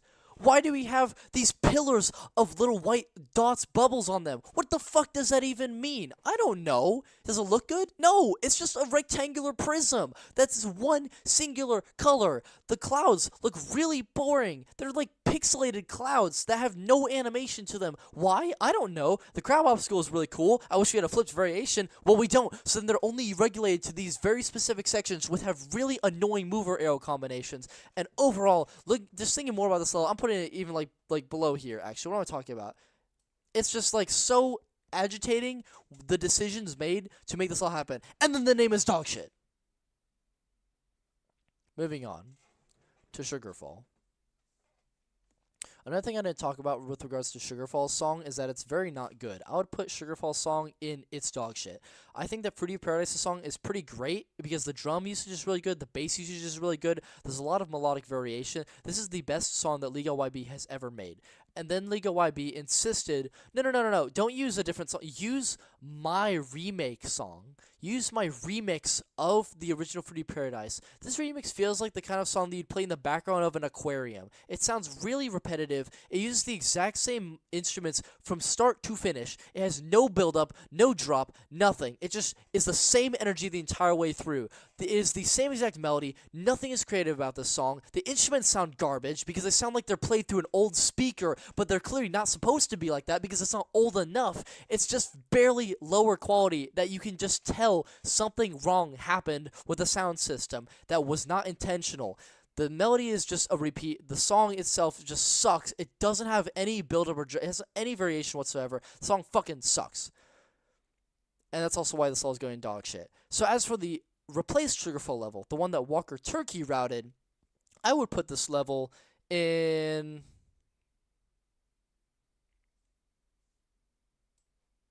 right here. This level is going right here. I think that Beach Party Rock has more interesting routes, has more interesting textures, more interesting objects. It has more of a real concept that is a tangible idea. It's more environmental, so it's way better than Sugarfall. But Sugarfall has slightly clever. Actually, I take that back. What am I talking about? Sugarfall is not as good as Master Ball. The song, actually, what am I talking about? The song is actually so bad that it has to drag it to It's Bad. What am I? Well, it's either here or it's either here. I forgot how, I just made a whole ass rant about why the song was so terrible, and then I somehow forgot about it the moment I started placing it on the tier list. So, is it really bad, though? No. So I have to put it here. Because the textures are still okay. The objects are still okay. The concept is tangible. It has a real concept. So I have to give it that. But it's nowhere near as energetic as these other levels. Because the song is just so terrible. But the routes are really clever in some places. And yes, it does just reuse a bunch of pre-existing ideas. Like the fucking mover combination to unlock the crown. Or the wall climbing boost. Or the second floor usage. It's all done before. The reggae bridges, it's all done before. But it still holds up better than the song. Where's your car? Where's your car? It was in 30-minute parking that whole time. I finally moved it. Oh, okay. I was like, that was oddly quick. So you moved to the golf course? Okay, cool. Yeah. I'm surprised you didn't get a ticket. I think it's because everybody's gone for break, so they're not really They don't really care. Yeah. Oh, I got through a singular level while you were gone. I was listening. Really? Okay. Ah. Okay. Yeah, I'm pretty much done with Sugarfall. I don't want to think about this level. I don't like WalkerTurkey as a person. I know people are saying I should feel bad for him. Maybe I will feel bad for him when I hear about this controversy in more depth. But as of the release of this level, I did not think WalkerTurkey was a great person. The kind of talking behind people's back type thing, the snarkiness, the bitchiness that a lot of Minimax affiliates had, like TCT and Quidian at the time. WalkerTurkey was a conductor of that behavior because he was the one who encouraged all of these private chats where people could talk about people who they didn't like but then pretend to be all their best friends up close and in person and then again report them to Minimax like the little gremlins that they are. So yeah, I don't like WalkerTurkey as a person as of now, but who knows, maybe this controversy might make me reevaluate my opinions of him, and I might change my mind. And again, bad things can still happen to bad people, so it wouldn't necessarily make me feel bad for him. But again, I need to look at this controversy in more depth later. The song does feel like a toddler composed it. Thank you. City of Tomorrow is the most creative dog shit. It's an interesting way to describe it, but you're never gonna know until like an indefinite time. Actually, I'll talk about that later. So unrelated, but you know the unused thing in Reggae's thumbnail? If you search up promos for Reggae, one of them actually has it in higher quality. The unused thing in Reggae's thumbnail, are you talking about the double stacked speakers?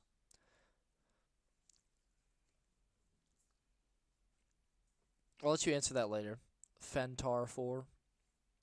Creative Dog Shit is honestly the most accurate representation of City of Tomorrow I've ever heard. I really want to talk about City of Tomorrow, but I really don't know like how that's gonna work because I don't. Hello? Sorry, Kara's just throwing all of her socks and shoes at me and jacket and stuff.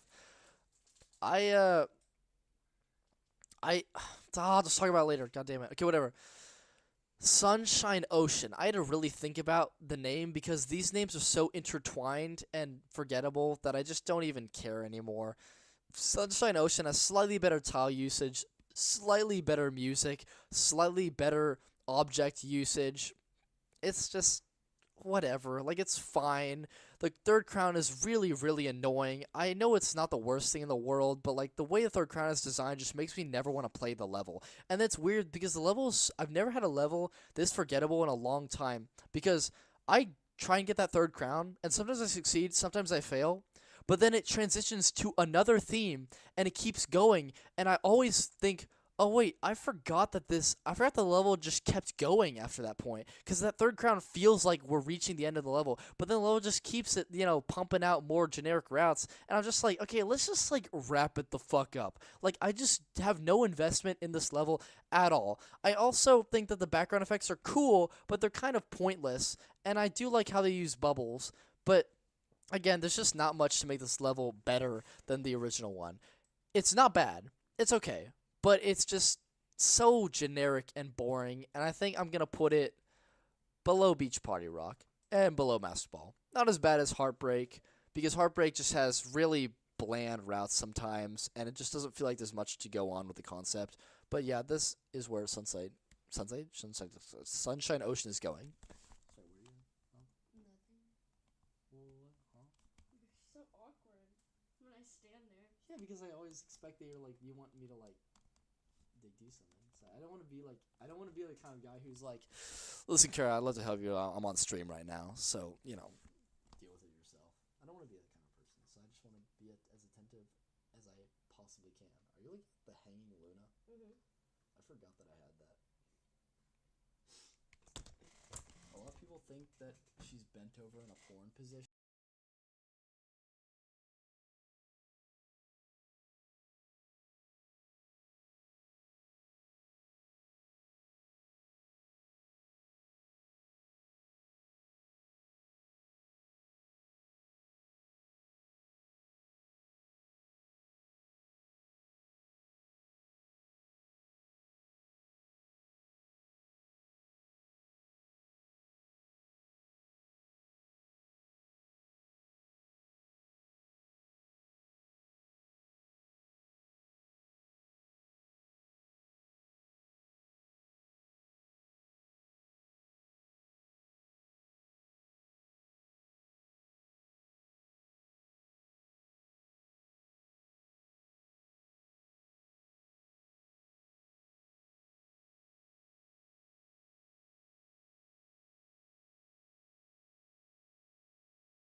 Oh, wait, what? Yeah, I don't know what happened. My headphone just switched off. Maybe it's when I grabbed it. Anyway, Lighthouse Alley. We all love Lighthouse Alley, don't we? As you can see, I put it in a very high prestigious position.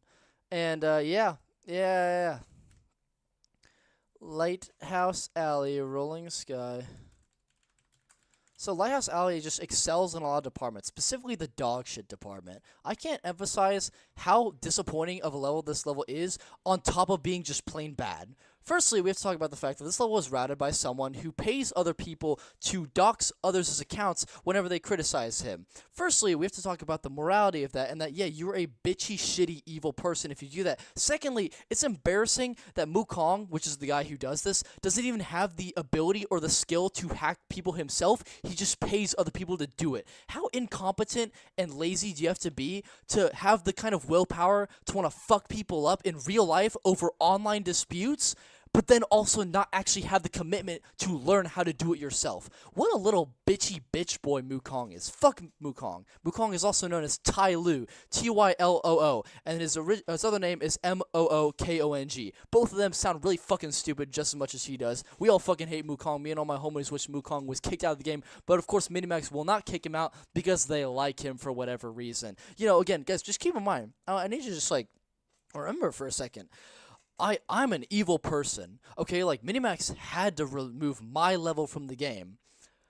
Well, I mean, we have a pedophile in the game. Well, we have a guy who doxes people in the game. No. But trust me, guys. Like, Declan is the most evil. He's the only person who's evil enough to have a level removed. Like, come on, guys. The other two, like, they didn't break any rules. They're good as we are. Like, we're fine. You know, in fact, we're actually gonna ban you from a server if you post a video about why they're such a bad person, aka, being attracted to kids sexually. But yeah, I'm the most evil person in this community.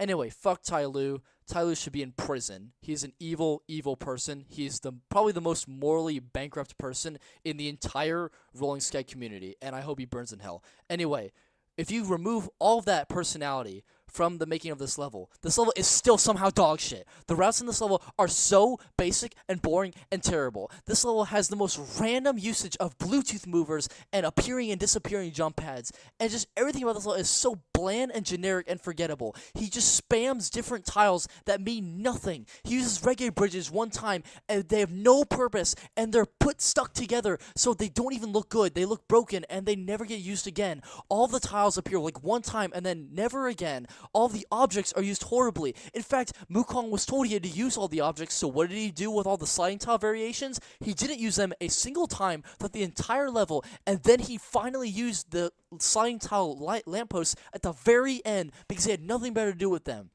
Then you have his usage of the whale mechanic, which is just fucking horrible. And the whale mechanic is his own thing. It's not entirely his fault, but the way he used it is still dog shit. The sync is non-existent. The only thing that I remember syncing is that Bluetooth mover, the first Bluetooth mover. They have another one right after that, but that one doesn't sync. Who knows? I don't know why, because this guy does not know how to make a fucking level. Because all he knows how to do is be a bitch and pay other people to dox people who tell him that he's a little bitchy bitch boy. I genuinely could not care less if this guy doxes me. I'm in Texas A&M. You can pinpoint my dorm room. I don't give a shit, but you're not going to, because this guy is just...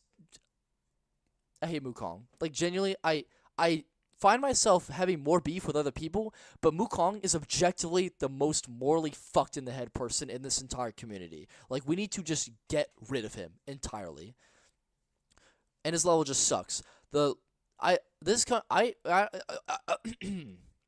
stuttered for a bit because I was thinking about the song composition for this level, because I was talking here in the 2024 live stream about Foggy City and why it has one of the greatest songs in the entire game, and these song composers came together once again and composed Lighthouse Alley, and they composed one of the most dog shit forgettable short ass songs that I had ever heard in the game. It's so boring. It's no motif, no direction, nothing. It has just all the noises that they have, the bubble noises, the electronic slowdowns, the bass usage, it's all just thrown in there with no rhyme or reason.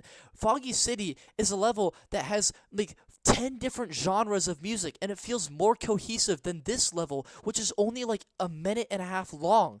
And the only thing that I'm okay with is that it's a minute and a half, so that this dog shit router only gets that short amount of time to shine. And then of course you have the mechanic.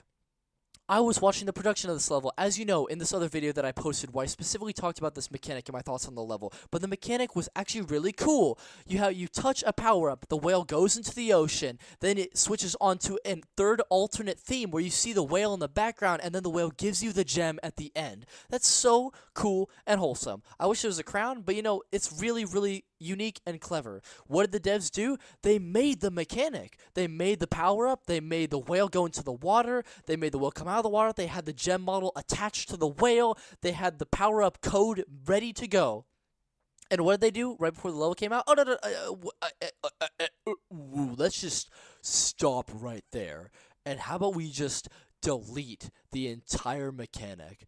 Let's just delete the power-up, and let's just remove it from existence. Let's remove the code. And then they decide to keep the whales in, but now the whales don't have the gem attached to it, so Wukong just places a gem on top of the whale in the most uncomfortable dog shit way possible. Did I mention that okay, that's all I have to say about the mechanics. The mechanic just sucks. Did I mention that the theme changes in this level are just fucking dog shit? So firstly, I mentioned that third alternate theme, which is not Wukong's fault, but the third alternate theme has fog color that's slightly different, even though it has the exact same textures and background, by the way, as the other yellow theme, and that shouldn't even have the same background, because the whole point of having the third alternate theme was to have the whale silhouette in the background. So if you're going to have the mechanic, why are we putting the background of the whale in both of them? Anyway, the third alternate theme is the same texture, but has different fog. So if you were to switch from one version of the yellow theme to the other version of the yellow theme, it would feel different because you'd see the fog color change, but it wouldn't be a different theme. So what should you do in this position if you're a router? You should just not use the theme at all.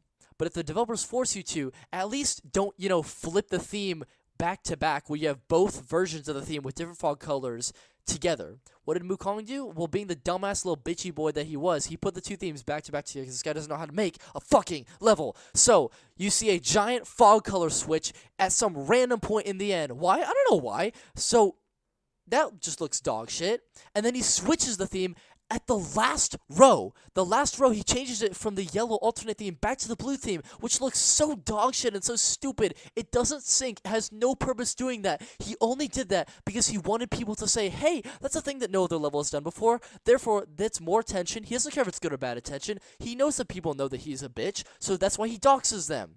So this guy is very self-aware of how terrible of a person he is. He's very self-aware that he's a terrible router. So what does he do? He tries to do as many absurd, dumb things in this level as he possibly can, which somehow manages to still be generic. And then on top of that, the level itself just ends up being dog shit to begin with. And just because this level fell even further than it was at the beginning, despite not having as terrible, of a song or environment.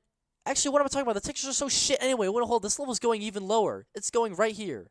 Is it as bad as Sewing Factory? No, because the routes in Sewing Factory are genuinely made by a toddler, and the song is genuinely written by a toddler. The Sewing Factory level is just objectively terrible.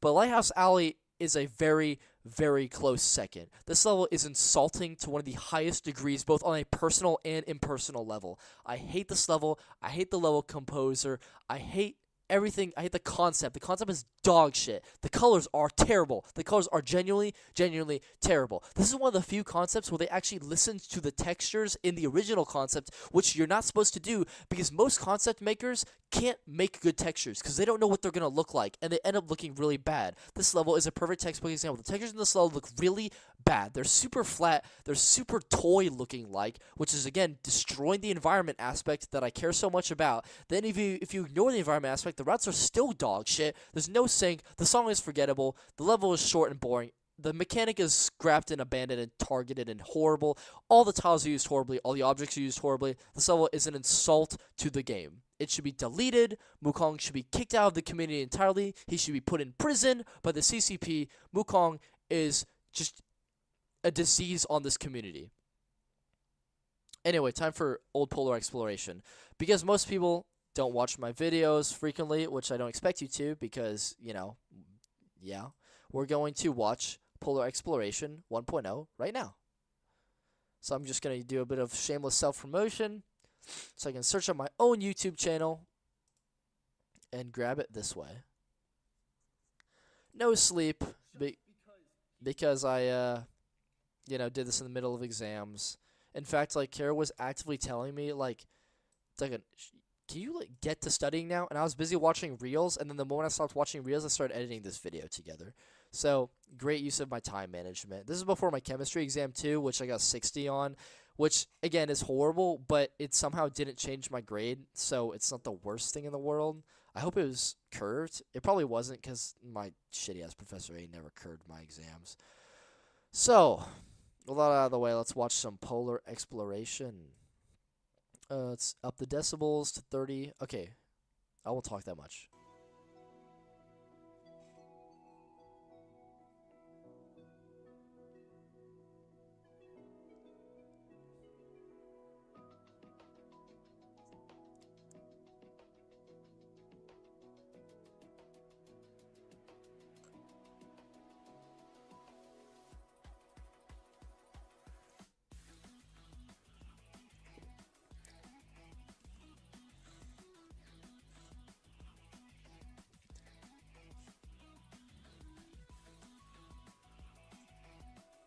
You don't really need to listen to the music, so I'll keep talking anyway. Declan, you should blame Minimax for that level. It's their fault. Well, it's their fault for choosing Mukong, and of course it's their fault for being friends with this guy, because who knows why they would do that. I don't know, it's probably has nothing to do with the fact that their main leader has severe dementia and is making crazy irrational decisions that they're following anyway because they glazer so much. But aside from that, it is their fault that, like, they chose someone who's dog shit, but it's Mukong's fault that the level itself is dog shit. It's the concept maker's fault that the level is dog shit, and it's the song composer's fault that the level is not anywhere near as good as it could have been song composition-wise. So, no, Minimax is not mostly to blame for this level. They picked some bad shit, but the bad shit is what actually caused the level to be bad.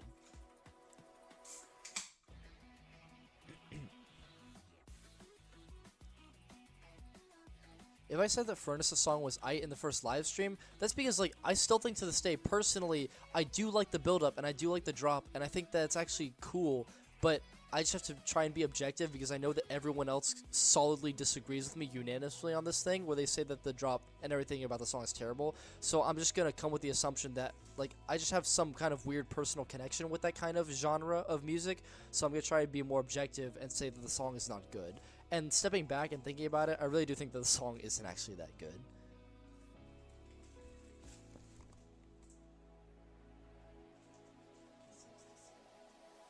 Is that the stupid fucking nut Snickers thing?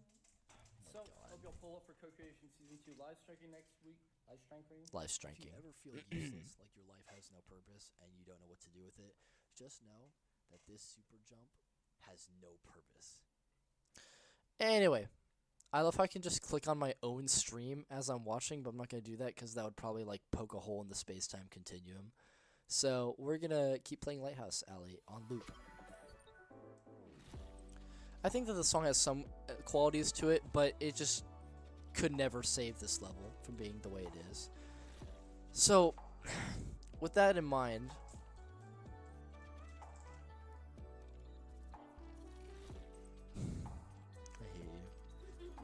so much. I really want to have this snack, but it has nuts in it, so... No, wait, which one? Huh? Oh, right, the cookies. Well, nah, I can't stuff my mouth in the middle of stream. I'll, like, stuff my mouth when we're watching an old version of another level. That's, like, the only time I'm gonna be okay with, like, you know, stop talking. Hold up. Fuck. Oh. That's fine, yeah, I don't need to put a plastic bag in there. Oh yeah, by the way, watch Amazing Digital Circus. It's a really good show. I'm gonna get my girlfriend onto it, like, very shortly. Amazing Digital Circus. Oh god, it's so good! Anyway. So I'm just gonna, like, put this on silently. In case y'all want to see more of it. So, anyway, when I first saw this level on stream, actually, I believe this is in the 2018 stream, and none other than, you guessed it, Aiden Scott's told me about this level. and the person who posted it. And the person who posted it is Midsummer, who I believe routed a level, but I forgot. Midsummer used to be a min-max glazer, and then they started having some weird beef plus a midlife crisis or whatever. Not a midlife crisis, but like some kind of real life thing. And now they and now they genuinely just really get distracted sometimes. And they also hate Minimax. So I don't really know how to feel about Midsummer right now because they seem to be going through a lot. But Midsummer posted this the original layout of Polar Exploration 1.0, and I couldn't find the final version, and I doubt there even was one because, again, the reason why the level was abandoned was because the router didn't want to even learn how to use the editor APK, so there likely is no final version. So what that means is I made the final version. I was like, okay, well, I'm gonna like pay attention to all the objects that he wanted to replace. Like, this is originally all made in New Year's theme with New Year objects, and then he had a list of things that he wanted to replace specifically for which objects. So I followed that. He also said he wanted to get rid of the flight power-up, so I decided to replace it with basement. So he didn't come up with the basement usage, but he did want to change it, and I just decided to make it basement because that would be the most similar thing to flight power-up. He also want to make a couple other changes like falling jump pads, or you want to reevaluate the third crown in different ways, or like the dual ball mechanic stuff in general. So I followed all that stuff and tried to make it in the most accurate representation of what the final level would be otherwise. And looking at it, I still don't like it. I said it was dog shit, and I think it actually looks slightly better in Polar, but the colors blend a little bit too well together in a way that I don't like. It kind of hurts my eyes, to be honest, like looking at this level sometimes, and it just feels really messy. Like, for example, look at this one part that like it just has a random ass difficulty spike right here. You have to go behind this spike, like, and you only have a row and a half to get to this tile right here. You have to go whoop and then quickly move back. And all this was done, like, in a fraction of a second. Also, another weird thing is that he said that he wanted to get rid of the gem here. So I did, but it also makes no sense because now you just have this random thing going on, but there's no gem. So I don't understand the thought process behind some of the changes made to the level. They also had a void here, and I was just like, no, that's fucking stupid. So I put a tile here. But that's just really strange. This all has a lot of weird, questionable design choices. And a lot of people don't, like, people who've seen this level, they don't like that the theme changes. Like, the song has a thing here. Like, the song changes style right at this point. But then the theme change doesn't happen until way later at a seemingly random point. And a lot of people don't like that. But I really don't have an issue with that because a lot of levels, especially ones in 2016 and 2017, they changed the themes kind of completely separately from the song, like Reggae or Street Basketball or Cube or Matrix. So I really don't have an issue with levels that do this. Or Chess Fortress changes their theme in the middle.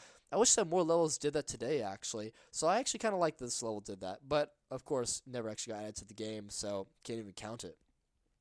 But I would say the basement usage is cool, but to be honest, I kind of just made all that, so I can't even comment on the basement usage. But if this was in the final game, I would say that it's cool. I also do like that he said to replace those New Year's Star like cabinets with seals, and it does actually coincidentally sync really well where they roll over the rolling tiles, like they roll over the sliding tiles, which is pretty cool. And then he said he was also going to incorporate sliding bunnies and ice spikes, which he didn't specify where, but I decided to use them in these random spots because he did want to put indicators here. So, because Minimax would have forced him to use all objects in this as possible. The Joker also did do theme changes really separately from the music. I forgot about that. So, just a lot of these, the level was made with New Year themes and New Year objects, so it doesn't really feel polar-y. It doesn't feel like it's part of the environment. It just feels like, again, an obstacle course level that has polar exploration themes slapped onto it. But it doesn't feel like a real Arctic environment. It just feels just like, it doesn't fit at all. It feels really weird in the way it has movers. A lot of it feels really jolting. Difficulty spikes, not great. And overall, I just don't think this level has much going for it. It's not bad, but it's not great. So I'm gonna put this level in. I think it's better than Sugarfall. I think it's better than Heartbreak. Better than Sunshine Ocean. Better than Masked Ball. Is it better than Beach Party Rock? No. So I'm gonna put it right here, in the it's okay category once again. So yeah, I just think it is really repetitive in its style. I started to not see it as repetitively because I made this level from scratch, like based off of the original low quality video. So I've gotten used to it and I like know all the sections by heart, but I still know that it is repetitive. I just don't see it that way personally because I've like played every section so many different times to make sure that it was all accurate to the way that everything Null wanted the final version to be. But yeah, it's just like, no, nah. Could have been a lot better. And thankfully, we got a chance to see it be a lot better, because the next version of Polar Exploration, made shortly after by Sneak22, is a lot better than the original version. This level is going in A tier, right here. This level is a really good-ass level. There is a time when I had a dip in my confidence in how much I liked this level, because it does feel kind of repetitive at times, but then I realized that the environment in this level is so immersive and so well done that I just have to, like, let it slide. Like, I love that he uses the Chieftain Rock. Fun fact, the level actually originally wanted to use the falling stone from Westland, where the stone lands on the railway, but unfortunately, the developers and the modeling team only added the stone falling on the railroad track. They didn't add a stone without the railroad track, which meant that the railroad track appeared in Polar Expedition, or Exploration as they renamed it, and the developers didn't like that. So they told Sneak22, no, you can't use that falling rock. You have to use the other rock if you want to use a cameo object. Sneak22 was forced to stick with the Chieftain Rock, but it would have been cool if they had a falling rock that didn't have the train track under it. Or it would have been cooler if they just allowed Sneak22 to use train tracks throughout the level. But unfortunately, that never got to happen. But that's just a little minor thing. I don't really like some of the collectibles in this level. The crowns are really weird and kind of generic feeling, and they just feel really plain. They don't feel as special as crowns should feel, in my opinion. They give off like 2017 type vibes, where the crowns just, they feel different from the gems, but they just don't feel special. They feel kind of just there. Like you just put the crowns there because you felt like it. Some of the gems just feel like oddly placed. Like they'll have a gem on the edge of the route, but it doesn't have its own route to get to it. It just feels, again, really 2016, 2017 styled. But I do like Sneak22 overall in this level, and yeah, I think he did a great job. The environment is, again, amazing. The objects look great. The textures look great. The flipped versions of the objects make the level a lot more enjoyable to play than it previously was. With like the old version would, if the old version was made, then I don't think Minimax would even approve of adding all the other objects in flipped variation. So again, I think this level is just a lot better. I like that it's faster. This actually might be the fastest level in the game, actually. Like, it might be the fastest level in the game. I'm not entirely sure, but it's fast. It's a fast level. But it doesn't feel too obnoxiously fast. And, you know, it just feels like a really peaceful level. That's largely in parts of the song as well. I think the song composer Samsung did a really good job with this song. It's not amazing. I honestly kind of prefer Industrial Age if it didn't have all those terrible vocal loops like Touch My Spaghetti. But I do think this song is a really immersive song. The level feels immersive. The routes are great. The routes elevate the song elevates the routes. It is just a solid example of what a good level should be. Oh! Okay, well, now we have to talk about my level. So I'm just going to look at Polar Night Wandering. I'm going to call it beta, and we're going to see which other people decide to call it a beta version. Version 2? So that's the version 1. Unofficial. Did Twen Nguyen delete the original video? I think he did. So we're just going to watch Resi Jair.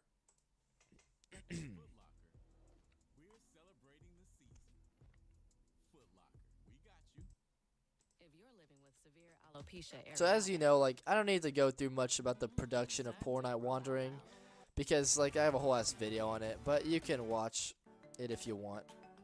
But I just need to revisit this level because I haven't watched this level in a long time.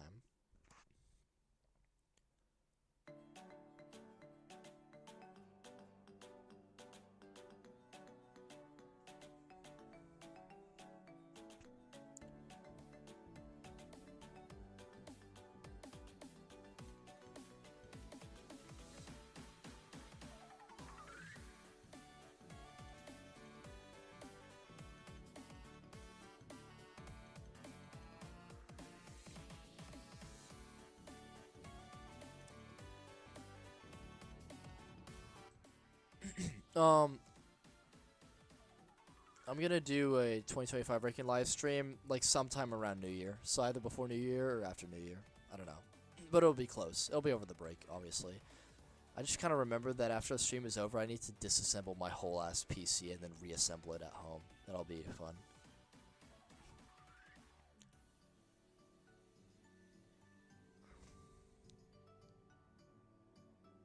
See, you forgot one thing in the new port is using the basement mechanic. I mean, fun fact. As he was producing the level, I told him like, hey, if I told him early on that I was the router of this level, and I said I'm gonna use the basement mechanic. I'd prefer you didn't use it, but again, it's a really cool mechanic in this level because you're going through the ice. So if you really want to use it, then go ahead, be my guest. And he was too respectful, so he didn't use the mechanic. What I think of the teaser for level 88? I'll just look at that later, I guess.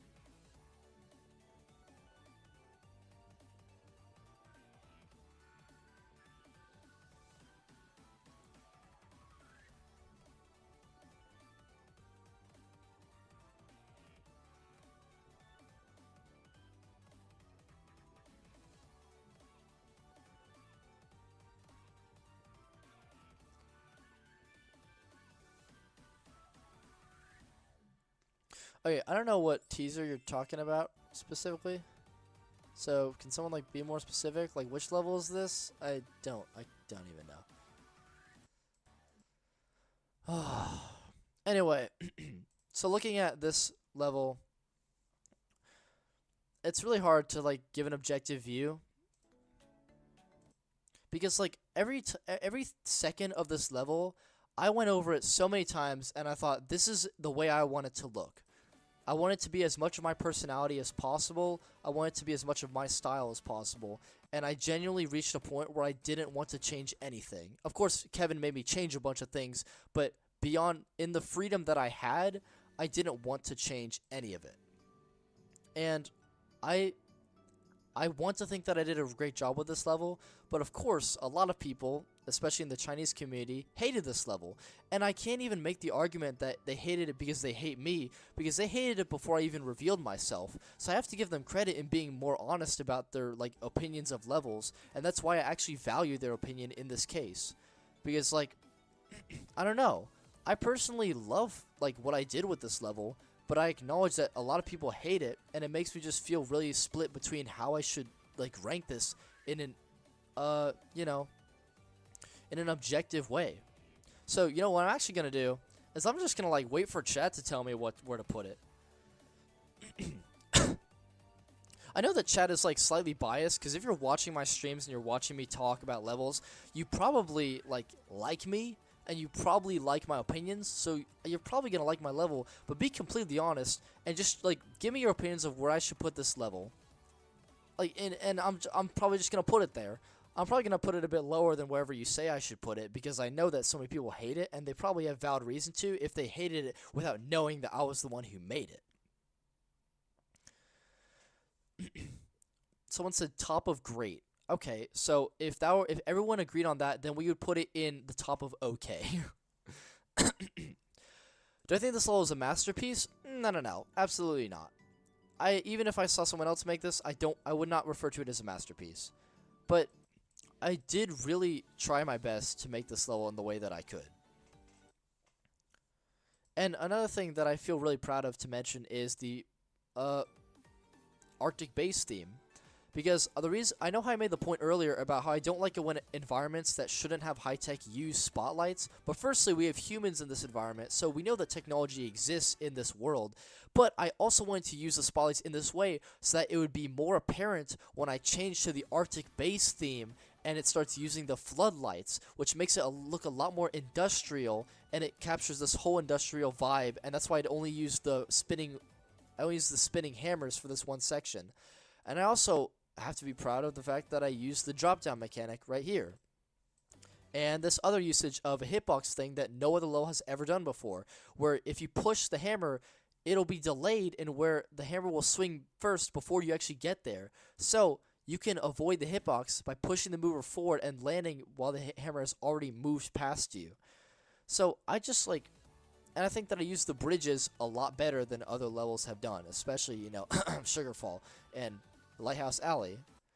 And I also just wanted to throw in the flip tiles because I didn't want to be a bitch and make one side have like a basement mechanic entrance tile and then it has nothing, so you fall, because that's something that Beach Harbor does, which I'll get to later, and that's really annoying. So I decided to just use the unused flip tiles, which I don't think look great, but I just like that I gave it like spotlight a little bit. I also used cheating hitbox, where this would actually kill you typically, but if you place a geobuffer generator, it'll cut off the hitbox, so the hitbox will no longer go that way, so the ball will survive. And that's why there are jump pads right here, because if there weren't jump pads, you'd be able to actually roll through this laser on the top floor. And then, of course, I also am proud of this clicking tile mechanic, where I utilize Bluetooth movers, and I utilized Bluetooth movers, but I didn't want to frame them like Bluetooth movers. I framed them as if you just have a regular mover here that happens to have a little border issue due to the block combination, and then all the tiles click into place. And like, this is not a Bluetooth mover. It's not meant to look like Bluetooth movers. It's meant to look like objects placed on top of moving tiles. And we have that in the form of sliding tiles, but I thought I wanted to take it the extra mile and put objects on clicking tiles, and this is the best way that I think I could have done it. And yeah, overall, I just think that I created a really fun, enjoyable level. But I just don't know how to come at this with an objective standpoint. And no, I'm not going to put it in Masterpiece tier.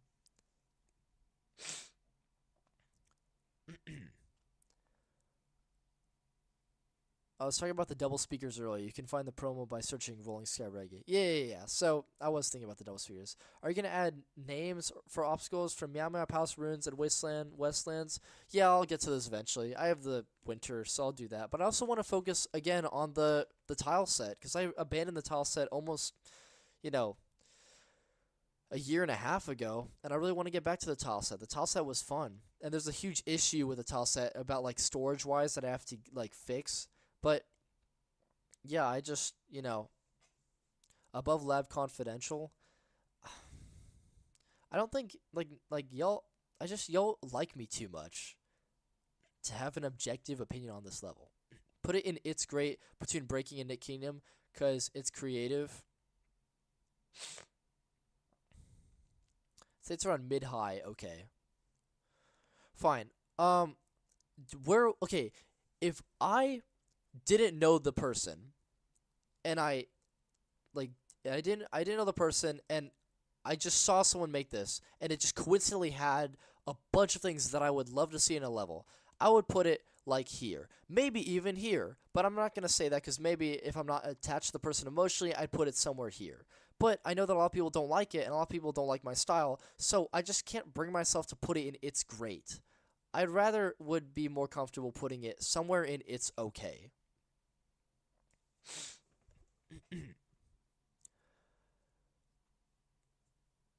But because, like, I have noticed, though, what I will say is that while a lot of Chinese people hated it, like, everyone unanimously agrees that it's better than the second version. And when the update came out, this came alongside Legendary Racing, and everyone said, Declan, you carried the update. The level is so much better than Legendary Racing. And I don't think Legendary Racing is that bad. So if pretty much everyone in the foreign community, and a lot of people in the Chinese community agree the level is better than Legendary Racing, of which I think is, like, high okay tier, I would be comfortable putting it in the high okay tier. And, like, if the foreign community, like, And I mean, the foreign community does actually like the level. Like I've actually never met a foreigner who isn't a Minimax affiliate who doesn't like the level, which is weird. Actually, I think Jet9 doesn't like the level, but he's Jet9. He has a lot of whack-ass opinions, so I don't know if I should take that seriously or not. But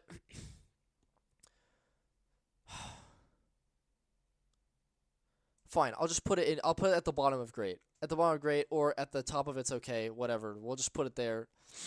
And just, I hope people don't take this too seriously because I'm the guy who made this level.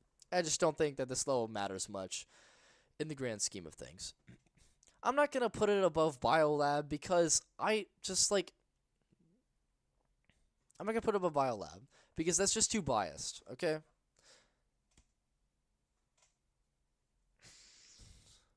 Jesus Christ, fine, I'll put up Biolab. Oh my goodness, I didn't expect y'all to be a little bit too crazy about it. Fine, I'll put up a Biolab. There you go, happy now. Also, thinking about it on second thought, Sugarfall's song is just so bad, and the theme usage is just so terrible that I just kind of have to put it. The theme usage is also bad in Sugarfall because they also end on green theme, which is just really disrespectful to the other two themes, especially the blue theme. So yeah, not a fan of that. Don't like that. So this is going in, it's bad, actually. And the song is just so genuinely terrible that it brings the level down.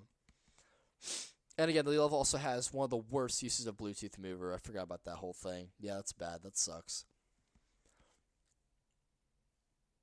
So yeah. So fine. This is how it's gonna be. Old Fruity Paradise is going above this. This is going in it's bad, I believe, or it's okay. No, it's going in it's bad. Okay. This is going here. Fruity Paradise is going, I believe, above Starlight Desert. Yeah. Kaleidoscope is going above Fruity Paradise. Newborn is going somewhere. It's going right below Starlight Desert. Old Sugarfall is going in its dog shit, but it's better than Industrial Age.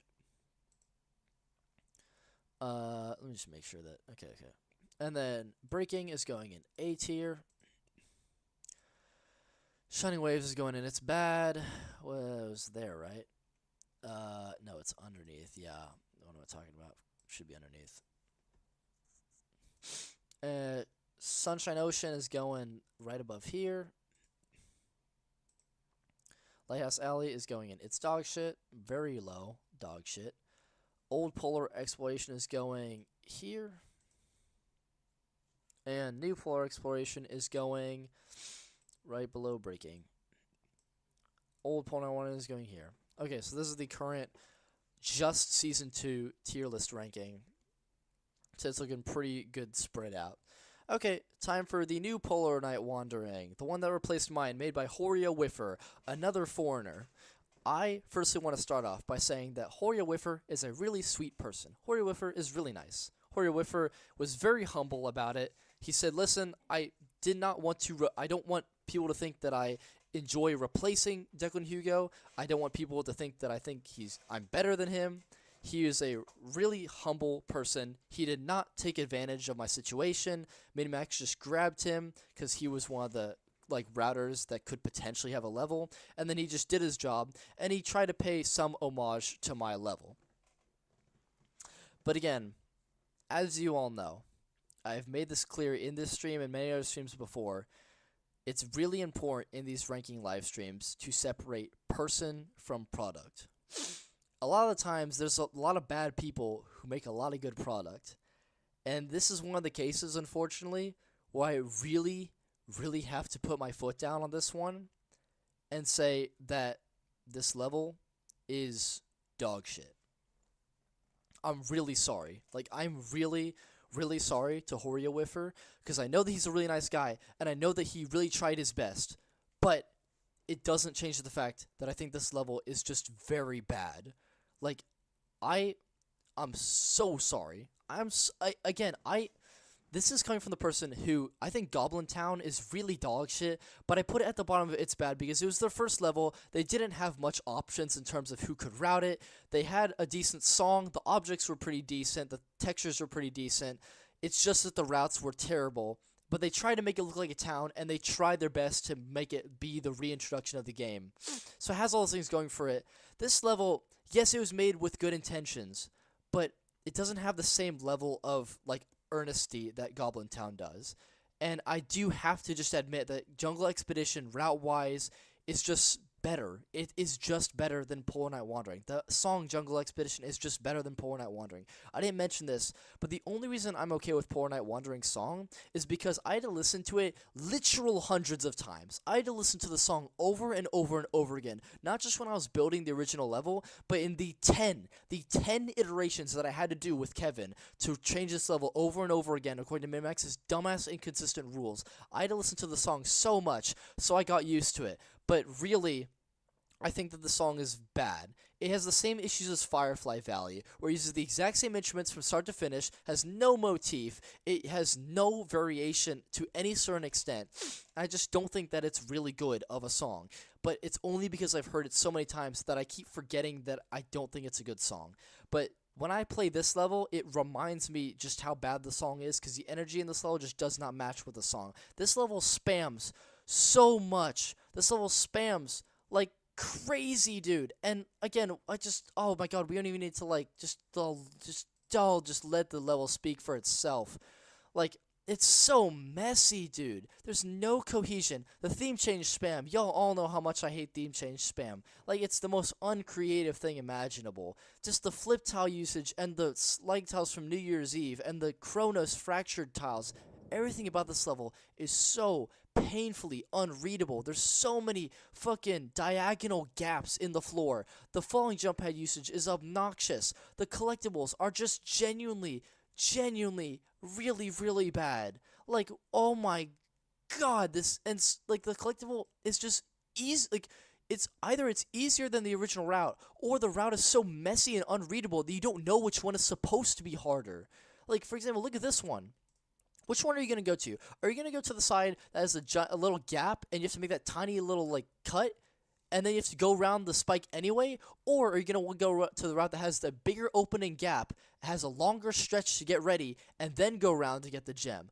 This gem is easier than the easy route.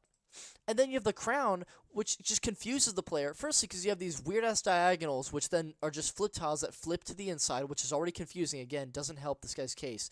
You have the crown right here, so the player sees that and thinks, okay, let's get the crown. But then they're faced with all this yippity-yappity bullshit, and it's just really annoying to deal with. And then just all this stuff, bro. There's, like, so much noise. Like, there's so much shit going on. And don't even get me started with the fact that I only used the 2 different spotlight types because I wanted to create a disparity between the Arctic base high-techness and the actual environment outside. This level's usage of spotlights is incredibly inconsistent. It makes no sense. And I just, like, find it obnoxious to, like, deal with. Like, I don't want to see these thick-ass lights in my face. Like, just get them out of here. And I get theme change at the beginning. Big no-no. I already explained in Fruity Paradise 2.0 why I didn't like that. Again, all these routes just feel so badly put together. Like, what is fucking happening? And it just gets worse. It just gets worse as time goes on. It consistently manages to be unreadable, but it becomes more and more messy. Like, what the fuck is happening, bro? What are these blocks even doing? Why are they floating so unnecessarily weirdly? This is not Cthulhu. This is not Hub. These are not supposed to be tentacles of blocks. These are just, like, oh my god. Oh my god, I forgot about that part. That part was really, really fucking annoying. Holy shit. Look at this. Okay, after the terrible theme change spam, we have this atrocity. Watch this. Motherfucker! Holy zero sight readability. First you have the flip tiles that come in from nowhere. Then you have those blocks that show up. And yes, they indicate it with the glass, but the player doesn't even know that there's going to be stuff on the glass because glass is very rare to have objects on top of it. So glass is actually low-key even worse than putting nothing at all. And this crown is just horrible. God, oh my god, this level is just very, very bad. But I won't put it lower because it was made with good intentions. And that's why it hurts so much. This level is so dog shit. Because I really, really want to like it. I want to like it so much. And when this level came out, I refused. I absolutely refused to go along with everyone and say, yeah, my level was better. Yeah, I shouldn't have, like, revealed myself. I should have kept my level in the game because my level is so much better. I really, really tried to be as nice as possible. But after looking at this level, this is the level I want to touch, like, the third least. Because there's 2 other levels I want to touch less. But this level, I want to touch the third least. Because this level is just so bad, and it hurts so much because it could have been my level, and that's why I feel so guilty about the way I feel about the final version. But ultimately, I do believe that I should have just not revealed myself until way later to keep this level in the game so Heeeere could go get a different level to route, because I just do not think he did a good job at all with this level. And I don't think that he has enough experience. I don't think that at the time he had enough experience behind his belt either. And even the Chinese people will agree that his level is just so much worse. And that's how you know that it's bad.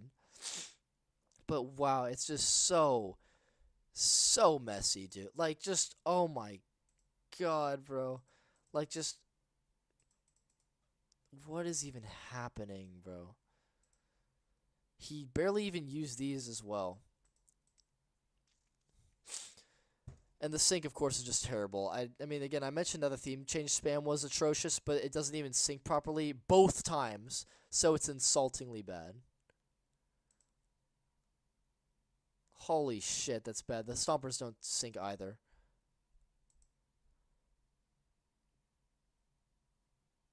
God, bro.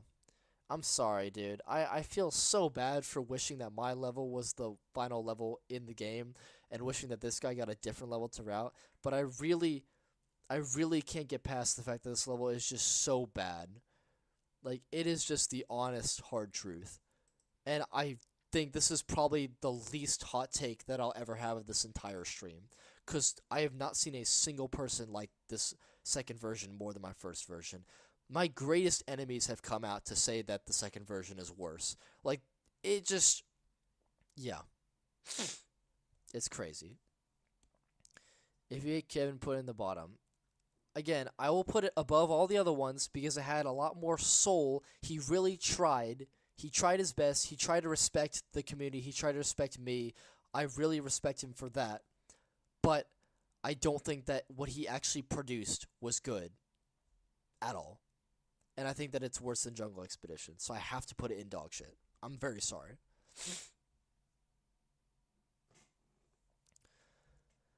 Declan, what's a little Russia about? Because it's not a rolling sky at all. About the war? Yeah, I'll talk about that after stream. I'll talk about the Russian level. If you hate Kevin, put in the bottom. Okay. It doesn't truly fit in a cold, ice dark. It also, yeah, you're right. It just doesn't capture the Arctic environment. I'm sorry. I'm sorry. I'm sorry. This level is just not good at all. Anyway, Beach Harbor.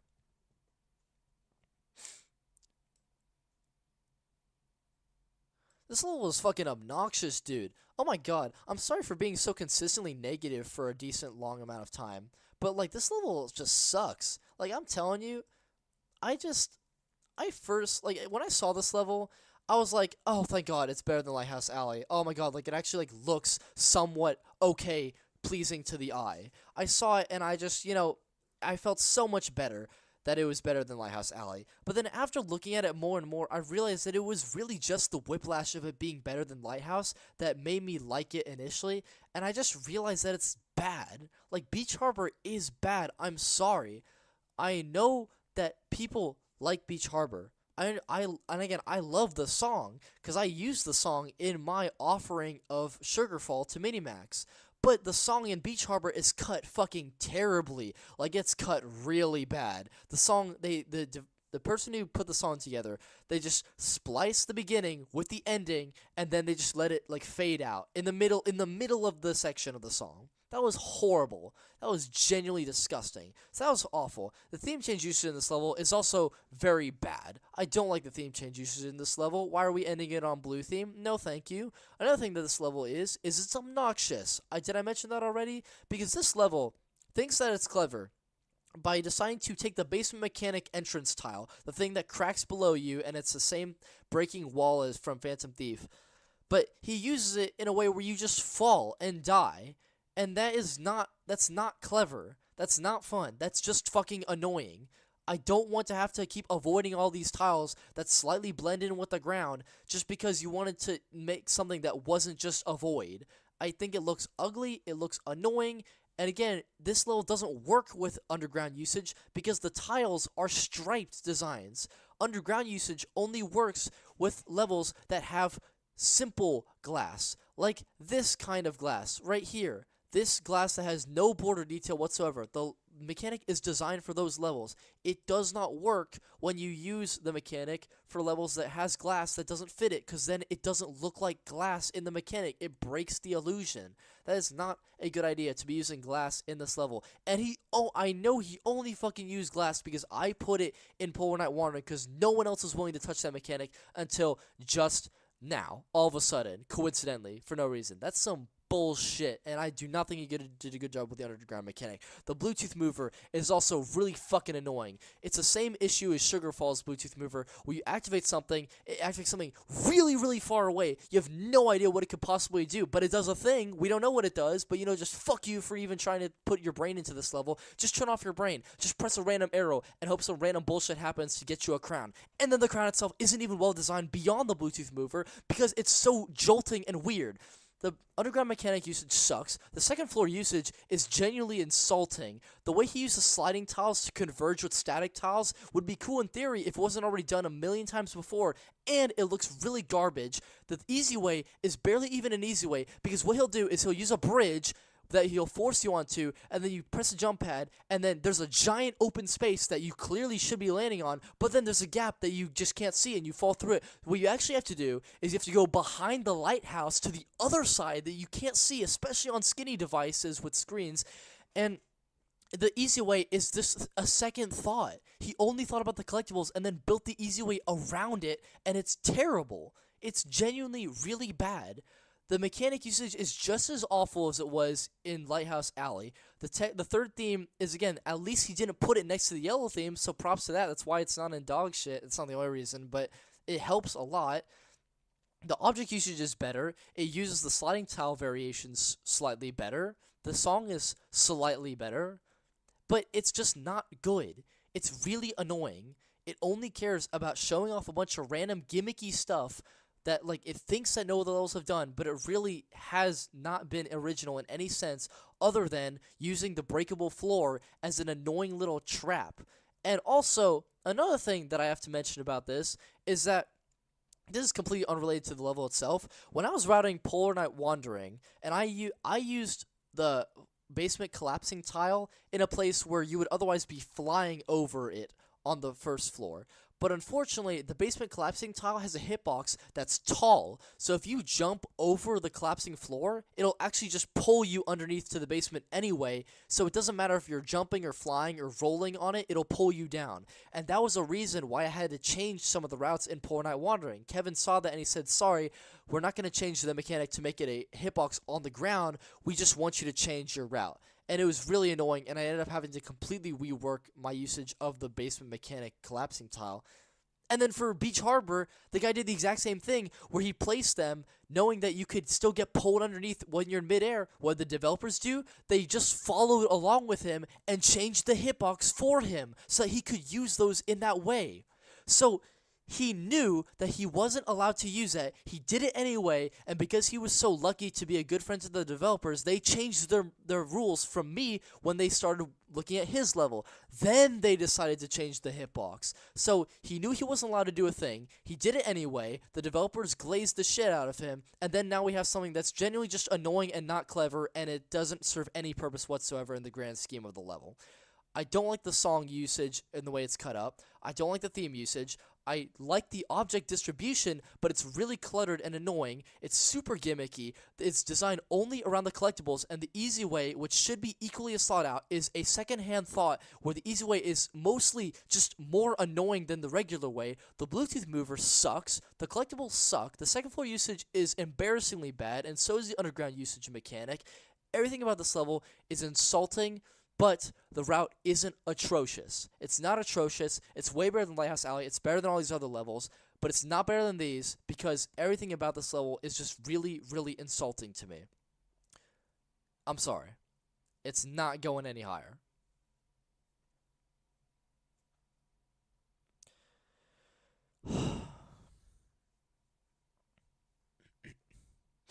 Are there no seagulls in Beach Harbor? I was like considering, what if I might walk back on my word? What if I move it up to out of control? We're going to play a little game. If there's a seagull in Beach Harbor, we move it up. If there's no seagull, we're going to keep it there. So, Beach Harbor, Rolling Sky. I should probably mention that this has one of the most generic, boring-ass fucking names imaginable. Beach Harbor. See, it's a beach. Beach Harbor. We already have a beach. Just shut up. We have a bunch of beach stuff already. There's just too many tiles. Too much, like, diagonal tile bullshit going on.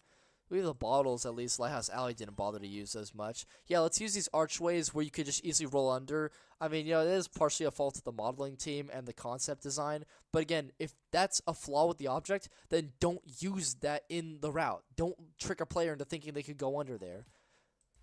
It's just so messy, dude. Like, there's so much going on in a level that just shouldn't be this cramped.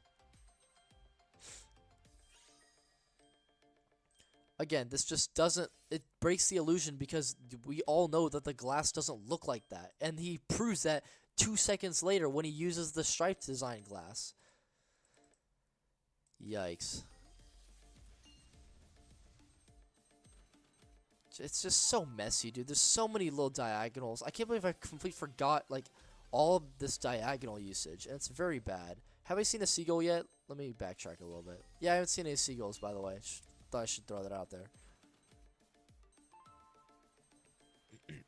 Where'd you get the old Cometbound thumbnail? Jet9, he like leaked it somewhere, and I copied it. See, like, this would be cool, but it's so obvious that he's explaining the mechanic because there's a giant empty void here, and then it just looks ugly as shit anyways. See, look, this is what I'm talking about. So you have the easy way, which is this bridge. It doesn't look like an easy way because you have a giant open space to go on right here. But then the glass is also designed to kill you in this really annoying way. Then once you hit that jump pad on the easy way, then you have to go behind this lighthouse, which, by the way, has a tall hitbox and will kill you. You have to go behind it to this other bridge and not to, this giant open fucking space right in front of you. You have to go to the side. This is the easy way, but this is the easy way, I should mention.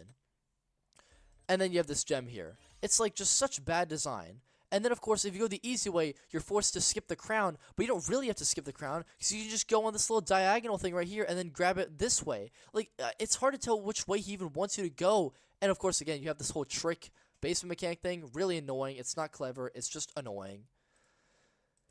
And of course, again, I'm not a fan of forcing someone to get a collectible in order to collect another collectible. Like, yes, it's not forced, but you're just giving it to them here, but you already have to go this way to get the crown. At least it's what the router wants you to do, because he wants you to go on this, right here, so you can get the crown, even though you can cheat it. Another issue I have with this usage of basement mechanic is that this is a singular glass pane.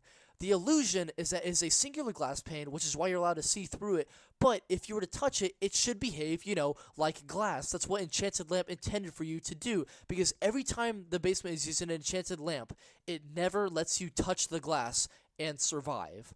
Every time this basement mechanic with this singular glass is used, it never lets you touch the glass and survive. The reason is because they can't code the glass to fall because there's already tiles underneath it. But they also don't want to break the illusion that you can go on this singular glass which should fall, which is why they never let that happen.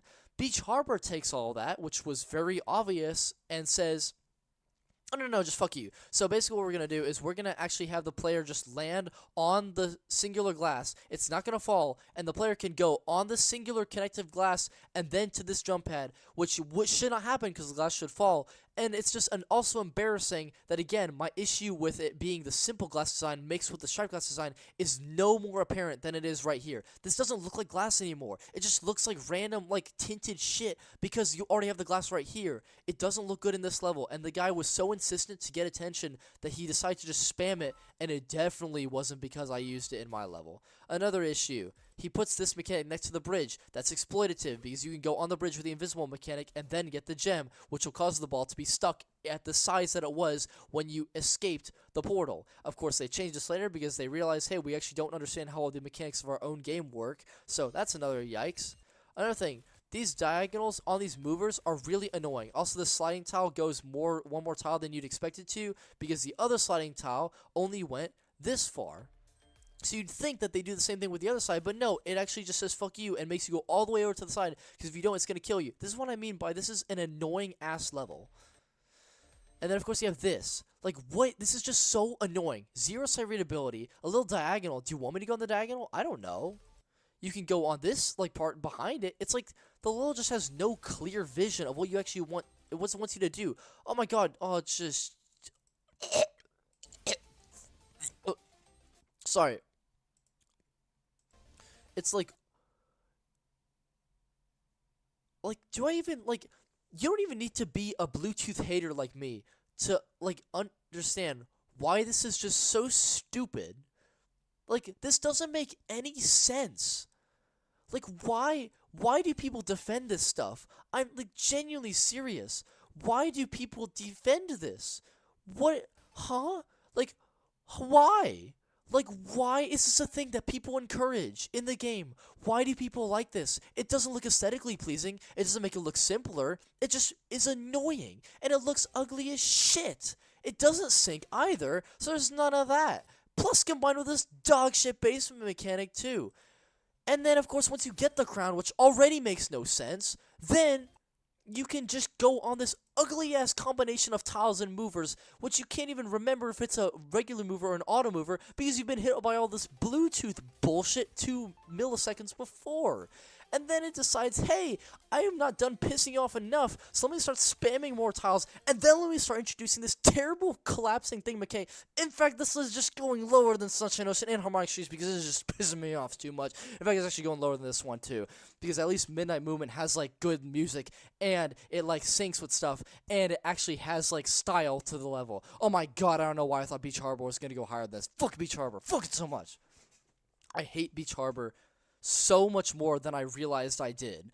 I thought that Beach Harbor was high okay tier when I first saw it, but then the more I watched it, the more I realized that it's actually just super mid, and then the more I look at it even now, after all this time, I've realized that Beach Harbor is just really, really annoying and ugly and just bad to look at, and the only thing that holds it up is the textures are okay, the objects are okay.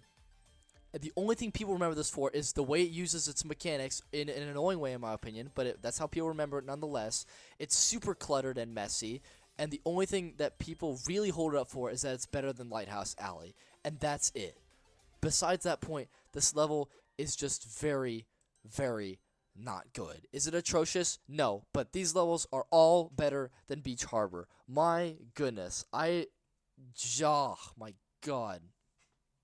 You can obtain this crown without touching Bluetooth mover combination, by the way. Can you? I was thinking about that. That's why I paused the video at that part. But I just didn't even, like, care. I was like, you know, whatever. If the crown is cheatable, it doesn't even matter at this point. So let's just say that we have the crown here. Can you actually grab it? I don't think you can. Because there's the invisible tile there. Well, that's not really a fault of the router. The developer team actually insists that you do that. At least they insisted I do that. Maybe they wouldn't insist that other routers do that. But essentially, like, there's an invisible tile here because they need this hitbox of this object to carry on. Could the router have fixed it by just, you know, not using this object here? Yes, and then he could have just put a void there instead of an object. But, you know, I don't think the router was smart enough for that. So the crown is cheatable, but it's not cheatable in the typical sense. It's only cheatable because of, like, bug, hitbox errors, and the router's incompetence to work around those bugs. But still, yeah, I don't like the crown. Just everything about this is just yikes, yikes, yikes. No thank you, no thank you, no thank you. Beach Harbor is just, I don't think I've lost faith. I don't think my opinion of the level has gone down as rapidly as it has for this level. So, yeah, that's just not. Diego, at this point, you're just hating no hate. Beach Harbor is 4 stars. I don't care. Minimax's rating system is garbage. They say levels are different stars, and they're clearly not. They're just not reliable at all. I've said that a million times. Why is his tone of voice so corny? I mean, I don't know what... I mean, like, you know, I sound pretty corny all the time because I just yap so much. And I always talk like, you know, a detective solving a case. So, I mean, I feel like I either always sound corny or I never sound corny. So I have no idea what he's talking about. If you do, the ball gets glitched and goes straight forwards. This is the same case in Foggy City. Yeah, okay, that makes sense. Oh, isn't that also the same case in fission at the beginning. Yeah.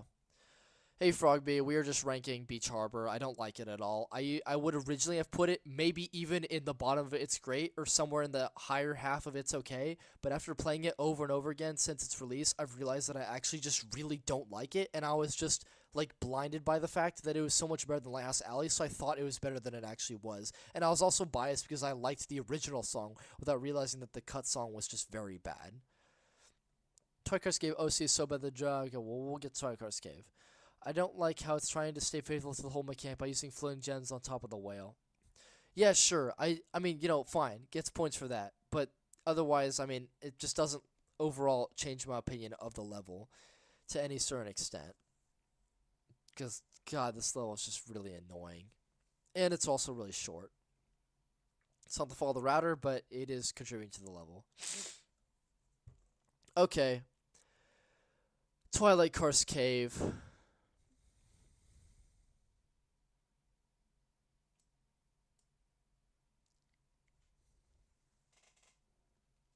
I need a piss.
Guys, I'm sorry. I'm sorry that we have to be so negative. I'm sorry that I'm being so negative about this latter half of Season 2. I'm really, really sorry. And I was hoping that it would end. And then I saw Twilight Karst Cave, and I generally wanted to blow my shit smooth off. Because Twilight Karst Cave is so bad, bro. It is the worst co-creation level by a landslide. A fucking landslide. Oh, no. You thought that it was just a little bit worse than so. No. I think it is objectively way worse than Sewing Factory. I hate this level with all my heart.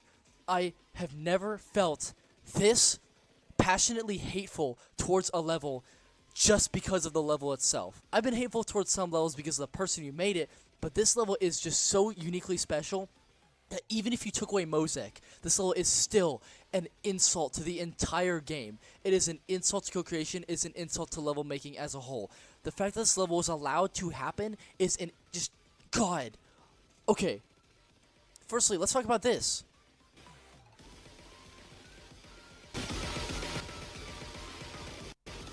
How do people listen to that and think that it sounds good? This cannot be my autistic brain liking EDM songs to make me not like this kind of song. And a lot of people are saying, oh no, Declan, it's breakcore. That's how breakcore music sounds. No, it fucking doesn't! I listen to breakcore shit all the time when I'm in the car by myself, and this is not what breakcore is. Breakcore does not mean spam a bunch of drums at a rapid pace. You do not spam drums at this little pace, this pace that I'm going at right now. That is the rapid rate at which these drums are played, and that is not what breakcore is. That is so, like, fucking stupid to say that that's part of a music genre. That's like fucking Netflix cuties coming out about sexualizing 13-year-old kids, and people are like, oh, no, it's just the director's French, that's just their culture. No, it's fucking not their culture. Stop defending this dog shit. Granted, this terrible song is nowhere near on the same level as sexualizing little girls, but this song is so insultingly bad. Oh my God. Firstly, the song has no melody. I could literally go on a keyboard right now. In fact, that's exactly what we're going to do. We're going to go on a keyboard, an online keyboard, and we're going to make a melody that is better than this song. Online keyboard. Virtual online piano keyboard. Shout out to whoever made this website. Okay, look. Hello? I need to wait for the piano to load. I'm impatient. We're gonna go to a different one. Okay, we're gonna listen. We're gonna make a melody right now.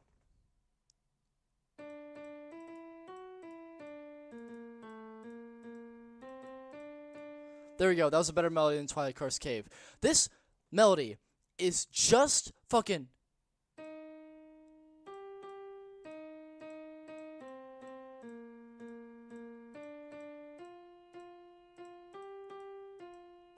Like, it is literally just the same, like, pace of notes, spaced out in the same way, but he just presses a random note. There is no cohesion in this melody. He just, like, presses random ass notes on the piano, and you don't need to be a musical expert to understand this. This is just so obviously just randomly pressed. He had no melody. He had no intention to make a melody. Like, oh my.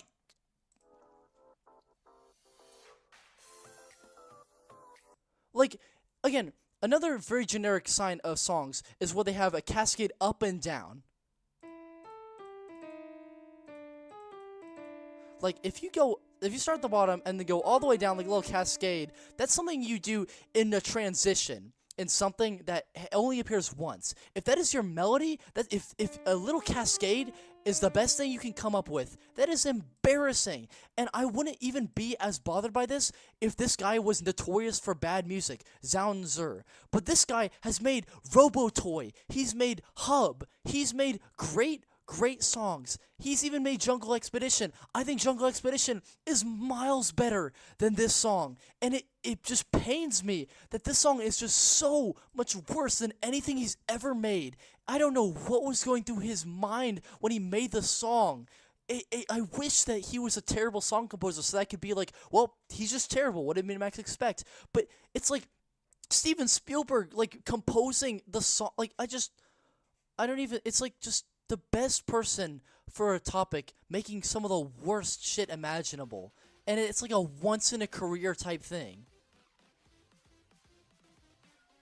Another thing that is a terrible sign of song composition is when you take the melody that you have, or in this case, the melody, quote-unquote, and you put the drums just on the melody. Like, if you just put the drums on the melody itself and not have the drums be their own thing, that shows that you don't actually know, you don't have any other rhythms in your mind. The only rhythm you have is the one that's already there. If you can only think about putting drums over the notes exactly, that is just the most devoid example of creativity as possible. At this point, just get Liga YB in here. This song is so much worse than anything Liga YB has ever made.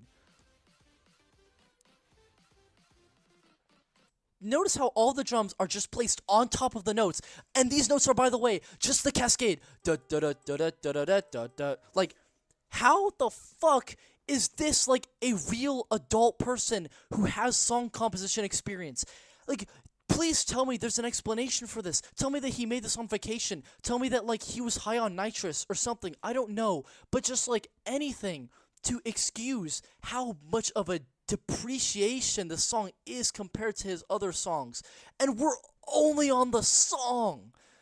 I have not talked about this, and I used to not have an issue with this, but the objects also look really dog shit. There's a whole controversy way back when of Minimax stealing all the models from someone who made the Karst cave objects based off of the concept, and Minimax didn't actually make their own objects. And then there are other versions of the models that looked really good, and Minimax ignored those when they were offered up to them for free. And at first I was like, I don't really care, the models aren't that different. But then I realized, holy shit, the models that the person offered are so much better than these ones that they stole. And these ones that they stole are so bad. They don't fit into their hitboxes. The textures on them are just low-key terrible. A lot of them just don't have animation. One of the animations on them, the rock with the fingerprint on it, or the handprint, is so bad that they just killed the animation. They just deleted it because they gave up on it, and they somehow forgot to put the rock on top of the tile. The rock is phased into the tile. That was not an intentional thing. The rock used to have an animation, and they somehow fucked it up so bad that they killed the animation and they placed the rock inside the tile. This has literally, like, never happened to an object before. An object has never been single-handedly fucked up this badly since, like, ever. And this is just one of the objects. So many of them are just terrible. And they're not even the worst objects in the game. Lighthouse Alley, I'd rather look at them than Lighthouse Alley. But just, if you take that and ignore the terrible design, they're still all used horribly in the level because we have not even touched on the routes yet. The routes, bro. Oh my gosh. I'm so sorry to be so negative because I'm just generally a really negative person when it comes to things that I'm really passionate about. But my god, this level this level is the most tempting kind of critique sin that I've ever seen in this game because it's so bad. Mosek is one of my least favorite people in the Rolling Sky community because he's a shitty person. When Hasoni, the director, the creative director of Rolling Universe, had an argument with Mosek and a bunch of other people in regards to route ownership and the idea of having your own team and wanting to leave the teams and stealing ideas with regards to A Dream of 7 Years, Mosek and Pony Dom and Tenable and a bunch of other people in the Chinese community who were well-respected people started sending this guy death threats. They would start making fun of the fact that his mother's dead. In public, by the way. They would say things how they want to put a knife inside of him. This is in public, by the way. These are like real things that these real people have said. Mosek is an evil person. He's a piece of shit, and he used his influence as a level designer to weaponize all of his followers against Hasoni. By the way, of which his followers are all fucking stupid if they decide to follow someone who sends death threats online and makes fun of people's dead mothers, which we have screenshots of this for, but people just like to ignore it and pretend that Mosek was such a great guy because he made good levels. And I'm gonna sit here and say that Mosek actually did make a bunch of great levels, but as you know, separate the creator from the product. This guy is a terrible, terrible person. And I saw him being recruited for Minimax, which by the way, Mosek is one of the examples of Minimax just giving a router who they're close friends with a level with no other questions asked, just because they're a close friend. That alone would piss me off. And then you have on top of the fact that it's Mosek. Mosek, he made the route for Eclipse, which is a dogshit level to begin with in fan-mades, the ultimate pinnacle of bias in this game. And then he was recruited also for the Chaos. So he had 2 fan-made levels in the game, plus A Dream of 7 Years, which he computed to? What's the word? Contributed to. My fault. Sorry, I was just so deep in on my Samsung Galaxy Note S7 that I just couldn't even stop thinking about how terrible this guy was. So we have 3 levels that this guy contributed to in the game already. So he has a 4th one. That pisses me off by itself. So you have 2 things that piss me off individually that have nothing to do with Mosek as a person. Then you have the fact that Mosek actually retired long before this level was given to him. He stopped making levels. He stopped caring about making levels. But he still asserted to Minimax, oh, no, like, yeah, please, yeah, give me that position, thanks. So he had no intention of making levels. He had no intention of participating in the game. Minimax still kept him as the router.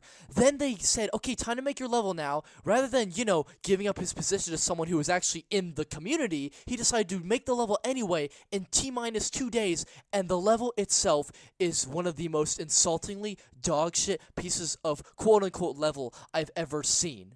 How do people look at Twilight Karst Cave and think, it's alright?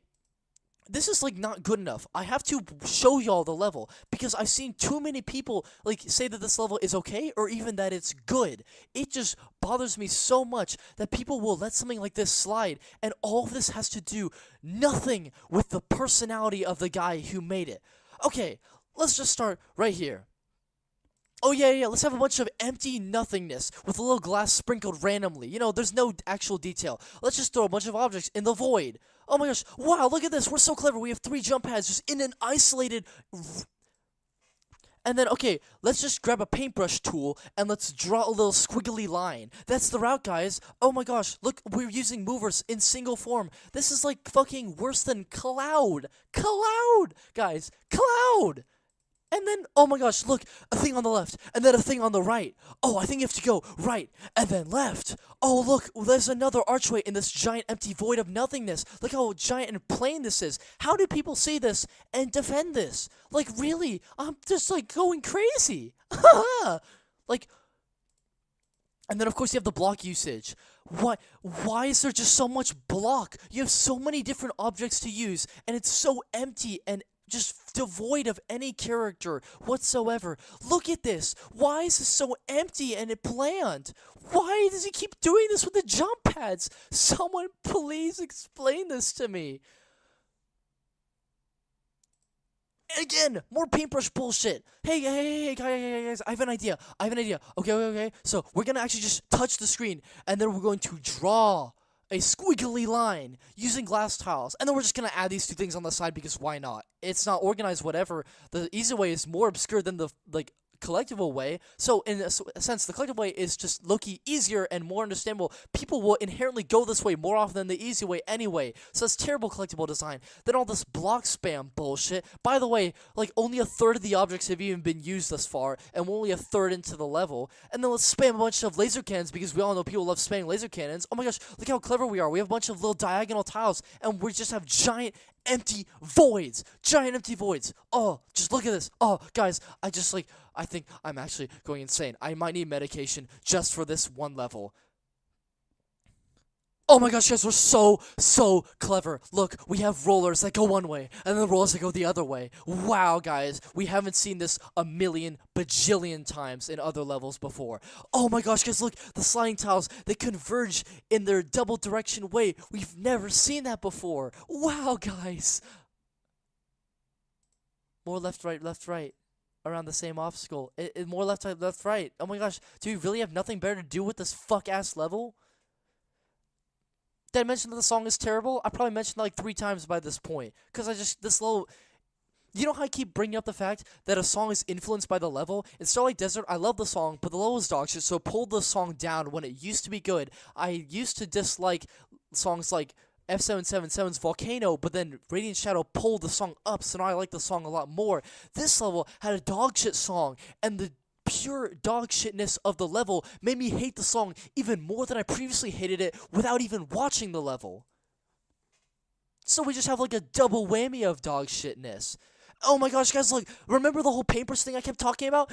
Point at the bottom of the screen with your paintbrush, guys, holding a single tile, and let's drag it in a squiggly line. This is just a recurring thing. It's a squiggly line again. Oh, guys, and then he does it again. Squiggly lineness. Again, did I mention that there's no glass detail? It's either just fully glass or fully not glass. Or this shitty-ass stripe design. Oh my gosh, you know how I talked about that one little tiny minor issue that I had in the old unused version of Fruity Paradise? How the level has very static diagonal usage? Well, this level has it too, but this is an actual level in the game that the developer saw and greenlit and said, hey, this is actually a great idea. Hey, look at this behind the wall diagonal. That's a great idea. For a gem, by the way, I should probably add. Oh my gosh, guys, look, the rollers, when you go left, and then the roller follows you left, and then you go right, and the roller follows you right on the squiggly line. And then he does the exact same thing again that he already did earlier in the level with the rollers in that generic slip-hop drawl. Oh, look at this clever. We're splitting the candles apart. We've never seen that before. Whoop-de-doo. Oh my gosh, look at these spotlight uses. We've never seen that before. It's not like that was just beat the shit out of in VR Fairyland. And also, I don't like that level does it either. But this level does it even worse. Oh my god, the song just makes me want to actually hit something. This level just makes me hate nice things. This level makes me just lose all faith in Rolling Sky. If Rolling Sky turned into this, I would never look at it ever again. Why does he keep doing this with the TNT obstacle? Please, guys, tell me why? Why? Why is the TNT used in this way, bro? Just please use it for anything else other than, hey, there's TNT on the left, go to the right. Hey, there's TNT on the right, go to the left. Can you please use TNT for any other reason? This is a cool-ass object. Please don't use it this way. And there's more spotlight bullshit. This is the same level of dog shit as championship spotlight spamming and VR Fairylands. Why, guys, why did he just grab a flat plane? Why did he just have a flat plane of just solid 5-lane tiles and then put just the same object all over it? Why is this level the way that it is? Oh my god, more spotlight spamming bullshit. That's probably the most clever collectible in the level, where you have, the minecarts go in front of it. That's pretty cool, that's cool, and it actually is harder than the easy way. I feel like I'm picking up, crumbs when I'm trying to compliment this level. And this object looks dog shit. I just didn't even mention that until now. It blends horribly, but that's no fault of the router. Oh, look, more block spamming usage. Let's have blocks merge with other pre-existing blocks. Great idea, guys. Oh, let's have a jump pad hidden behind this block thing just to make you say fuck you and about this gem. Oh, yeah, do you want to go to that side? Well, fuck you. You have to go to a 1x3 sidestep through these blocks, which you can't see, all because of a thing which you couldn't have even seen beforehand, that being the tiles collapsing out of nowhere. And then we're going to say fuck you again because in order to go that way, you have to get the crown. And also, these colors are so similar. You know, just fuck you. You don't get to get the crown this way. You have to go this side and then go diagonally against the crown. This is not clever. This is annoying, guys. And then just, do I even need to talk about this? Like, do I even need to talk? Like, do I need to? This is like the bare minimum. When you're flying, you don't have to care about the detail too much. But somehow, he still manages to make the detail look even more terrible during flying mode, which shouldn't even be a requirement, but it is somehow, because let's just spam diagonal tiles aimlessly. Let's spam this identical object aimlessly around. No organization whatsoever. Why are there 6 jump pads there? I don't know. Just because I felt like putting 6 jump pads there. Oh yeah, look at this. What the fuck is even happening here? Guys, you can thank me later for turning the audio fully to 0 when I was playing this level. This level is an embarrassment to mankind. Every second of this level makes me want to vomit. I've almost come close to vomiting actively as I've been reviewing this level. This level is an insult to the game. It is made by a terrible person. It is accepted for terrible reasons. The guy is fucking retired. He shouldn't be making levels anymore. He should be in prison for sending death threats to people. He is a terrible, terrible person. Terrible level. An embarrassment. Absolute embarrassment. It is the worst level in co-creation by a landslide.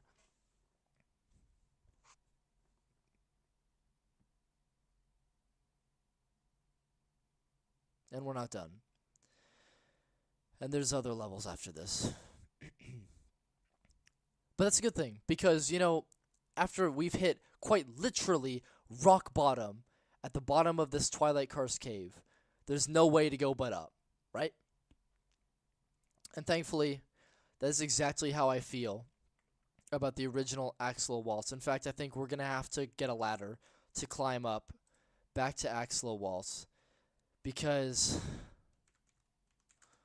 I think Axolo-Waltz, it gives me hope. At least it gave me hope before they deleted it. But, you know, let's just look at it anyway. Hey, Jet 9. Is Jet 9 in chat right now? Oh my god, there he is. Hey, Jet 9, coincidentally, we're actually watching one of your videos right now. I just finished talking about Twilight Karst Cave, and I feel so nothing, because I talked about Twilight Karst Cave.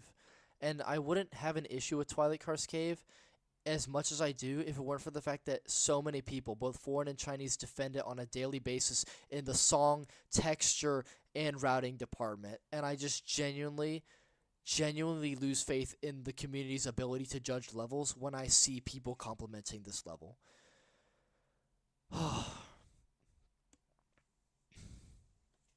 But I'm just going to show you what would have been the original Twilight Karst Cave.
This level makes me like I felt so much hope seeing this level. Cause like I just after like everything we've been through, like in the latter half of season 2, like genuinely we've fallen off so hard at different times, and it seemed to be getting more frequent than it ever had before.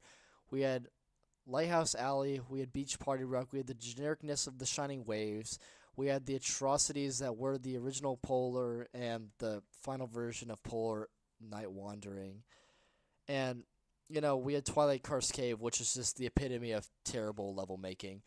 And then I saw this level, and I like genuinely thought that we could end season 2 on a high note. At least I didn't know that Trailblaze was gonna come out by the end of season 2, so I thought that this really was the last thing that we could have. And it just breaks my heart that this level wasn't used. It really does break my heart.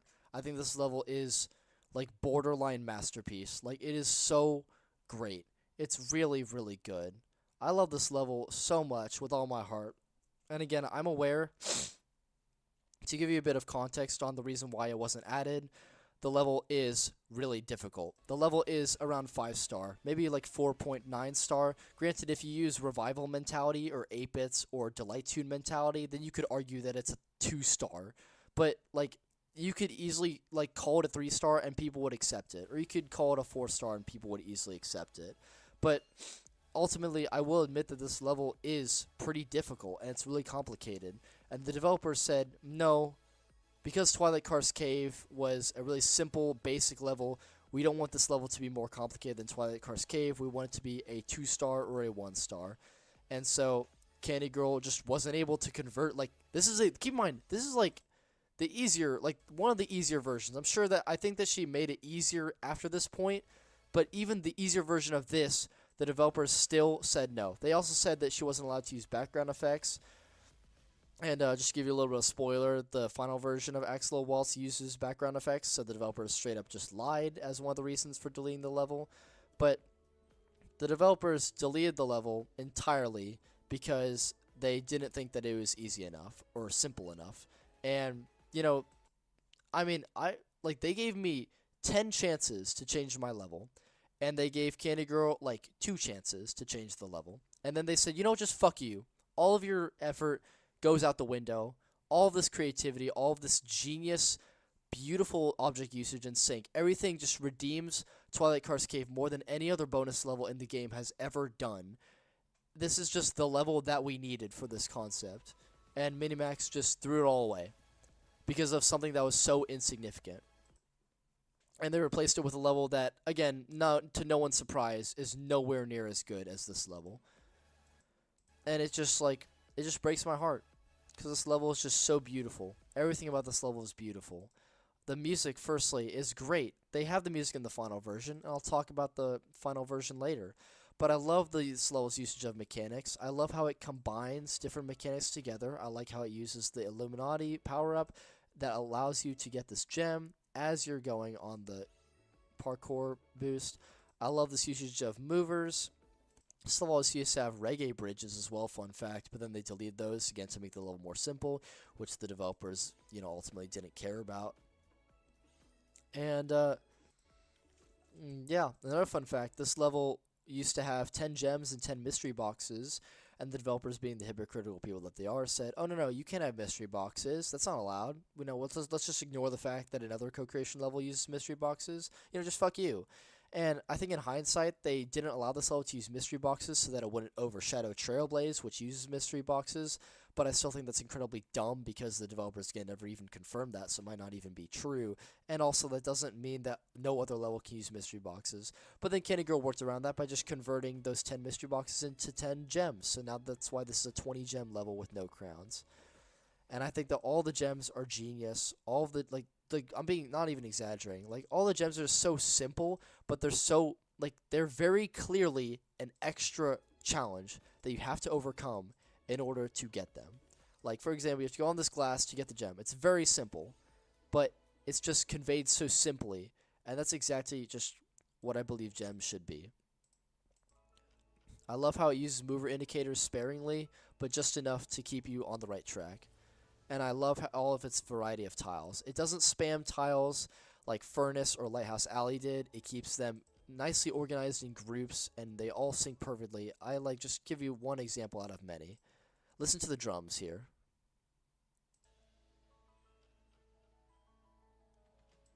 The triple drum, bop, bop, bop, synced perfectly with the triple falling tiles right here.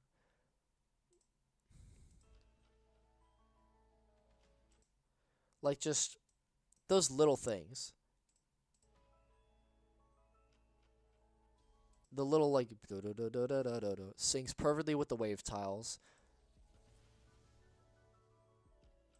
The movers sync, everything syncs amazingly. The environment in this level is so beautiful. It feels like a cave. It really does feel like a cave. Like, just, it could have been great. Like, just look at. But I'm not gonna give it.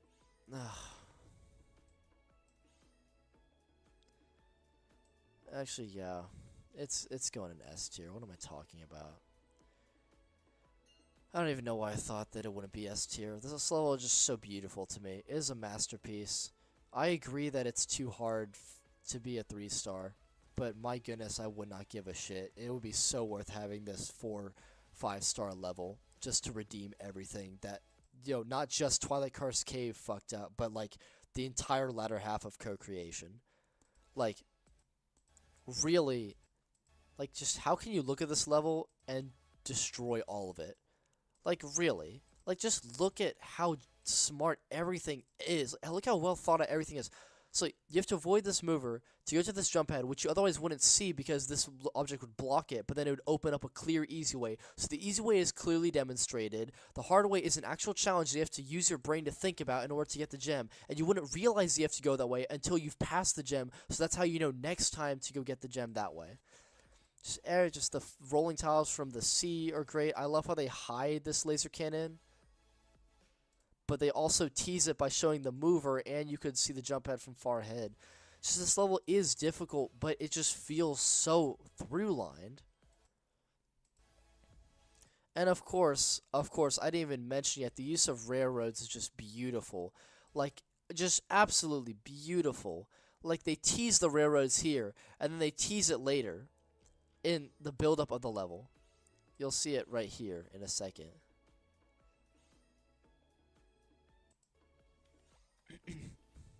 Right here, like, they just use it just sparingly. Just they let you know that, like, hey, this is a thing that we have in the level. And then finally in the second half of the drop, they just go all in and they use everything, and it looks so beautiful. Like, just it feels like Westland. Like, this is Westland level quality right now. I just look again, it's very obvious which way the easy way is, but they just let you know you could go this way. And I love the little details of the combination of different objects together. Like, look at this. See how the cart goes underneath the archway, then the archway collapses behind it.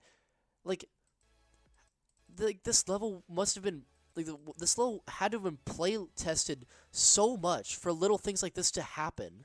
These little the minecarts move out of the way for these blocks to cover their tracks.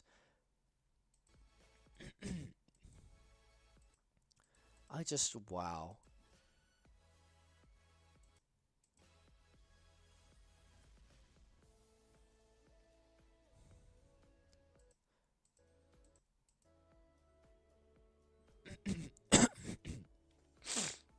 And it just stays this quality consistently the entire way through. I like how they force you to go to the other side with the flip tile. The flip tile usage is also really great, by the way. I didn't mention that. Oh, the perfect sync, dude. I just can't get over it.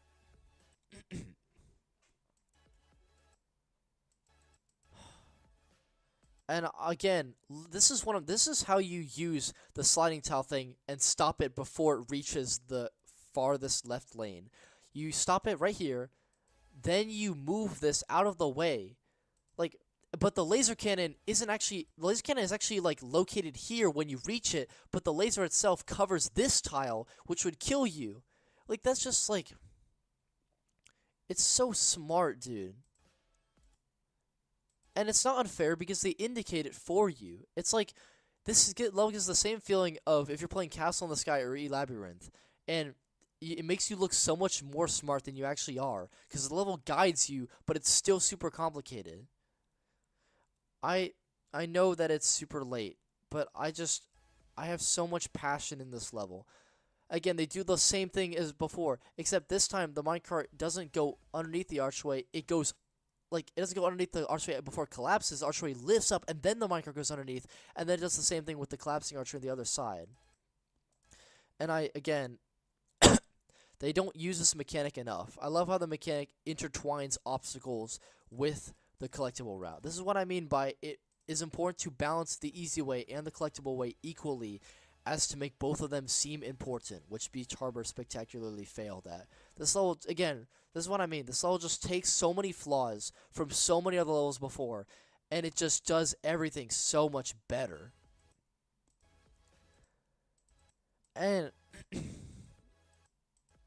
indicates perfectly exactly where you should go. Another thing that I didn't even realize is that this mover auto, if it moved backward, it wouldn't activate this mover. But that's just a bug, because the way movers work, if you touch it, it activates. It's very simple.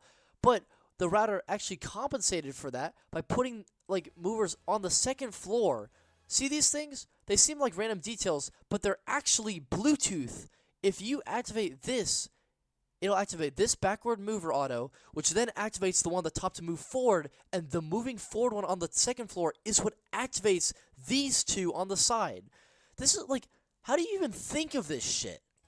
How do you turn a random detail that no one even considers into an actual mechanic to be used later in a different part of your level? It just blows my mind. See, Twilight Karst Cave just does the splitting thing, but it's just, the same generic shit as before. This level does it, but it does it in the most unique possible way. And it just brings back the minecart usage. Again, another level has done this before, by the way. No level has made it where a Illuminati only makes certain mover autos appear to make a sequence work, and it wouldn't work otherwise if the button wasn't pressed. That has never been done like that before. Ever. And it's just, my god. How did you even think of this?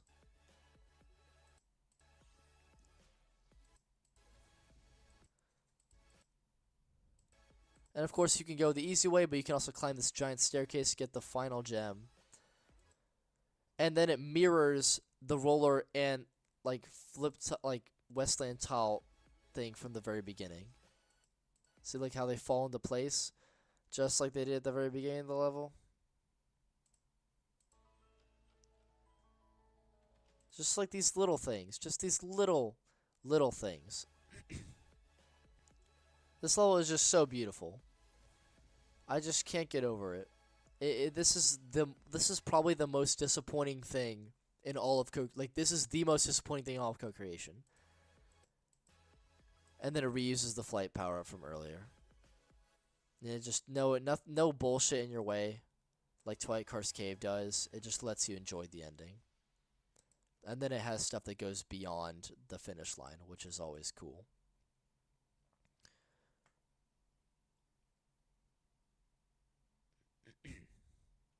It's a shame. And after this level was deleted, then Candy Girl showed her true colors, and we found out Candy Girl was actually a racist. Low-key, not even low-key, high-key a racist. I understand perfectly why Candy Girl was angry at the developers, but to then say, oh, all Chinese people are like this, all of them, just out loud, not even this isn't out of context, no, Candy Girl just genuinely said, all Chinese people are a bunch of different negative things. That's just not okay. You can't use your anger at the developers for the really stupid decision and the really tragic decision to then just, low-key be racist to an entire group. That's just not okay. I don't think Candy Girl is okay on that part at all.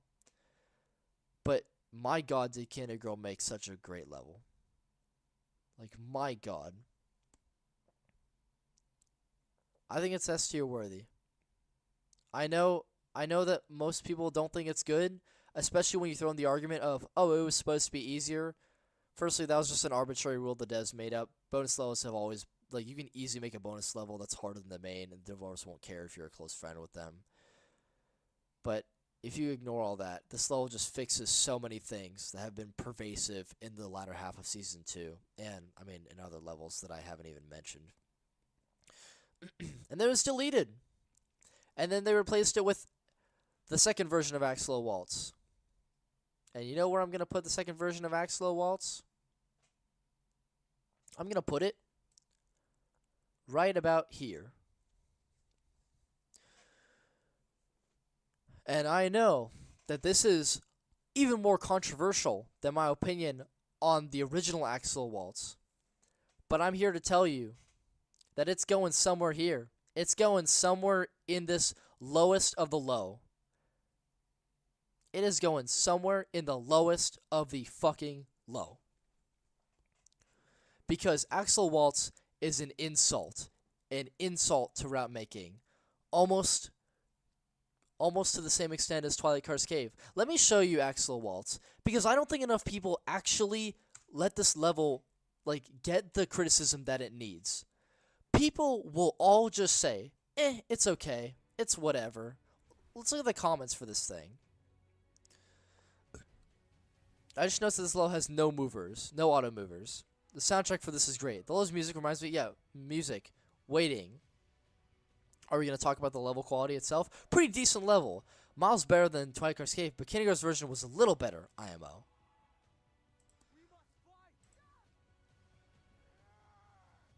I don't bother to know what noise is playing right now. Now we need Trailblaze. We need this. Beta version is better. So at least people are acknowledging the beta version is better. Also, by the way, this video is really good. This video is really good. Everything about this level is actually really good. What am I talking about? So, hold up. The Teleperte, he was a cool artist. He was a little bit goonery, but like he was still really good in his non-goonery videos. But I do like that character, the like astral, like how do I put it? Like I like it when characters have what should be the background. Like usually you think that you have the character being in like drawn in white and then you have the starry background, but I like how it's inverted and it looks really cool. Like in some animations, their hair like flows really like lava lampy. Anyway, holy tangent. I don't think enough people like talk about like this level in terms of its quality. People will just say it's pretty decent, but no one plays it. No one actually talks about any specific parts of the level ever. Keep in mind, I've been really active in Rolling Lounge chat over the course of this level being released. I would know if people are talking about this level beyond its release. And no one talks about it. Why? Because this level is probably the most forgettable level in co-creation. That is an argument that I'm going to sit on my ass and make right now. This is the most forgettable level in all of co-creation because it is the most repetitive level in all of co-creation. Yes, even more repetitive than Twilight Karst Cave. I can say that without a doubt. Without a doubt. This is the most repetitive level in all of co-creation. Heck, maybe even all the game. I have an idea, guys. I want to make a level, but all I'm going to do is just have, this is not good enough, actually. We're going to pull up the editor APK just to make this point. If my BlueStacks even works on the editor APK, I'm sure it will. I'm going to put this away from here in case some weird shit comes on, because BlueStacks has a history of putting, like, weird anime games in their advertisements, and they usually have, like, big titties, and I just, like, it's really weird. So I need to keep that off of stream. Look at these weird ass ads. Like, what the fuck even is this? Ain't no kids falling for this. Okay, do I have BlueStacks on my thing? Well, I have the Canyon Encounters update, I guess. Yeah, by the way, if you want the editor APK, I'll give it to you. I don't care. I've been blacklisted from Minimax, so I'll just give you an editor APK if you want. In fact, actually, I might just link the editor APK in the description. You're welcome. And then I'll just give it to anyone who doesn't see it there. So, we have the editor APK right here. This is the tool that Minimax uses for their co-routers. They make all their levels in this tool. Minimax personally uses Tiled. They just design their own level separately, and then they put it in elsewhere. But, yeah. So, we're going to make a level, guys. We're going to...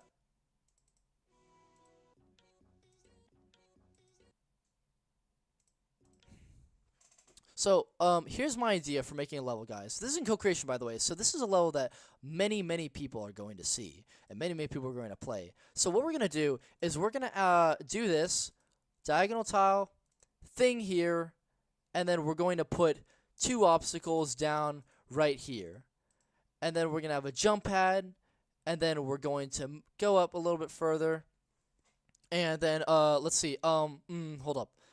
Oh yeah, more diagonal tile thing going on here.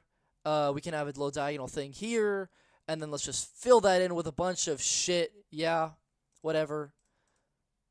And then let's see. We're gonna have more jump pad here, and then let's have a diagonal tile like this. I think y'all see where I'm going with this. Yeah, like this. And what should we do? Mover combinations? I don't know how to make those. What's a mover combination? I might as well just use Bluetooth movers because my brain cells are so tiny. So, like this. Yeah. See, look, that's new. Okay. Yeah, are we onto something? Hop on a mic while I'm trying to fight. Okay. Yeah. Oh yeah. First time. Now we're talking. Yeah, look at this, guys. And I'm going to put an obstacle, like, here. Because, yeah, obstacles go in those places. And, then we're going to have more diagonal. I haven't done this design before, have I? Okay, yep, like that. And then we're going to put a little jump pad there. Oh, yeah, right, we need to make a gem. Let's see. Gem. Oh, yeah, okay, this is a great idea. Okay, yeah. See, like, I've never seen this happen in a level before, so I really wanted to do it in this level. We're actually going to have a gem, and then we're going to make you go to the side more than you'd expect to, and then jump around a tall obstacle and grab the gem. See, like, aren't we just, like, so smart, guys? Like, wow. Like, genuinely, like, wow. Just give me a raise, bro. Like, get me into co-creation. Really. And then let's just, yeah, I forgot we need to have these things, too. Like, guys, isn't this, like, great? Are we having so much fun? Oh, wow. Guys, I think we've made a great-ass level. And job well done. Thanks, guys. Thank me later. Now let's look at this level. Hey, guys, let's just do a diagonal spam object. Oh, yeah, the glass. Put it, like, the diagonal glass, and then have an object, just the same object there. And then jump pad. Yeah, transition to a new thing. Oh, but I don't know what to do next, so we're gonna do more diagonal stuff. And then put object to the side because I don't know what to do with those objects. And I don't know what to do with my other tiles. So let's just make everything just fall. Like every void, let's just make all of it fall. Just all of it, yeah, fall. Oh, mover, yeah, cause mover connect, yeah, mover hullabaloo connect. Oh my gosh, do a diagonal with the diagonal glass. Remember, guys, we haven't done this before in level, have we? No. Oh yeah, diagonal glass. Oh, genius! I'm a genius, I tell you, genius, I dare say. More diagonal glass. Oh wow. Diagonal glass. You guys know, you think I'm just gonna have a little skit and I'm gonna do this the entire fucking level for as long as this router does it, because y'all do not understand enough. People in the Chinese and foreign community do not comprehend enough just how repetitive this level is. Diagonal jump pad. Oh yeah, see, look, jump pads. See, they're not glass, so it's more original than you thought it would be. Oh, I forgot. I need to add collectibles. Oh, we'll get to that in a second. More oh, look, yeah, oh, diagonal. The diagonalness. And just look, more time. Oh yeah, gem. Just add it. Just put it there. I mean, cool. I mean, it's slightly harder. I mean, kind of, yeah. Oh yeah, right. I have to use another theme. I forgot. Let me just throw it in there. No transition or anything. Are we gonna change the style of the level? No. We're just gonna keep diagonalness. Diagonal. It's just diagonal design here. Diagonal object placement here. Little squiggly open void here. And then let's just use objects. Yeah. Oh yeah, I forgot this is an object. That was a thing. Oh my gosh, yeah, right, a gem. Let's just put it off to the side. Oh yeah, what do we do with this little void here? Oh yeah, just put objects there. Yeah, just put them off to the left side. What do we do with these? Oh yeah, more diagonalness. Diagonal. You think I'm gonna stop? You think I'm gonna stop? Because most people, they pretend that this level isn't as repetitive as it is, but as long as this level keeps doing this, I'm gonna keep pointing it out. Oh yeah, let's go out of the way of one object, and then let's go out of the way of the other object. Oh my gosh, guys, we're so fucking smart. this little chunk here, this chunk has been done at least 4 different times, and we're only 20% to the level. Okay, guys, remember, we don't know what to do with these voids. Let's just spam falling tiles. Guys, just spam falling tiles, falling tiles, falling tiles. Are we gonna use any other tile? No, we're not, because I have no creativity, guys. Did we just fucking do this already? Oh my god! Look, it's like comedy. It's like this is like a spoof. This is a parody level. This is an April Fool's level. Look, more objects off to the side because he doesn't know what to do with these voids while he does the same diagonal glass bullshit that just does a squiggly lineness, and he just doesn't know what to do with these voids. So he puts random objects on the voids with a little tile attached to it. This is just the same shit over and over and over again. More diagonal glass bullshit. What? Does he have anything else to do? Do you have anything else to do? Please, someone, give me a good reason why this level is not dog shit. It's still spamming falling tiles. Oh my gosh, guys, we finally have a thing that's not the same thing, but it's a straight line. The best he can do is a straight line. He used an effect that was already used before in a straight line, by the way. This effect was only used in a straight line like 2 different times in other levels.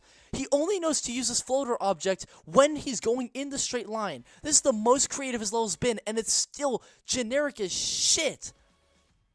Oh my god. Okay, flight power up. Firstly, super generic as shit, but you know, the original level did it, so it's fine. Oh my god, more diagonal vertical glass bullshit. This is the most unique collectible we've had so far, and it's just more diagonal glass nonsense with the same objects spammed over and over again in diagonal fashion, but at least it's somewhat original. I don't know. Hey, by the way, do you know what other tiles we're going to use that move? Oh my god, we're going to use more falling tiles. More falling tiles. Guys, falling tiles. Oh my god. Oh my god, guys, look, this is a thing. Look, oh my god, we're actually doing a thing that's not repeat. Guys, look, this is why the level isn't dog shit, right? Because it does some unique things. You know, I think Abyss Traps does this better, but you know, whatever, just let it have its cake at this point. I don't know anymore. Yeah, let's just have more, just have that. Yeah, I'm so smart. Oh, what am I gonna do after? I don't know. Let's do more diagonal glass. Duh! Oh. What? It's just the same. It's just the same. How diagonal it's just this. I should have made more. I should have built more in the editor because just so y'all understand what I'm saying. You're not getting it, guys. The community defends this level, and I don't understand why. I genuinely don't understand why this level is even given the remotest little bit of credit. This is the most original thing in the level. See, it spams diagonals, again, yes, but at least it uses them in an interesting way. See, look, you have a diagonal that it looks generic, but then they utilize that by hiding an arrow there, and so that's clever. Fine. It's not the greatest collectible in the game by any means at all. It's still not great, but it's something. I mean, it's just something, at least. At least you use these rollers in a slightly more original way than Twilight Karst Cave. Twilight Karst Cave did that also anyway, so it's not that much more original. What? Oh my god, we finally have another moving tile. We're only like 3/4 into the level, or 3/5 into the level. Oh my god. It's still the same shit. Like, I know some people are gonna say, oh no, Declan, like, just because you use diagonals doesn't mean it's the same. I agree, but it's the same placement of just everything. And at least he's using these tiles now. It only took him like fucking till 66%.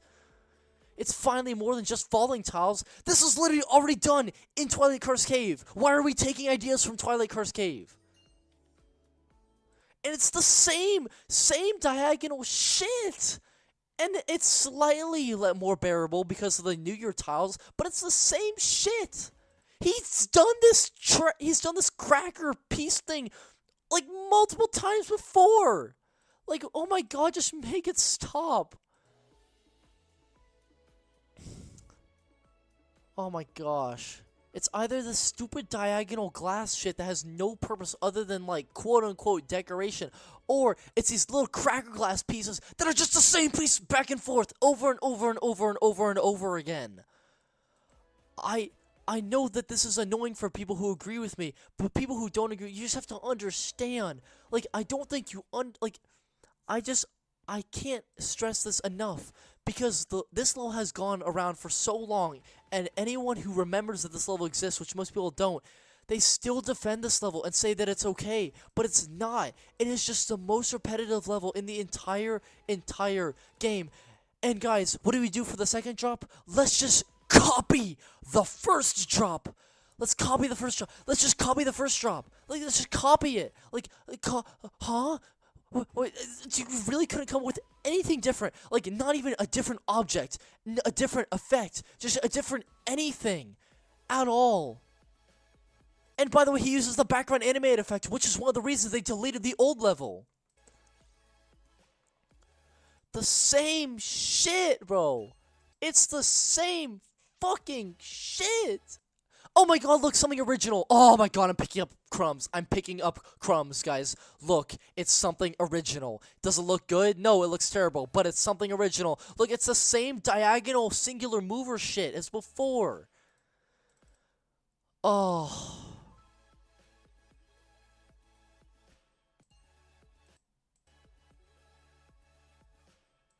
See, you know what the most unoriginal, easy way route designers do when they don't know how to get around a collectible route?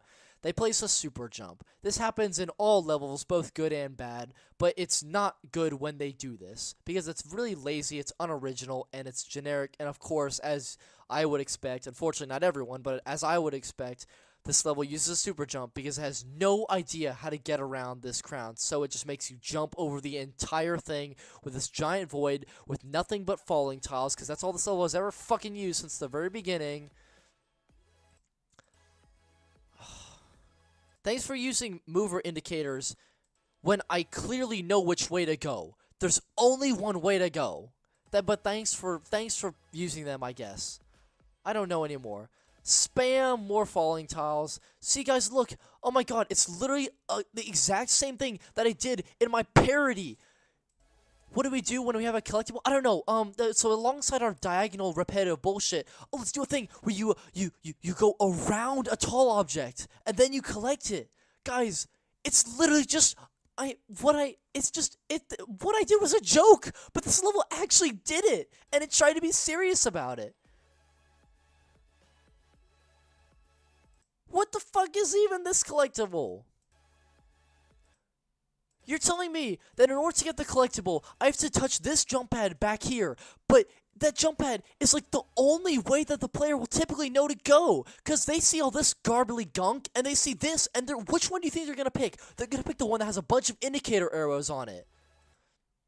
So, by the way, to defeat your point earlier, another guy, no, it has these auto movers, but they serve no purpose. So level doesn't even have the cool token of being an auto moverless level, because that's not. And then you have this shit. So this is already easier than the original way, but then it tricks you because it has the diagonal, so it looks easier, so the player will always go that way instinctively, but then it'll just say fuck you and give you a diagonal, and then that's somehow what it requires to get the crown. So you're telling me that this thing on the side that's obscured all the way over here is the easy way? And a bunch of people are going to be like, oh no, but like, you know, if you have a widescreen, you can see. But most people don't play on widescreen. In fact, like 0.0001% of people even play on widescreen. And no one would even do it willingly because the trick on widescreen is fucked up. The only people reason use for widescreen is if they're recording a YouTube video. So most people are recording a YouTube video. So this whole excuse about this being visible is bullshit because it's not actually visible. Terrible crown design. And it's not even cool looking. Just to round it off, use more generic spotlight. Just to round off just the generic bullshittiness of this level. You just round it off with just... Like, I will never understand. I will never understand why people defend this level to any certain extent, other than it being better than Twilight Karst Cave. Beyond that point, I could never even fathom, I tell you, I dare say, I am facing Balderdash because I simply cannot comprehend in my mind why people would ever even bother to step in front of a level like this. How many people are even watching this stream anymore? 50 people. I'm glad that y'all were all here for my low-key mental breakdown. Yes. Yes. Well, I'm at 12. I'm at 60%, but yeah, I'll plug this in. Because you have literally nothing, no other devices. Oh, this level was very bad. I hate this level so much. Don't worry, it gets uphill from here. Are you hungry?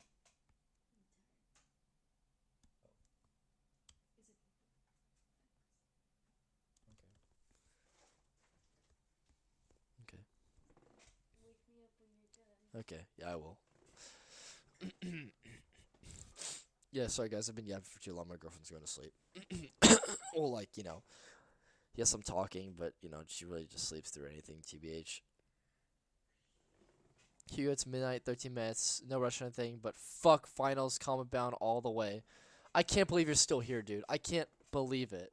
You said it was 9 o'clock by that point, and I said I'd be done around, like, 10:30 to 11. It's, what, like, 12:30 now? Like, I always underestimate, even though I keep giving myself the benefit of the doubt. Dude, go do your finals. Like, genuinely, just watch this later. You don't have to be in person. It's not that important. Please, I'm begging you. And, you know, actually, just fuck that. We're going to do Cometbound first. I don't care. We're going to do Cometbound. So that's going in dog shit. In fact, this level is so insultingly bad. It's going just above Twilight, Karst Cave. Even Sewing Factory is better than this fuck-ass level. Fuck this level. Okay, Cometbound time. We're going to do Cometbound. Even though it's the last level of Season 2, it's cooler if we just say Trailblaze is the finale. So Cometbound, it's, you know, I think that in comparison to Trailblaze, Cometbound, it does a lot better job at the object usage. Kind of. Not really, though.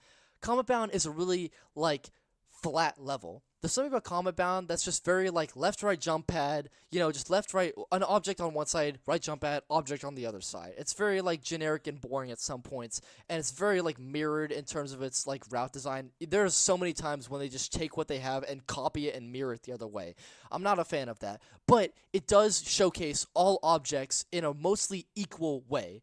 And Trailblaze did not do that. So I really respect Cometbound for doing that. Cover is also dog shit, by the way. I just had to throw that out there. The routes do a lot better job at referencing other Minimax co-creation levels. I like that. Why they reference Pipeline, I don't know. I'm pretty sure they meant to reference Lab Confidential, but they accidentally referenced Pipeline because that has a really similar route design at a relatively similar point.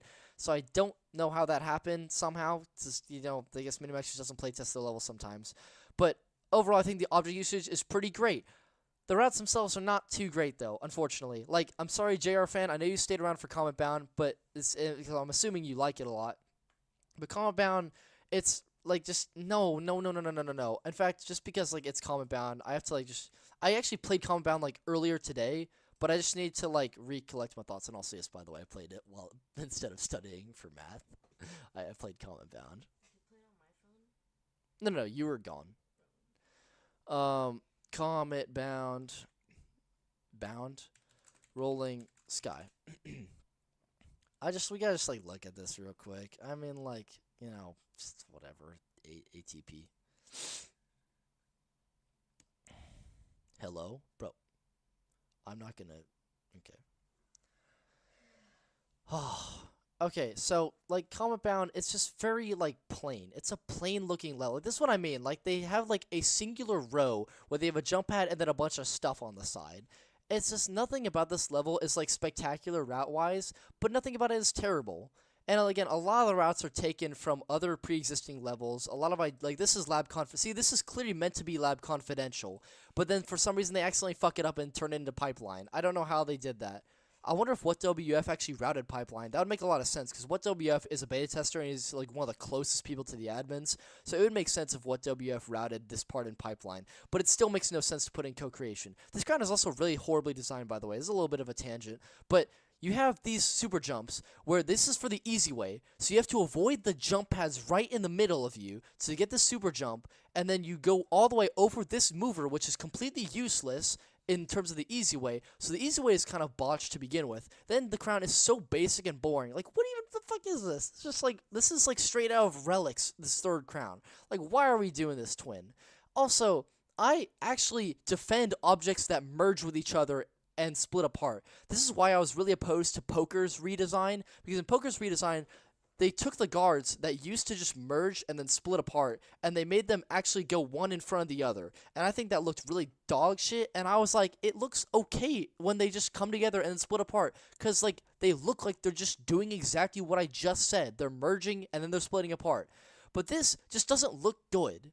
I don't know why the fuck they decided to do this. Like, why are they doing? Just use the Melodic Metropolis Vaporwave gate that they designed for you, and they animated it for you. By the way, I need to mention, by the way, that they animated this object because they were so committed to it in the concept. Like, Jet9 went on like fucking like Adobe Illustrator or something like that, and he animated this whole thing just for the developers to copy it, and they did, thankfully, but they only used this object once in this level and then once in the other level. Or I think they used this object like at another point, some point. We'll figure it out in a second.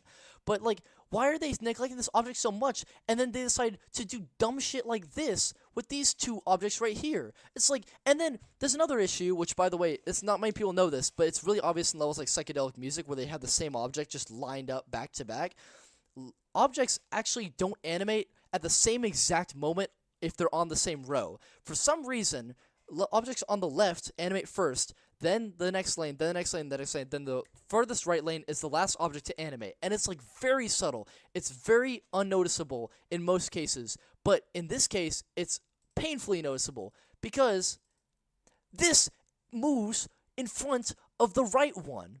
It moves the gate down over the right one, and they're supposed to be connected, which is what the router intended, but that's not what happens because the gates actually move off sync with each other. This is an issue which is only really noticeable in Psychedelic Music or Starlight Desert or Breaking or Beat Party, where the blocks are all lined up perfectly together, but the blocks don't animate at the same time. And this is just like so ugly looking. Like, it's so unnoticeable, you'd think, but everyone actually notices it subconsciously. They just don't realize that it looks broken until like someone were to stop the frame and prove to them that what they're seeing isn't a hallucination. And they could have just used the vaporwave, but they didn't. They used this. Don't know why they did that. And this object looks cool, and they used it in such a dumbass way. Why are they spamming second floor? I guess it's a reference to Lab Confidential. So again, I have to just clarify, I think the routes of this level are pretty fucking terrible, but I think that this level pays a better homage to other co-creation levels from a route-making perspective than Trailblaze does, and I think that the routes are super gimmicky, and it makes them arguably fun at times in the same way that, you know, Newborn or World Cup or Neon or Egypt would be fun, despite having relatively low-quality routes. I like it when the level does this kind of stuff, where it actually just, you know, makes a real route. Not like left-right jump pad with a bunch of rows and a bunch of objects lined up together perfectly and nicely, and just like showcasing a bunch of other routes that other people have made. I like it when they actually make their own routes. Like, yes, they look pretty shitty, but like at least they're doing something original. Like this, it's original. I mean, you know, whatever at this point. But again, it does do a better usage of object showcase. So look at all these books. See, this is what I mean by the book would make so much sense to have in the cover, but me and Max just said, no, fuck you, we're not going to use that. I like how they use the backward mover indicator to indicate which jump pads are okay. Like, again, I'll talk about this more in Trailblaze, but I'll leave it for now. Cometbound also uses these, like, Trailblaze uses objects, but they're in the other theme, and the other theme looks really ugly with them, and this level uses them in this pink theme, and they look so pretty. Like, they look so pretty. Like, just look at, like, I just thought that in my head, like, randomly. Like, just look how, like, pretty they look. Look at all this. Look at the mine carts. Like, they didn't ever have this in the Trailblaze level. Like, they look so cool, and they actually have, look, this is the Kaleidoscope color, and this is the Twilight Karst cave color. Like, they actually fit the color of the levels that they're designed for. This object looks so much better, and just the pink theme just looks better at this point. Why do they do the stupid thing again? They do the stupid gate meshing thing again. I don't know why they do this, bro. It, like, makes me go insane. And they did that little mover sliding thing, you know, cool, whatever, I guess. And then the ending of this level is really odd. Also, I should probably mention, it's really weird that they used a neon tile one time. Watch this, right here, ahead in the center lane. They used that like one time. Like, that, sure, whatever. I don't even know anymore. I'm not a fan of this mover spamming. This is a weird looking ending. Just what the fuck ever. Anyway, the rest of this level, they're not good. And I do appreciate that they reference a bunch of other routes that other routers made. That's pretty cool. But overall, I think the routes are very, very basic, and they're not the best in the shed. And now we get to the song. When I first heard the song, I was like, you know, that's cool. It references Lab Confidential, and it remakes it. You know, that's cool, whatever. And then it has its own little, like, watered-down melody in the same way that Trailblaze does, where it's similar to Lab Confidential, but it's not really. So, you know, just whatever. It's, you know, at least it pays homage to the first co-creation level. And then Jet9, the concept maker, was fucking bitching the shit about how terrible the song was, and I was like, firstly, we gotta just acknowledge the fact that your concept only got into the game because Minimax didn't know what to do for an anniversary and co-creation, and then just happened to accept your concept out of bias at the last second. And you're telling me that this level is, like, the song is so bad that you're just gonna cry about it day and night. And this Jet9 really, really hated this song. Like, he hated it so much. And I was like, dog, it's not that bad. And now I listen to that song and I realize, holy shit, Jet9 was actually right the entire time. Oh my goodness. I'm gonna start bitching about this song. This song fucking sucks. Like, I cannot emphasize enough how much my opinion of a song in Rolling Sky has gone down since listening to Cometbound over and over and over again. Firstly, I tried to ignore it earlier, how I said it's like also a watered down version of Lab Confidential's melody, so it's fine. But then I realized, wait a second, why am I lying to myself? It's not fine if you water down a melody and make it kind of similar to the original, but not really your own. This is coming from Fuyu Studio. Fuyu Studio made Foggy City, which had like 8 different original melodies, and you're telling me that they can't come up with a single original melody for this song, the birthday anniversary level song. And you're telling me that they even made Lighthouse Alley, which had like 2 original melodies, and somehow that's still more original than this level. Sorry? What? Oh, were you waiting for me to do a thing? No. Okay. And I just like listened to the song more and more and more. And I realized that they threw in so many horrible noises into this song. Listen, oh my god. Firstly, they have this weird vocal where they say, watch out. Like, what, listen.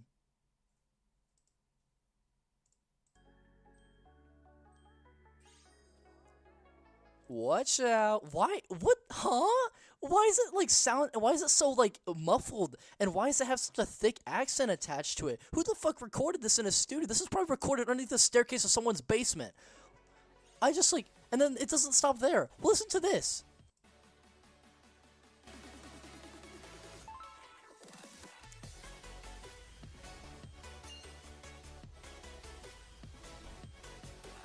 So they use the quiet by vocal. I don't actually know what the real wording is. It sounds like quiet by. I don't know what that even means.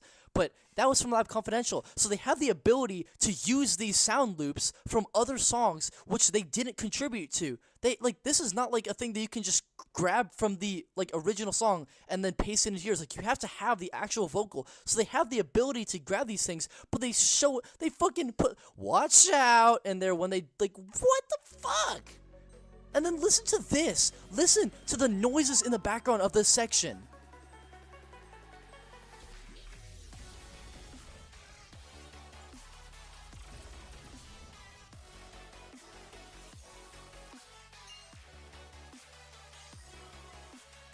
Oh my god! It's so bad. I don't know how I lied to myself into thinking that this song was okay. Like, the sound effects are so random. Firstly, you have Kunshur, whatever the fuck that is. Listen to this. For a second, I thought you were holding up your phone and recording me. I was like, wait, what, huh? Oh, I gotta lock in. Yeah, go ahead. Oh, dude, I don't even have bowls. I have a plate, though. You're fucking crazy. This is liquidy. I'm not gonna put this on a plate. That's stupid. What, really? What is it? Oh, really? I've cooked, like, stuff like that on a plate. Just goes wrong. It was, like, beefaroni, like, liquidy, though. It wasn't, like, liquidy. Liquidy. I want to try it. I can have a taste of that when it comes to the microwave. Okay. So, and then you have these sound effects, which. Can you please stop fingering the cup or whatever? Or like just shove. I don't know what you're doing. Just let's not. Oh wait. Oh. Oh, you weren't being silly. You actually like they're actually doing. Oh, I get it. My fault, twin. I just like, but you would absolutely do that even if you weren't trying to empty out the can. So basically, guys, what she was doing just now, she had the can open on the bottom, and then she had the cup, which you don't have any bowls, so she's cooking the soup in a cup, and she was just like doing this. She was like jerking off the can to the cup, and I was very, very confused. I also just realized that y'all been having to deal with this giant ass Bucky's cup in the way of the screen this whole time.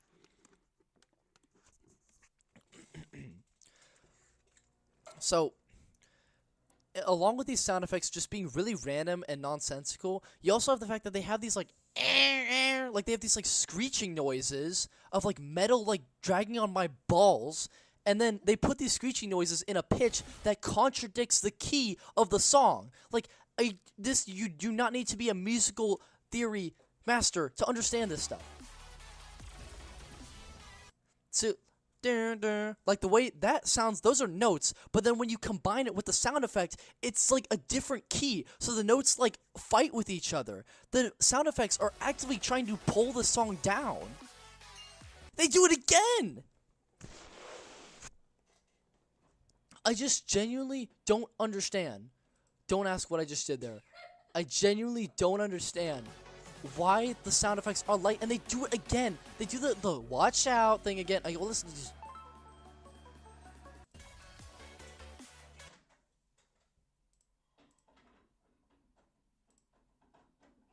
Is that position necessary, twin? Okay, okay.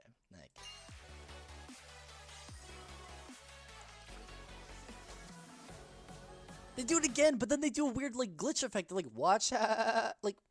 What? That would be a bit. The noise I just made there would be a better sound effect to put in this level than whatever the fuck they just did. And they keep doing it. They keep throwing in this watch out vocal. Why?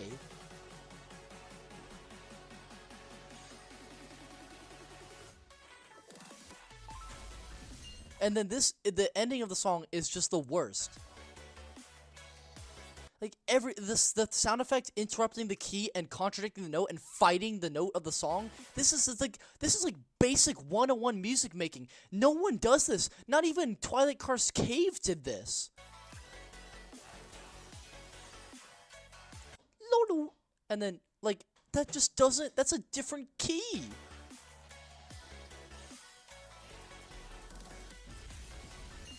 God, it's just all these sound effects have no purpose being here. They drag the song down.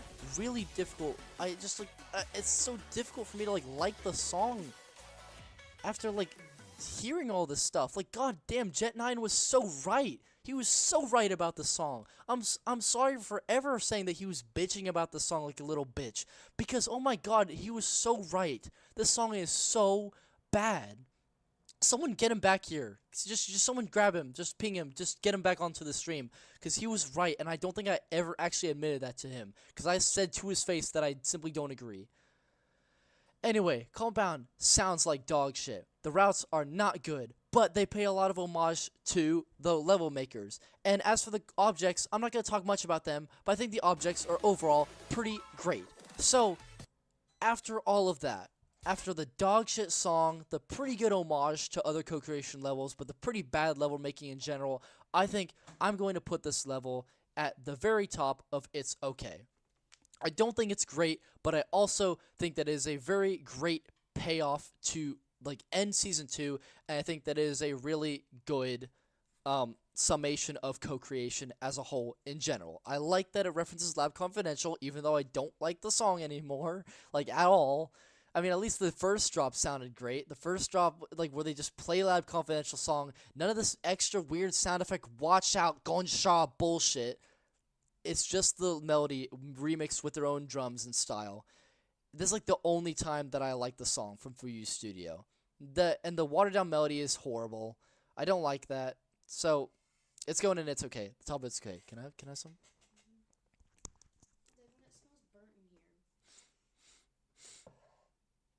because you opened the microwave. Yeah. The microwave is like stuck burnt. It looks so bad. Oh no, it looks like a biohazard in there. But trust me, it's perfectly clean. No, I know. I'm gonna pay Jason back a decent amount. Like I'll give him like $100 or something for dealing with the smoke of the microwave. It smells awesome. I kind of like the smell I personally. like the smell. Yeah, see, I'm not crazy. It's better be good, twin. This is what I was eating in that video that my mom did to me. Like canned spaghetti, Yeah. Scapetti. My scapetti. Scapetti. That's so mean. I can't believe your mom bullied you as a little toddler for not being able to say spaghetti correctly. I can't say it, mommy. Oh shit! Where'd that go? I see it by my shoe. That's gross. Oh my gosh. I can't say it, Mom. That's so mean. Your parents are just mean. Twin. Just... No. I wanna. If we have kids, I wanna bully our kids, but not to that extent. It's such a funny video. It's really funny actually, but I don't think I could ever bring myself to do that to my kid. I can't They say did it. that to me all the time. That's the only one they got on video. I know. Oh, I missed having apple juice. I haven't had apple, like, I used to be obsessed with apple juice in the same way I was obsessed with orange juice. But then I just flipped. I almost brought you orange juice, but I needed to bring my pickles. I didn't have enough hands. But then you brought the apple juice. I put that in my backpack. The orange juice container's too big. Okay. I was like, what? That makes no sense. Okay. You want my ball? Oh yeah, I want your balls. Eat my meat. Wait, why did you want that? That looks good. It's the best part. I'm sharing it with you. Oh, thank you. Thought you were just giving me your unwanted leftovers. Thank you. Ah, okay. So anyway, Jarefan, go to sleep. Go study. Go good for your exams. Good luck. Goodbye. Get out of here, my stream. Go the fuck away. Now, on to Trailblaze. Trailblaze is where are we gonna put you? We're gonna put you in S tier. To no one's fucking surprise, Trailblaze is a really good ass level. It's a really great level, guys. I love Trailblaze. Me and all my homies love Trailblaze. Trailblaze is a great ass level. Cometbound had an issue where the name just doesn't fit like at all. Like Cometbound, it sounds really majestic, really ethereal, like really hopeful. Like Cometbound, like you're just going into the future at the speed of a comet, really nice, happy stuff. But then you're hit with, watch out, like bullshit dubstep shit. And it just does not feel like a finale. It doesn't feel like the end of Season 2. It feels like a little spin-off. It feels like the Ant-Man of Phase 2 of Marvel. It just feels like a little like attachment they just kind of threw onto there. And it doesn't feel like a finale. So that's why I had no issue putting it, like ranking it before ranking Trailblaze, because Trailblaze is the true perfect ending to co-creation Season 2, and really like Minimax's fair co-creation as a whole. Like this level is just amazing. Oh my gosh, that is like, I wish I could get a picture of that. That was like the most cartoon looking spill of sauce I've ever seen. It was like, it had like little like variations of spillage. It was like just perfect. Just so lucky I didn't capture that. I could easily just like take a picture of that and then draw it in a squiggly line, and it would look. It wouldn't look good. Well, yeah, but it would look. It would perfectly encapsulate the way in which Oh, I it can looked. feel it. Okay. Can I have some? Can I? I'm a hungry motherfucker. I'm just gonna shove the fork down your I feel so bad for all the people on stream who have to listen to me slurp very, very closely. Okay, why are you about to like vomit from your own slurp? Okay. Ah.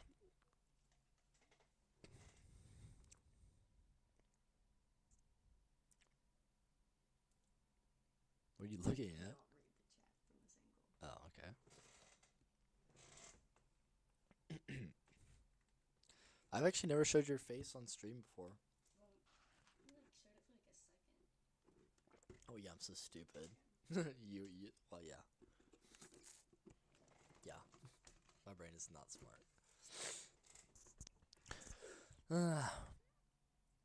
Okay, in order to understand more of my thoughts on Trailblaze and why it's so perfect and amazing, we have to look at the original concepts art for Trailblaze. In Scotswin, please, like, I don't know if you're here, but I need someone to DM me the original concept art because I don't remember where it is. The concept art was really, really good. Maybe I can, like, find places where Jet9 shared it, but otherwise I really don't know where to find it, but this is, like, low-key essential to explain why this level is very good. Maybe it's pinned? No, it's not pinned. Okay. Oh shit, it's in the bar card chat, isn't it? Oh my gosh, yes. Wait a second. Don't ask what that is. Don't ask what that is.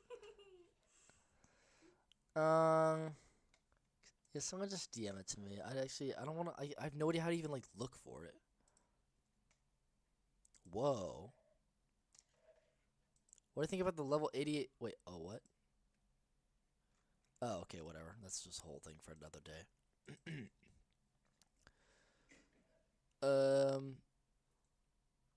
Constant video on Jet's channel. Oh, thank you. It's probably better if I don't show you on my Discord anyway. Yeah. Oh my, it just keeps. There's still some there, by the way.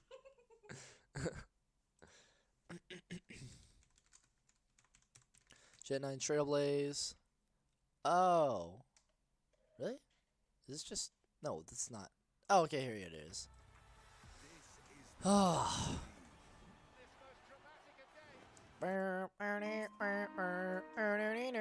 Guys, get it? Because we referenced Lab Confidential. Give us money.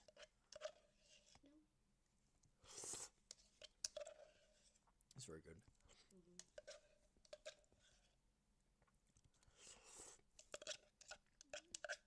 It's not enough, though. I want more! More!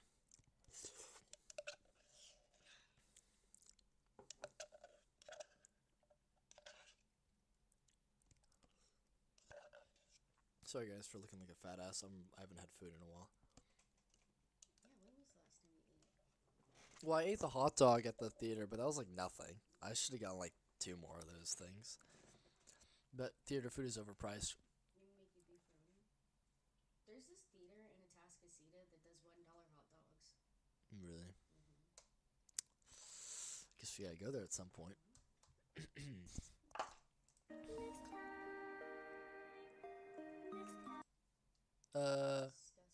Yes, please. But like not right now.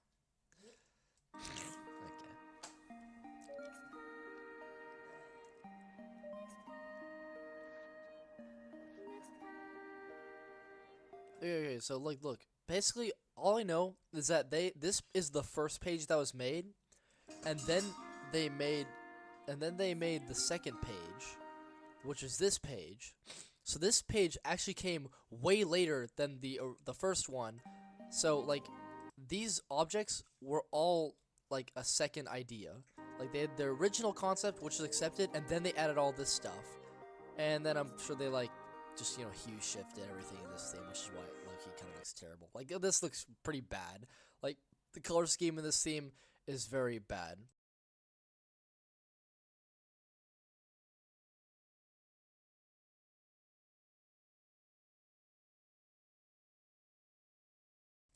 Anyway, so yeah, this is not great. I don't like the color scheme of this at all. Like orange just should not be a color. I get it that the jump pad was orange, but then throwing brown in here is just not the greatest idea. What is it? I'm sorry they said orange shouldn't be a color. Curtis' favorite color is orange. It's like, but like in this level, it just doesn't fit. This is a blue-greenish theme. You just can't. Sure, fine, whatever. You yourself can admit. Lip readers in the chat expose him for what he said on mute. Don't these that we do not have professionals like that. Doesn't this like look so much cleaner than this? Yeah. Yeah, fuck you and your orange obsession. Fuck you. I'm just kidding. Uh, I like. Oh yeah, by the way, I forgot to completely I forgot about this whole thing. They had a flying laser cannon. That was technically an idea for nuclear energy, and the Minimax just ignored that. And then Jet 9 made a whole ass page, like a singular page dedicated to one object. He drew 3D views of it in both concept and final form, and wrote both description in English and Chinese with a side view and different colors. And Minimax still ignored it, which is crazy. And then wait, hold up. Is there the video? Oh, there's no video. Basically, what you'll need to know is that Jet9 or Denny animated a video of this thing animating, and the developers copied it, and then they just, didn't use the object.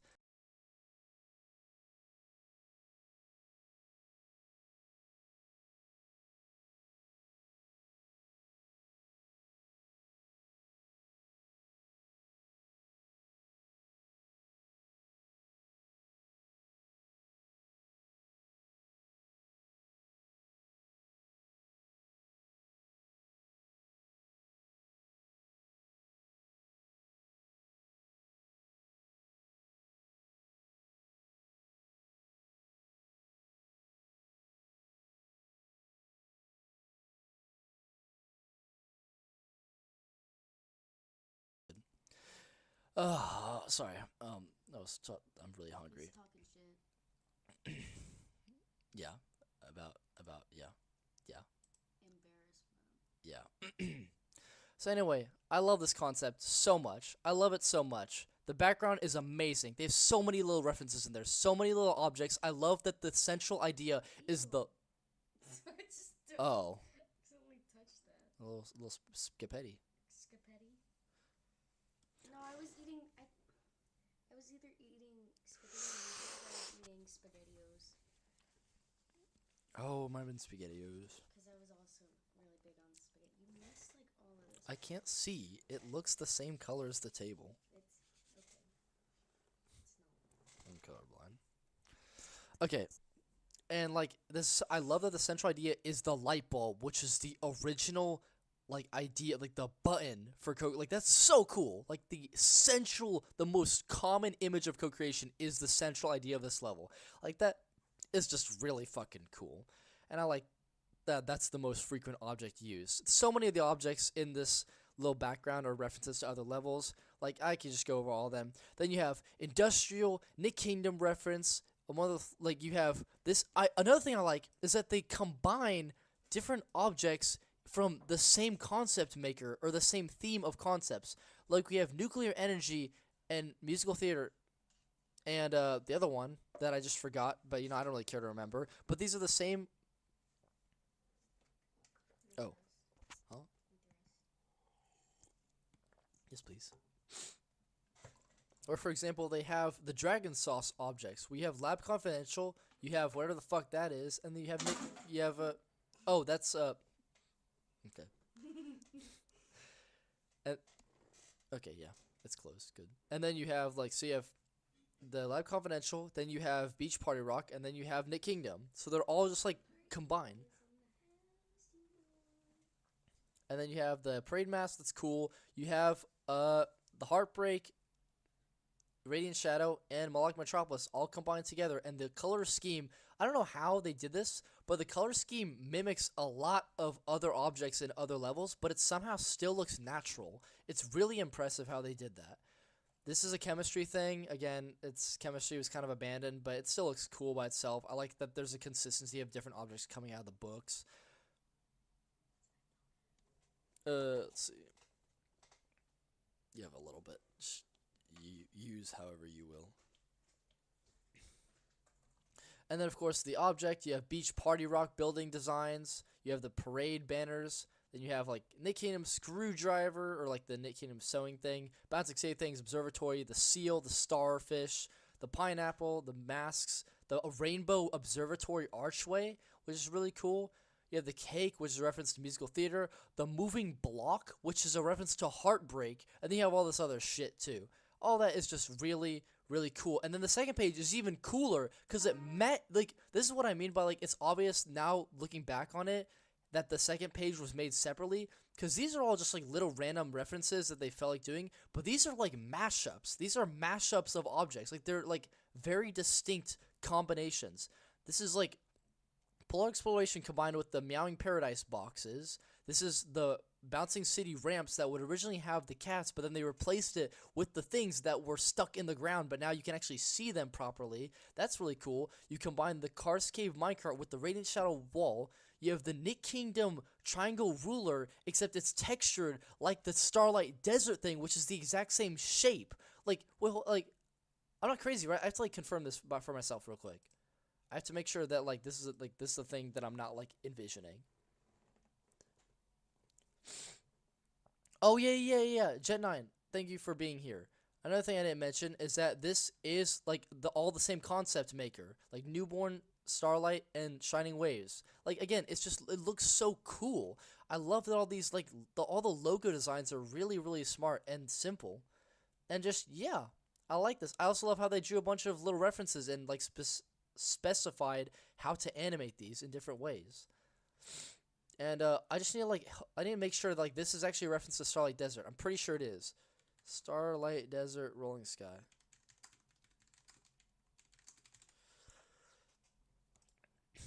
Effaclar by La Roche-Posay. 3 times less breakouts. Proven on all skin tones. Please just don't give me it. Oh my god.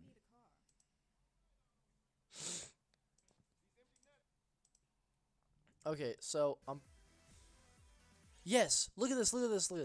So the Nick Kingdom triangle ruler, but it's textured like Starlight Desert's thing, which is the same shape. Like, holy shit, that's smart. Okay, and then you have Newborn's thing. Instead of a boulder, it's the starfish from Lighthouse Alley. Keep in mind, this concept was made before Meowing, the concept was made before the release of Meowing's final version, which ended up not even having these boxes. Or actually, it did have them, but they're really different. The starfish was expected to be its own thing, but then it just turned into a riser. So a lot of these are just they're just predicted. So a lot of it was wrong, but it's still a really cool reference to the level that everyone can easily understand. You have the Lab Confidential things combined with Melodic Metropolis. This is probably my favorite one. This is like just the most simple. This is the most simple, cool idea. This is like I love this one so much. This is so cool. Then, oh, actually, I take that back. God damn it. The newborn CDs mixed with the vines from Jungle Expedition. That is animated so. Oh my god, it looks so beautiful. It genuinely looks so cool, both in the concept and in the final level. The final level looks great with this. Like, it's really impressive. Like, just wow. Trailblaze Rolling Sky. I need to just look at that object again. I believe it was, no, it was right here. Yeah, this is good enough.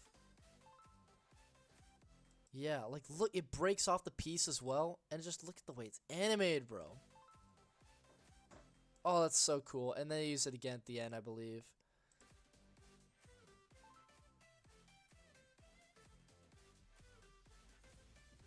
Yeah.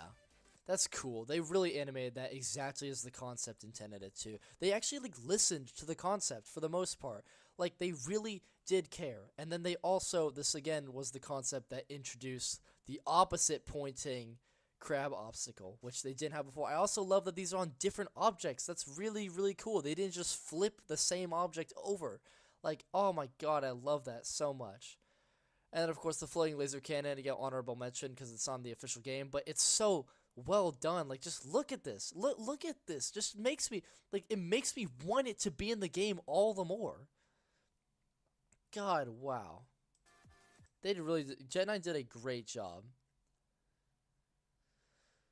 Oh, yeah, I forgot that barbecue was also in that object. Yeah, I know, okay, goodbye chocolate chip. Sorry that I'm taking so long. I'm just, like, too invested in both these amazing and terrible levels. But, again, I didn't want to mention this for Cometbound because I wanted to save it for Trailblaze, but this concept is just S tier. 10 out of 10. The concept is so beautiful. I know I am fully aware of the color hue shifting in Cometbound, but I think that it still is a like beautiful homage to Rolling Sky as a whole, and especially co-creation. This is just such a perfect encapsulation. In fact, like I'm just gonna put this like up here. I still think Radiant Shadow is just so much more classically. Actually, god damn it. I'm sorry, Jet 9. Trailblaze is just like, it's just so perfect. Like, Trailblaze is so great. It's not perfect, actually. I take that back. Some of the routes are really questionable, but like, it still just makes me feel so much happier than all of the other levels in Co-Creation Season 2. I think this is just a really, really happy, positive note to end on. And I haven't even talked about the routes yet. The routes of Trailblaze are not the greatest, but they feel somewhat like 2017 styled. There's something about the routes that feels so gimmicky, so 6-star. Just that, like, the lovely kind of 6-star challenge obstacleness. Like, look at that. You're like, it's just something about that is just so fun. This level is just such a fun level. I love how they use that and then they repeat it again for the drop, but then they change it by putting a gem there instead. Just the little things like that, you know what I'm saying? Or like they have the sliding tile combination with this like laser cannons, and then the other tiles slide the other direction, and then they do it again, but then they make it point the other way. It's just like little things like that. See, it's just like little things like that. Like, I just love it when they just, you know. I like how it brings back the reggae pillars. That's really cool. And overall, I think that the objects are used well. I don't think they're all used well. Some of them are used horribly. The Melodic Metropolis Vaporwave Gate is used horribly. Like, they don't do much, like, with the Melodic Metropolis arms with the Mutation Crisis Eyeball. These objects are used one time each, by the way. One time each. And then that, like, chemistry object was barely used. And we're not done. These Nick Kingdom objects are only used one time each in this level. So again, the object usage is not perfect, but there are so many objects in this level, so I'll give it a pass. If they had more objects that had one-time uses, I'd be a little bit pissed off, but I'll just make an exception here. The biggest thing about this level that I'm not a fan of is the partial slowdown part. I'm just not a fan of this part.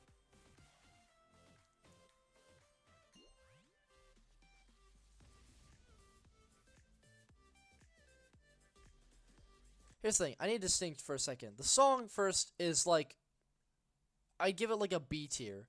The song is really catchy, it's really fun, but it's only because it just remixes Anniversary, and it feels really like upbeat and happy. This song just, but it has no real creativity. Again, this is the same exact issue with Cometbound, where it's just a watered down melody of Anniversary, and then they throw a bunch of random sound effects that have no bearing. They are not references to other levels. They don't come from anywhere else. There's random ass noises.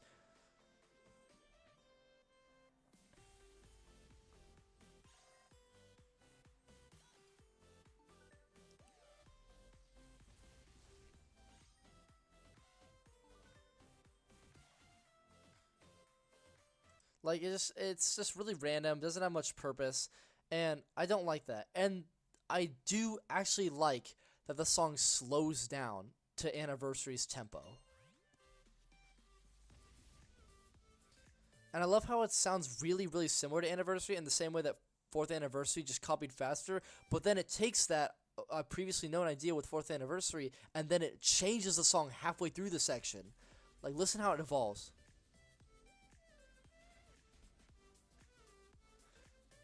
Like, see how they add another instrument layer behind it? Like, that is original. Like, that's cool.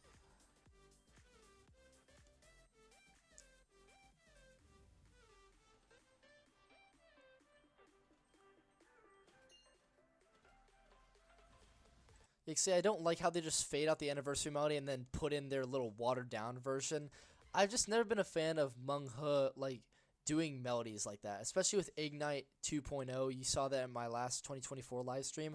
I don't like it when he takes pre-existing melodies and waters them down. It's not impressive, it's just kind of annoying, and it just leaves so much to be desired.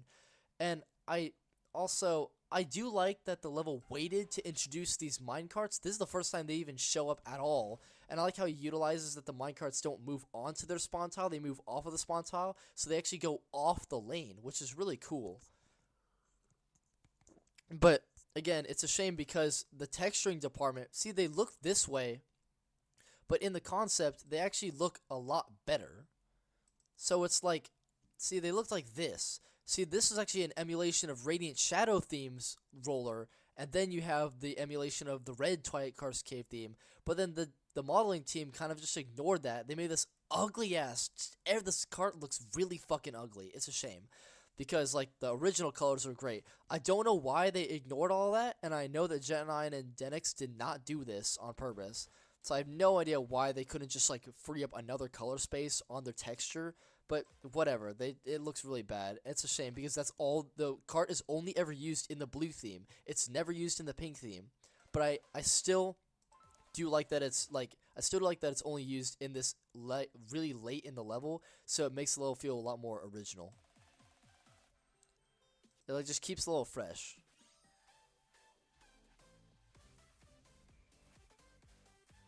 This box is also extremely cheatable. I have no idea why it was designed this way.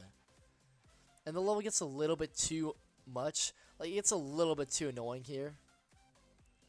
Like, it's a little bit too spammy. But then, thankfully, it kind of, like, calms down and it realizes that, you know, it can't be, this doesn't have to be that crazy. I do like how the mystery box leaves an absence of mover activation. See, this is the kind of cool ideas that we can have if we don't rely on Bluetooth movers. Like, why would you ever want to use Bluetooth movers when you can do something as cool as this? Like, you can do something so simple yet so genius, but people just, like, they just want to take the easy way out, and it just leaves so much to be desired.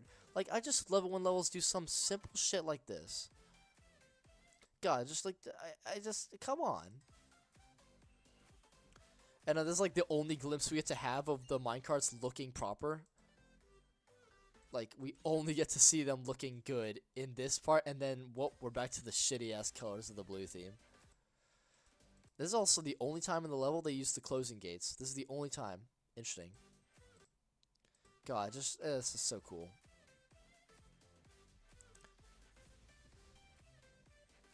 And then I love how they keep using the disappearing power-up, just as a reference to Lab Confidential. And then it has a unique ending, which we all love to see. And yeah, again, the only issue I have with this level is the slowdown part. Firstly, I didn't like it when Robotoy did it. I don't like it when this level does it. If you're gonna do not half the speed, but 3/4 of the speed, because you just don't know what else to do, then just invent a new power-up. Make it a single arrow to emphasize half of the slowdown effect. Because if you use the double arrow, then you can just pick whatever speed you want. It just opens up a whole can of worms that no one wants to touch. So now that Trailblaze and Robotoy did this, now any level can just be like, okay, well, slowdown can make you go 0.1 times the speed, or 0.8 times the speed, or 0.6 times the speed. Like, there's no rules anymore now that they've broken that barrier, and I don't like that. They could have easily fixed that by just making a different power-up, aka a singular arrow to emphasize half the speed, aka 0.75 times the speed of the ball. But they didn't do that, so I'm not a fan that this all did that. I also don't like it because no other levels in co-creation did this. This isn't Robotoy. That was a main level. So it makes no sense that you would do this in co-creation. Like, you're not referencing anything. And I get it that it's supposed to match the slowdownness of the music, but either just commit to the actual true slowdown, which is half the speed, as it's always been, or just don't use it. And I also don't like how they go to the second floor and do nothing with it, and then they also exploit the fact that you just can see the strings stop here. Like, you could have used literally any other object in the level, and it would be better. Like, why do you do that? And this part just, like, sinks really horribly. Again, I love all the little references. I like that Cometbound does route references, and this level does, like, idea references. Like, they're not copies of the routes, but they are, like, references nonetheless. Like, you have, and I like how they keep it all contained in one little section. So you have, firstly, musical theater, because these tiles are splitting apart. You have references to the old Axolo-Waltz, because Axolo-Waltz did a lot of this with, like, the diagonal things on the side specifically. You have Lively Spirits reference here. You have Starlight Desert reference with the like blocks scattered around the vertical glass. That's really cool stuff. We love to see it. Also, I have a question. Are these? Do they go straight into the blocks? Hello? Oh my god. The blocks are like over. It's hard to see the border that the glass stops here because the blocks like slightly offset. And then you have Newborn reference right here. You have a Shining Waves reference here. Disco Tempo. Like, I just like that. And we're not done. We have this is a reference to There's a reference to Fruity Paradise, where the router found a way to organize and control the direction of the Spectre sliding tiles, which previously they only ever slid in one direction, and the router figured out how to do that, so this level copies it, and I like it. The Kingdom reference. And just overall, like, I think that this level is really, like, it's a lot more refined in its references, and it feels a lot more mature than Cometbound. Cometbound kind of just throws in routes that have been used before, and it feels really childish, but it feels really, like, fun. This level is a lot more, like, laid back in that. And then, of course, I also love the reference to Harmonic Streets. Even though I don't like this idea, I like the reference. That's really cool.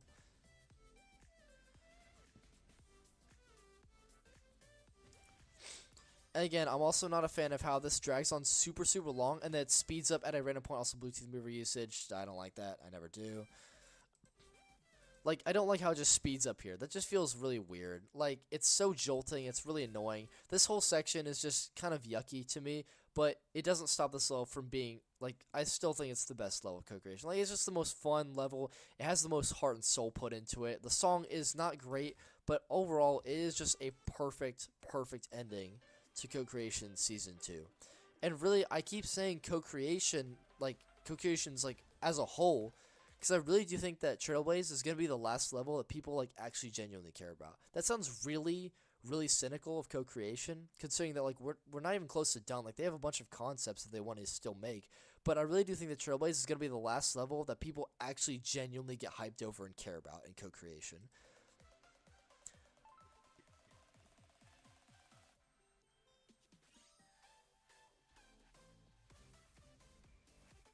I do love the whistling in the background. That's really cool, and how it mirrors that. That's the unique thing about this song.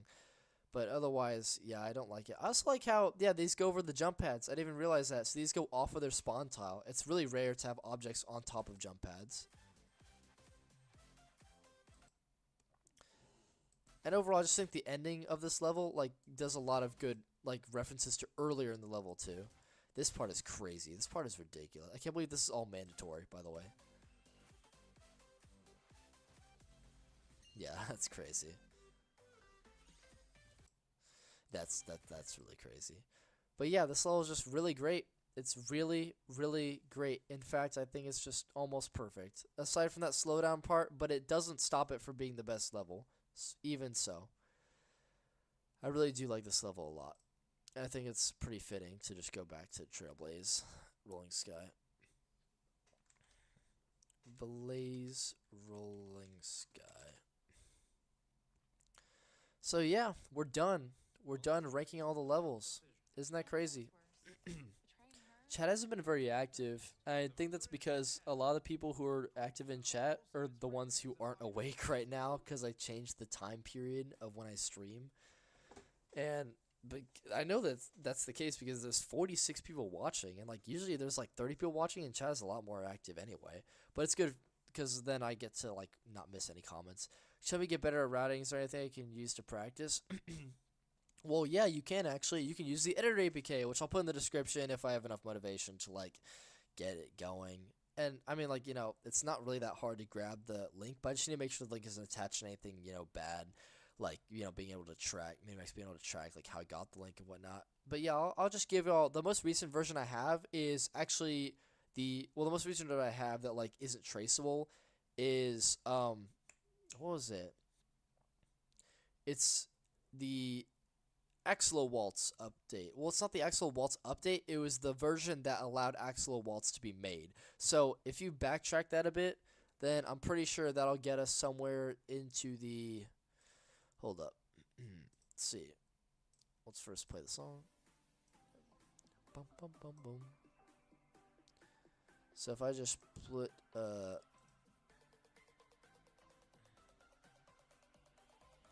one second.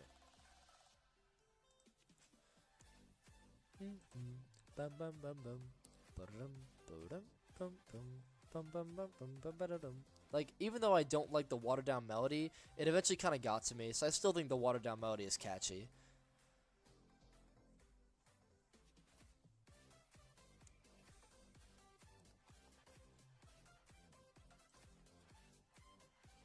Okay, so the last thing that this level has,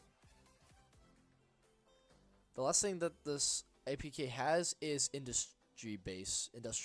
That's like the most recent thing.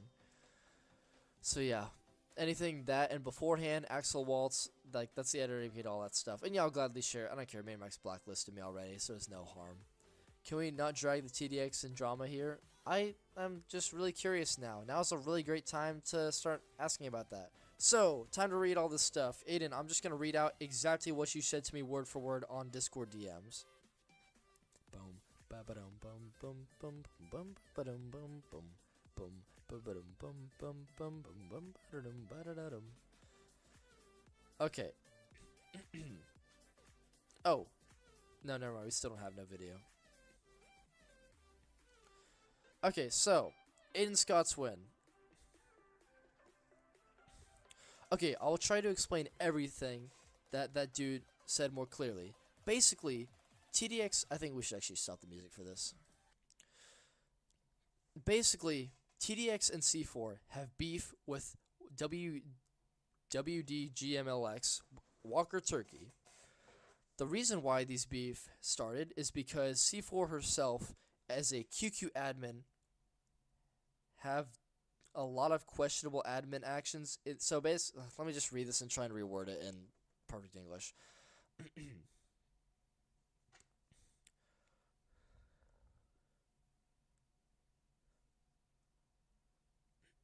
Okay, makes sense.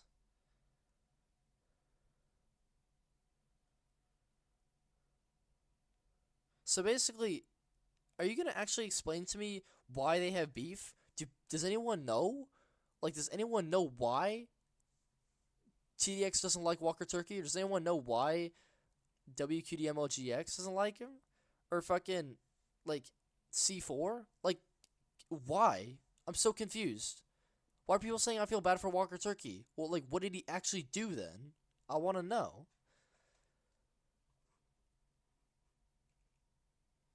I'm very confused.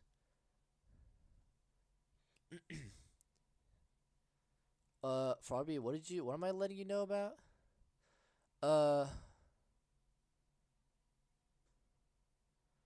May I spare a few minutes of time to promote a TIFCO level that uses the Trailblaze cannons? Holy shit. Oh, those are the ones that Afton designed? Yeah, so basically Afton recreated those cannons. I used to think it was Afton. And yeah, they're really good looking. Well, sure, can I see it? Or like, you know, is there anything you want me to look at specifically? Because I really do like those cannons. They look cool. And like, no, but seriously, like, look at my comment on your last live stream. I don't, bro, like, just say it. It would be quicker for you to just say the comment than to just say to look back at the old comment. Arcade Fantasy? Okay, cool. I'll look at that in 1 second. So, someone actually explained to me why they have beef. Like, someone tell me. I'm very, very, very confused. So, all I know is that C4 and TDX are, like, high-ranking people in QQ. QQ is, as most people know, a Chinese social media that Minimax uses frequently. And C4 and TDX have beef with WalkerTurkey and WDQMLGX, which are both associates. WalkerTurkey is the router of Sugarfall, the new version, and WQDMLGX. He's not a router, but he's a beta tester, and he has a lot of influence, but he has not made a level, as far as I know, at least not by himself. So, TDX and C4 versus WalkerTurkey and WQDMLGX. TDX and C4 have abused their admin power on QQ a bunch of times, and they're lying to all the people on their fan base and in the public that they are perfectly fair in their QQ group management. And then they're just trying to manipulate their fan base into attacking WalkerTurkey and WDGMLGX, or whatever his name was.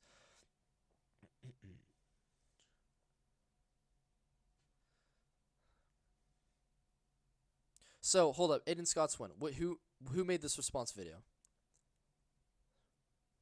Like, who's responding to who?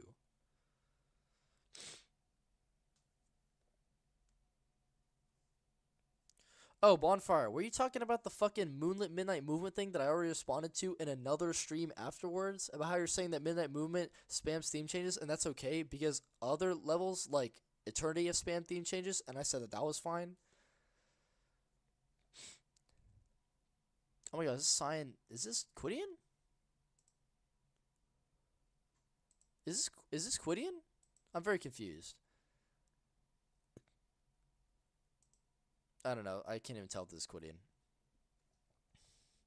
So, basically, in addition to attacking WalkerTurkey, TDX and C4, they were going to make a response video, but then they dropped making the response video for, you know, unknown reasons, and a bunch of people were saying because they didn't actually know what to say, because it was all a lie.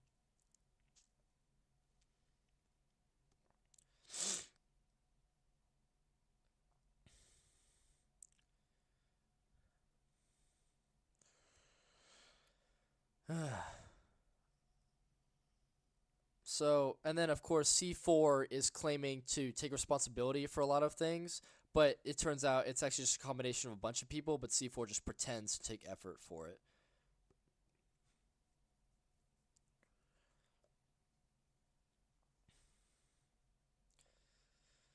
So basically, TDX and C4 are not good people. They're manipulating a bunch of people and teaming up with professional block members who Minimax acknowledges are a huge problem. Professional block members are pretty much all pieces of shit.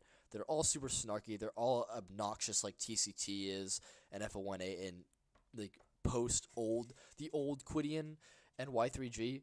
Like, they're just the worst of the worst. And Minimax knows this. But they still keep them around because they're close friends or what the fuck ever. I don't even know at this point. But yeah, no wonder they're getting close with professional block. So yeah, most of the Chinese community is like stupid because they're just, you know, following TDX like sheep. Fedigal tried to defend Turkey and call out. Okay, so Fedigal is on Turkey's side. God, this whole ass Marvel Civil War happening right now. And then TDX is threatening Turkey. Exactly, someone specify how TDX is threatening Turkey. Threatening him with what? Doxing? Murder? What exactly is being threatened here? Threatening to send the community after Turkey by making up lies? Didn't he already do that, though? So what threat are we talking about here? Why are people leaving out all this very vital information? So now everyone has considered Turkey and Fedigal villains. Let's see. I mean, they also have some wrongs, but they keep dick-sucking TDX and vagina-sucking C4 due to manipulation that they cause. Well, firstly, I think C4 is trans, so they would still technically be dick-sucking C4, but, you know, whatever. So now it is largely considered that TDX and C4 is the innocent one that do nothing wrong. Thankfully, some of the wise Chinese know the truth did not get corrupted. That goes into Discord spreading people like me.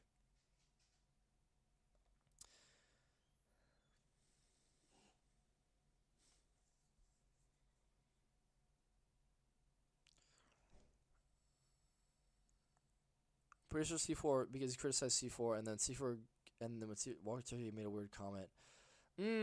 Okay, yeah, this is another angle to it. So in addition to WalkerTurkey and C4 having this beef, when WalkerTurkey was kicked out of this QQ group chat or admin chat or whatever, and C4 is abusing her power, then all of a sudden C4 gets doxxed, and then WalkerTurkey makes a comment gloating in that. So again, not good on WalkerTurkey's side either.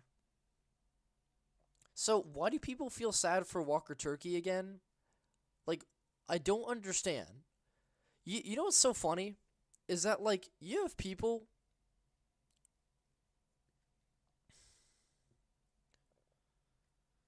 You have people who, like, literally didn't do anything. They have no history of doing bad stuff. Minimax fucks them the fuck over, and no one talks about it because they're not popular enough. And people are always saying like, oh, the whole community is against WalkerTurkey. I feel so bad for him. The fact that so many people are talking about this and defending WalkerTurkey is the complete opposite. WalkerTurkey has plenty of people behind him. He has plenty of people helping him. What about all these other fucking people? What about the Polar Expedition router that no one even talks about? The one who came after everything knowable before Sneak 22. No one talks about that person. No one talks about Candy Girl getting her level completely destroyed before we revealed that she was not even a good person. Is no one going to talk about that? A lot of people are like, oh, well, she's a bad person. So, you know, it makes sense the level's gone. But Minimax didn't even delete the level for that reason. And no one talks about that because Candy Girl is nowhere near as popular as WalkerTurkey is. I don't understand this whole hypocrisy of people like trying to victimize these guys that have done terrible stuff. They're pretty shitty pieces of shit, and then we're supposed to feel bad for them because they have beef with people who have more influence than them? Like, no, you just get a taste of your own medicine. WalkerTurkey is the same, he's in line with the same motherfucking people who would go after Hasani and make death threats to him and talk about his own dead mother. WalkerTurkey is not an innocent person by any means necessary. WalkerTurkey creates groups to stir up conflict. WalkerTurkey is an instigator. If it weren't for him, there would be no My God group. There would be no WalkerTurkey server. And when I went to WalkerTurkey's server, when they were shit-talking me, you know what WalkerTurkey did? He did the exact same thing that TC did when I walked in on his private chat, where he deleted all the chats, he deleted all the messages, he kicked all the people who were talking shit out of the server, and then deleted the server. WalkerTurkey is not a good person. He is a piece of shit that happened to get caught up by someone who is more powerful than him. That's what happens when you play around and suck Minimax's dick. Because then you're going to run into someone who's more powerful than you, and the moment you disagree with them, then it's going to bite you back in the ass. I feel no sympathy for WalkerTurkey whatsoever. And he gloated when someone he didn't like got doxxed. Why are we feeling bad for WalkerTurkey? Someone tell me this right now. Unless there's more context about this, or like if the situation is so unfair against WalkerTurkey, I low-key like feel myself siding more with the admins of C4 and TDX, because you cannot tell me that someone who is actively encouraging Minimax affiliates to go behind people's backs and make up lies about them and try and dox them and get them blacklisted from the community, someone who gloats at someone getting doxed, coincidentally after he gets kicked out, so it implies that he was behind it, but even if he wasn't, he's still a shitty person for being like enjoying someone getting their location and personal information leaked. WalkerTurkey is a motherfucking piece of shit fucker. Why are people defending him? Oh my god, let's just like, I'm so confused.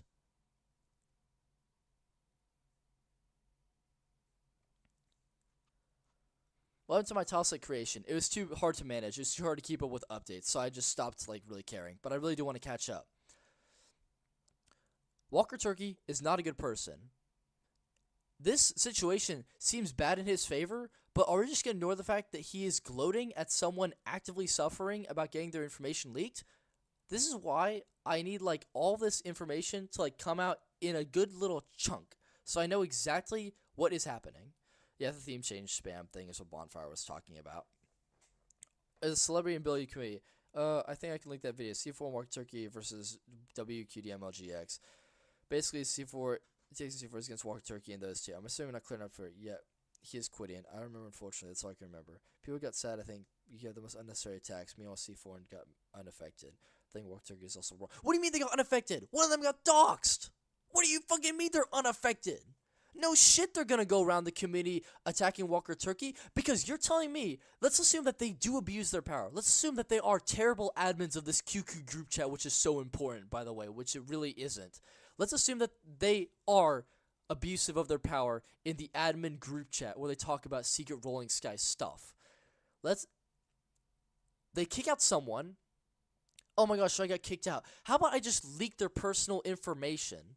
Like, you're telling me that one of them gets doxxed the moment they kick out WalkerTurkey, and then WalkerTurkey gloats about it?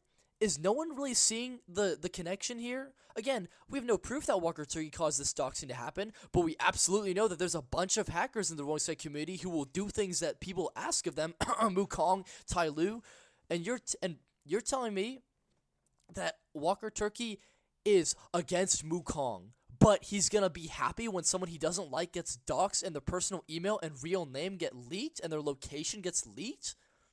This is not a person we should be feeling bad for.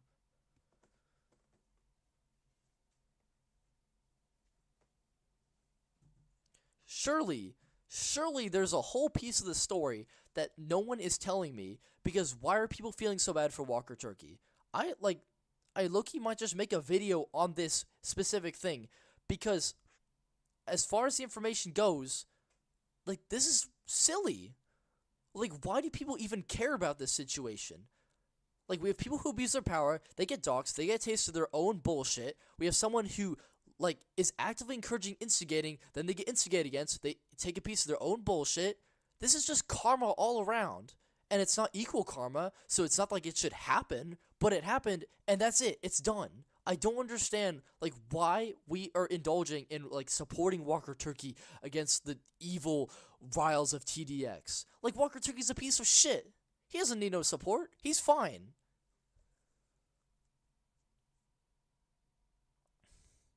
So, can I make my own Rollercraft level? I have no interest in making a Rollercraft level. I think Rollercraft is, like, just not my thing. I've never played Rollercraft, never touched it. I've seen a video on Rollercraft levels, but I've just never really gotten into it. And, yeah. No, I'm sorry. No. I might make my level, though, at some point. I was just wondering how far you've been. I'm probably gonna finish soon. I might go. Oh, okay. So I was gonna say, can you just go back to my apartment and like switch over my laundry? You might just go back to your apartment. Will you come back? Mhm. Oh, okay. Yeah. Yeah, you can go. If you're not back, I'll just have, like, dinner. Again. I'm not eating right now. I don't have.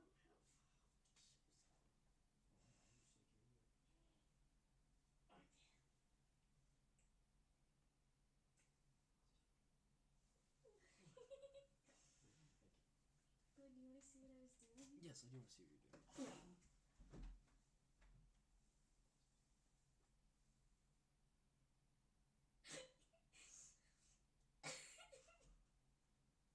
Did you AI generate that?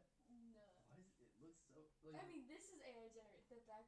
you just But gra- I didn't. I just grabbed it off the you internet. just search up, like, furry fox girl? I'm gonna show it to stream. This is awful. This is, like, genuinely awful. How much time do you spend on this? It's not much time. Like Oh 10 my- minutes. Oh my god, this is, like, really, really bad. Guys, this is what my girlfriend was using her very valuable time to do. We need to down the button. Do I need to do FM?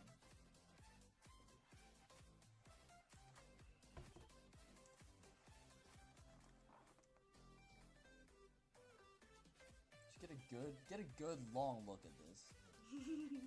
Oh my god.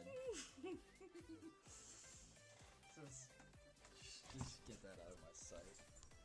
Oh my god, that was, like, genuinely awful. It's well photoshopped, but it's very bad. Yeah, I don't want to look at it. You can post that on your story at that point. Okay, so basically, to round off that whole thing, I don't have sympathy for WalkerTurkey. I don't have sympathy for C4. I don't really care about any of this unless there's more information that's been left out. It just seems like just, fucking shitty people going against shitty people. And I really, really couldn't care less. There's so much hypocrisy in this situation as well. So many people, like, claiming that they stand for moral grounds when they otherwise wouldn't, especially for people like me. I just don't care at all. Did you just type Furry Declan on my stream chat?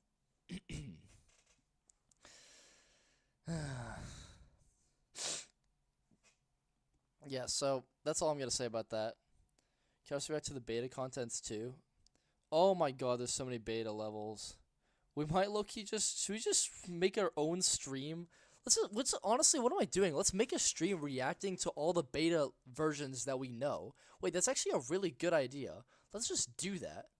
I just, like, realized that. Okay, that's cool. Girl, why does someone keep saying girl voice? No.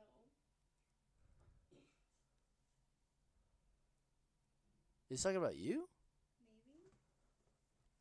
Hey, Hugo, before... Oh my... Dude, JR fan, why the fuck aren't you asleep? I specifically put Cometbound before Trailblaze just so that you could listen to my opinion and then go to sleep and then get ready for your exams. Oh my gosh. Before I sleep, finals, I just want to know, is it good I have 740 minutes of Volume Sky, Volume 6, make it top out of the year, 500 minutes of Volume 4. Holy shit, bro. I don't listen to those volumes, but, that's, it's a lot of dedication. That's cool. But Aiden, like, if I react to one or two, then I just, like, I feel like it'll diminish the effect of the other stream. This stream can be, like, a whole combination of every beta thing that we know of, which would be pretty cool. Like, people would love to see that. I'll watch all of them on that stream. I forgot to say, some might have been talented or try to count all. You don't have to do it if you don't want to, but I'm gonna, like, screen record all of them the moment stream is done, to just grab them all, and yeah, hopefully they don't get deleted on time. Who's deleting them right now? Like, is it Midsummer who's posting all this stuff? Because I've been looking at his channel pretty consistently. So, yeah, how are you getting all this stuff? And who's deleting it? I'll just let you respond to that in a second because the stream is very delayed. Okay, good night, JR fan. Go do your finals. Holy shit. Okay, people keep asking, Declan, are you going to do co-creation season 3? Yes and no. I'm going to do more co-creation videos far in the future, but there is no season 3. Season 1 had a voting competition. We voted in 6 levels. They were made, and Minimax threw in a bunch of other levels made by their friends. Then Minimax did season 2, which is the exact same thing. Another competition, voted in a bunch of concepts. Minimax made most of them. Some of them got put into production hell, and some of them still aren't even out to this day. But it was the same situation as season 1. Then they threw in a couple of the levels that were made by their friends. Then, after Trailblaze was locked in, Minimax did not set up a voting competition for season 3. There is no competition. There's no poll. There is no announcement of levels. There is no connection. There's no connection or collection between different levels. Minimax is now just one by one picking concepts made by their friends. Like, there is no voting anymore. There is no there's no grouping of levels anymore. From now on, they're just going to pick one concept after the other. There's no sense of fairness or anything. This is why I believe that Trailblaze will be the last level that people actually get hyped over and give a shit about. Because Trailblaze is the finale of Season 2 of Co-Creation. A season of both of which were chosen by the community, mostly. Mostly by the community. That's why it's called Co-Creation. A co-op between the people and the developers. And I just don't think that co-creation will encapsulate that moving forward if all Minimax is going to do is just pick a concept made by their friend one by one by one. That is just not a good idea. But that's what Minimax has decided they're going to do. And they have a lot of levels lined up already, but there is no season anymore. And I think that because Minimax is just releasing one level after the other, there's no announcement of levels, so there's no hype over any levels that we've seen a long time ago, and now they're finally being put into production. There's none of that because we don't know what the levels are. At least the public doesn't know what the levels are. So it's just there's no excitement around it, and there's no finality to these groups of levels because there is no group at all. So going back to the original question, will I do season 3? No, because there is no season 3. I still would love to rank co-creation levels, but I don't know when I'll stop. I don't know when I'll make a stream to put more levels in there. Do I make a stream at the end of 2026? Am I just gonna have to organize these by year now? But then it'll be weird because then I'll have to include a bunch of 2025 co-creation levels that didn't make it into this video, like City of Tomorrow or Meowing Paradise, or Meow Meow as they call it now. But it'll just be really messy.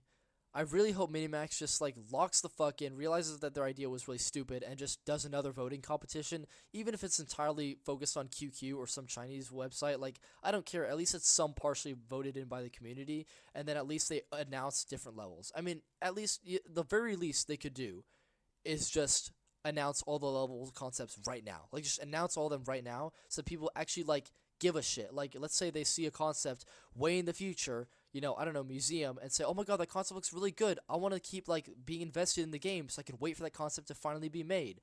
But now the hype is just gone. So I don't know why they thought this was a good idea, but it's the idea that they decided on, and they seem pretty confident on this decision, by the way. This isn't a little up in the air thing. They've pretty locked in onto this whole one by one concept idea. Could you rank the 3 we have now? You know what? December, is there gonna be another level that releases? I haven't seen any co-creation teasers, so I mean they're probably gonna release one more level before the end of 2025. But I think what we're just gonna do is we're not gonna rank them now actually, because it's way too late. Stream's been going on for how long exactly? It's been going on for 5 hours and 43 minutes. Yay. Oh my gosh, that's just oh wait, I can actually explain that one. That's not like a, it's not like a thing that's attached to a different person. Basically, I don't even remember the context of the conversation, but I said to my girlfriend, YKWIM, as in like, you know what I mean? But then for some reason she just fixated on WIM and then just like looked at me dead in the eyes and just said, Whim. Whim. The little wobbly, happy, jolly voice as well. And I would just say whim at like random points when we're extremely happy. I love having inside jokes. It's funny. Season 3, please now. Okay, I don't even know anymore. Did you watch RC 10th anniversary level? I don't care. I don't care about Rolling Side Community Edition. It's run by people who I have no respect for, and I just like, they're just a mess. Like Hasani left mysteriously. You know, he definitely didn't get bullied away. He definitely didn't get bullied away. He got bullied away.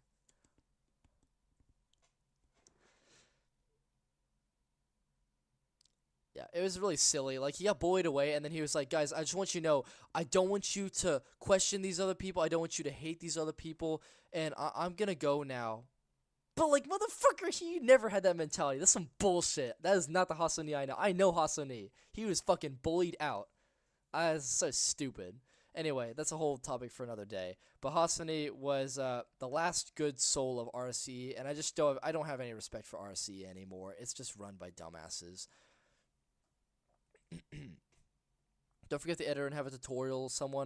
I really should make an editor tutorial. What am I talking about? Like, it just makes sense for me to make an editor tutorial. I've wanted to make one for like fucking 2 years by this point, but I'm too lazy, dude. But I have nothing to do over this winter break, like after vacation. So I just, you know, I might just get around to it, but I'm not gonna guarantee anything because I'm super lazy. I might just get like addicted to YouTube or whatever. Oh, I was so addicted to YouTube over the summer.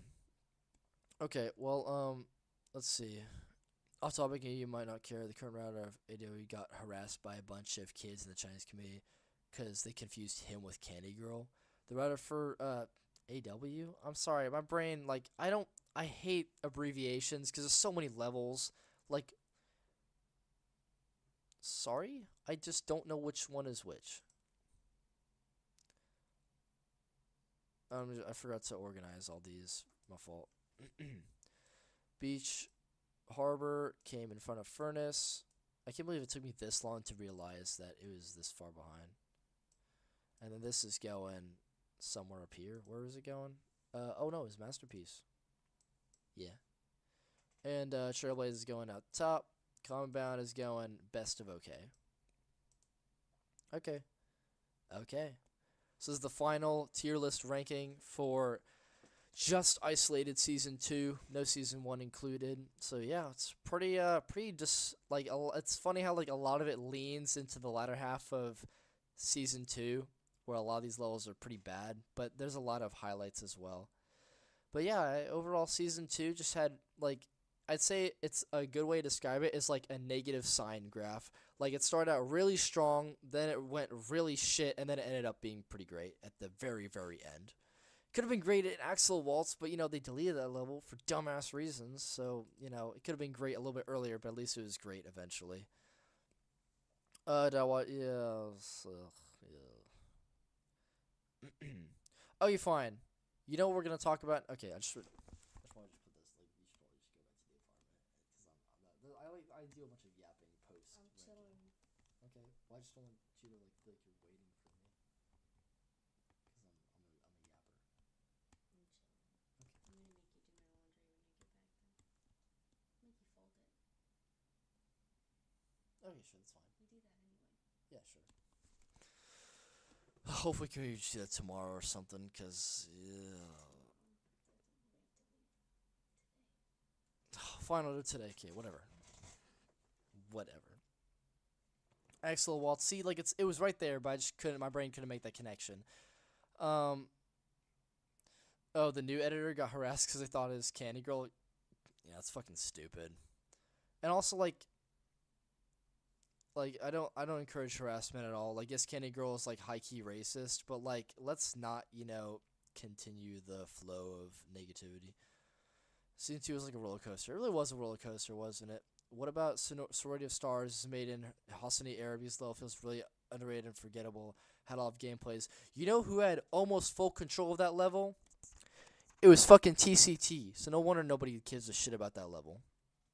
Hassani had like pretty much no contribution to this level. TCT had this is by the point where I just like gave up on contributing to Rolling Universe because like I just couldn't bring myself to care anymore, and TCT was just too fucking, his tentacles just slimed around this whole fucking thing. So he had control of the textures, the models, like he controlled the whole routing thing. A lot of his routes are just really bad in that level, and they mostly rely on like nostalgia type shit, like the clock ticking and whatever, just things that don't even have anything to do with routes to begin with. His third full usage is god awful, and like his third full usage is genuinely awful. I can talk about all that in Rolling Universe ranking live stream, but essentially, like anything that TCT had like fascinatingly crazy control over is just not good in my eyes when it comes to both Rolling Universe and Rolling Sim Community Edition. So I just really have no interest to look at any of the stuff that they have. Okay, and now we're going to talk about Bonfire's whole comment on Moonlit Midnight Movement spamming theme changes and why it's okay and why my argument is not good. And I like it when people do this because, like, I just like it when people disagree with me. Okay, I'm quoting Bonfire. Okay, I just looked back to the theme change spam talk we had. You say that the theme changes in Nuclear Energy were bad. You say that the theme changes in Moonlit were bad. However, you also say that the theme changes in Eternity and Chronos were good. So first of all, this really shows that you must think to a certain degree that co-writers spamming the theme changes only to do so in garnering attention. But when it comes to Chronos and Bonus, then, oh no, it's fine. They're official levels. They know what they're doing. You're being too pessimistic with this. It's true. Co-creation routers get one and only one chance to prove their routing skills, and using theme change spam might help them to do so, which is very self-indulgent and uncreative. However, if done right, the theme change spam, quote-unquote, can be effective and not very showy by the co-router. Second, I got a really big problem when you say that when Eternity uses it and spams it to the music, it's fine because the soundtrack is cinematic. Then why is it not fine when it comes to Moonlit? Like, what? If anything, Moonlit soundtrack is much more deserving for theme changing spam than Eternity. But, oh, Eternity is an official level, so it's fine. But Moonlit is co-creation, so it gets all the hate. And Moonlit is much more cinematic than Eternity is, be it the song or the concept itself. The level is literally supposed to represent a theater, which is all about cinematic display. And what better to show this other than changing the theme in an effective, justified way to the music. Eternity just does it because it does it. No thought about how the theme changes link back to the concept. Eternity is about time, not theatrical performance. Then comes the music. Eternity using theme change spam completely ruins the chill, lo-fi vibe of the song. On the other hand, with a song like Moonlit's, it's a very housey and energetic soundtrack, which is a much more practical to the accompanied with theme change spam. You just contradicted one of your points just now, but I'll get to it after I finish reading your whole message. Hugo, you need to stop being so pessimistic and understand and propose before jumping directly to conclusions. Neon uses theme change spam because it's representative of neon lights, something that you understood, obviously. Then why can you not understand that Moonlit uses the theme change spam to epitomize a feeling of theatrical and musical display as per its concept? Okay, that's a lot to unpack here. Firstly, the first contradiction you made is the argument that Moonlit's music is cinematic. I think when I say that a music is cinematic, don't confuse it with a thing that is centered around a cinema physically and a thing that invokes a cinematic feel. You can make anything feel cinematic. You could have a movie about someone going on top of a newspaper and shrinking it down, aka Ant-Man, and make it feel cinematic. You can make a movie about time travel cinematic. You can make a movie about editing a video together cinematic, aka Anaconda. There's like you can make anything cinematic if you have enough drive to it. And when I say drive, the music has to feel grandiose. It has to feel like something that you would hear in a movie. The music has to evoke a feeling of being able to have a camera, visualize it, and pan around a giant open space. That is what I mean by cinematic. Cinematic doesn't mean, oh, it has to be related to a cinema physically. Cinematic means that it has to evoke a sense of extreme awe and wonder, a sense of grandiose scale, a sense that it could actually fit into a movie consciously. And I believe that you contradict this point by then saying right after that Eternity has a chill lo-fi vibe and Moonlight's music is very housey and energetic. House music is not cinematic music. That is an outright fact. There is genuinely not a single movie or show or anything of cinema I can think of that uses house music to evoke grandiose cinematic scale. That is never done. The reason why that's never done is because house music is called house music because it is in a confined space. Generally, house music is the opposite of grandiose. It's really energetic and it has a lot of energy to it, but it's focused, concentrated energy. That is why the beats are very defined. That's why the bass is very defined. That's why the melody is extremely defined. There is no wishy-washy of different instruments coming together like How to Train Your Dragon test flight type shit. All of it is very defined, very rigid, very uncinematic. That is why I believe that you've contradicted a part of your argument, and that Moonlit Midnight Movement is not a cinematic song. It does not evoke the feeling of a camera panning around a grandiose thing. It doesn't evoke the feeling of a cinematic, grandiose, colossal feel. It doesn't invoke awe and wonder. I love the song, but it doesn't make me feel like I'm witnessing something amazing. It makes me feel really jolly and happy that it's a bouncy, beady song. So Moonlit is not a cinematic song.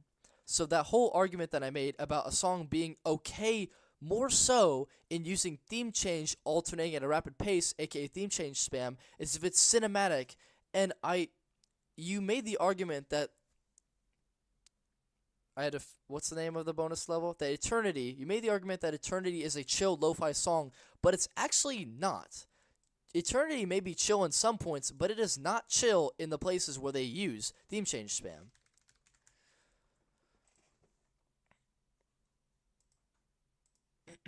So, as we can demonstrate in this level here.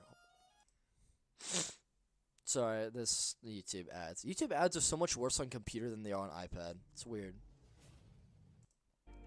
See, it's really chill here. It's very laid back. But again, when I say cinematic feel, I hope you understand what I'm saying. There's a lot of a lot of slow mishing between different instruments. You hear a lot of echoes. You hear a lot of different instruments like combining with their melodies and then splitting apart again. But it's all very in the distance. It's very subtle. It's not in your face like house music is.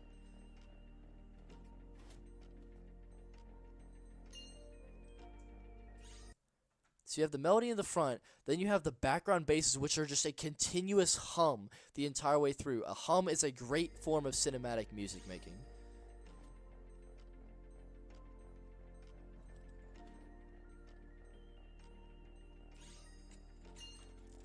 And then of course you get to the drop and listen to how much different the music actually is.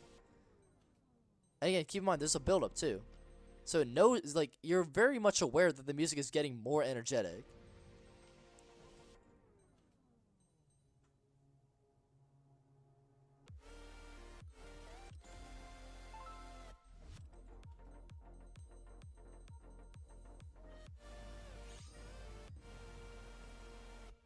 Notice how it doesn't spam theme changes on the part where the music calms down a bit, but during those huge synth forces, all those little melodies coming together, multiple instruments forming that perfect melody, it spams the theme change, but then it doesn't do it when that isn't happening. So it's not senseless, and that is the most cinematic part of the song. So that is why I'm slightly more okay with it using theme change spam in this way.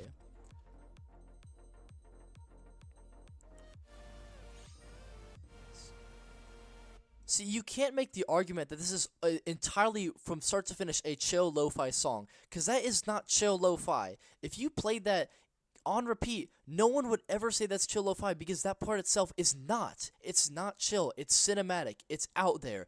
It's really... that is the moment where you can imagine a camera panning around a giant location. You cannot imagine that with bippity boppity whippity property house music. You can only imagine that with something like that. That is what I mean by cinematic.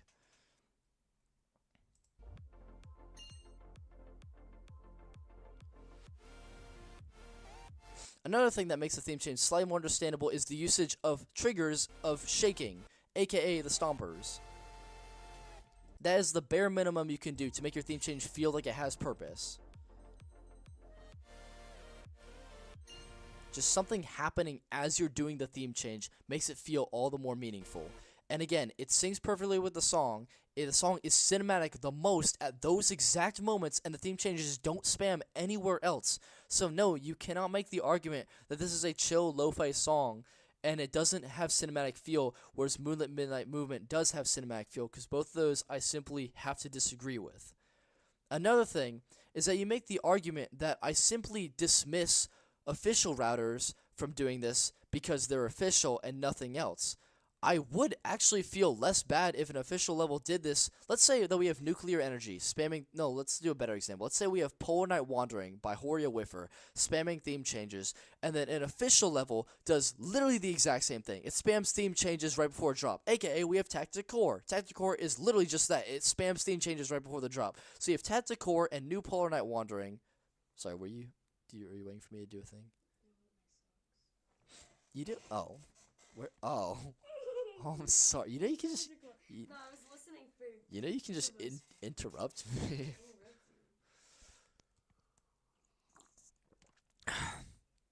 Anyway, you have Tactic Core and you have New Polar Night Wandering. Those both spam theme changes right before the drop. I don't like Tactic Core at all, but I find it less bothersome that Tactic Core does it than Polar Night Wandering, not just because, oh, it's an official router, therefore it's okay due to arbitrary reasons. The reason why I'm more okay with an official router doing it is because it's anonymous. An official router does not attach their name to any of these levels. Sometimes an official router will get leaked out, but it's never the intention for them to actually come out and take credit for making a level. A co-creation router not only has the one aspect of this being their only chance to stand out, which already is against their case of spamming theme changes, but in addition, their names are public, so they want people to look at them. But if you're an official router, you would never want to theme change spam so people pay attention to you because your name isn't even attached to this level. So there'd be no point in doing something stupid like that to garner attention. So when I see official levels doing this, I know that it is not done out of intention to garner attention. I know that it is done with the intention of trying to actually make the level as good as they possibly can. That is why I am just inherently more okay with an official router doing this, not because of this arbitrary rule, but because official routers have no motivation to be doing it for attention. And then even if you remove that away, I still think that in general, pretty much all the times co-creation has spammed theme changes, it's been worse than the way official levels spam theme changes. So I rest my case on Eternity. As for Chronos, if I said that the theme change spam in Chronos was good, I'm sorry, I take that back. Like, if I said that, then sure, I was wrong. I don't know why Chronos spams theme changes in that part. It doesn't sync at all. I think that it's like, just like, and I don't think about it because it's so forgettable. But yeah, I don't agree with that theme change spam part. There, I hope we can agree on that.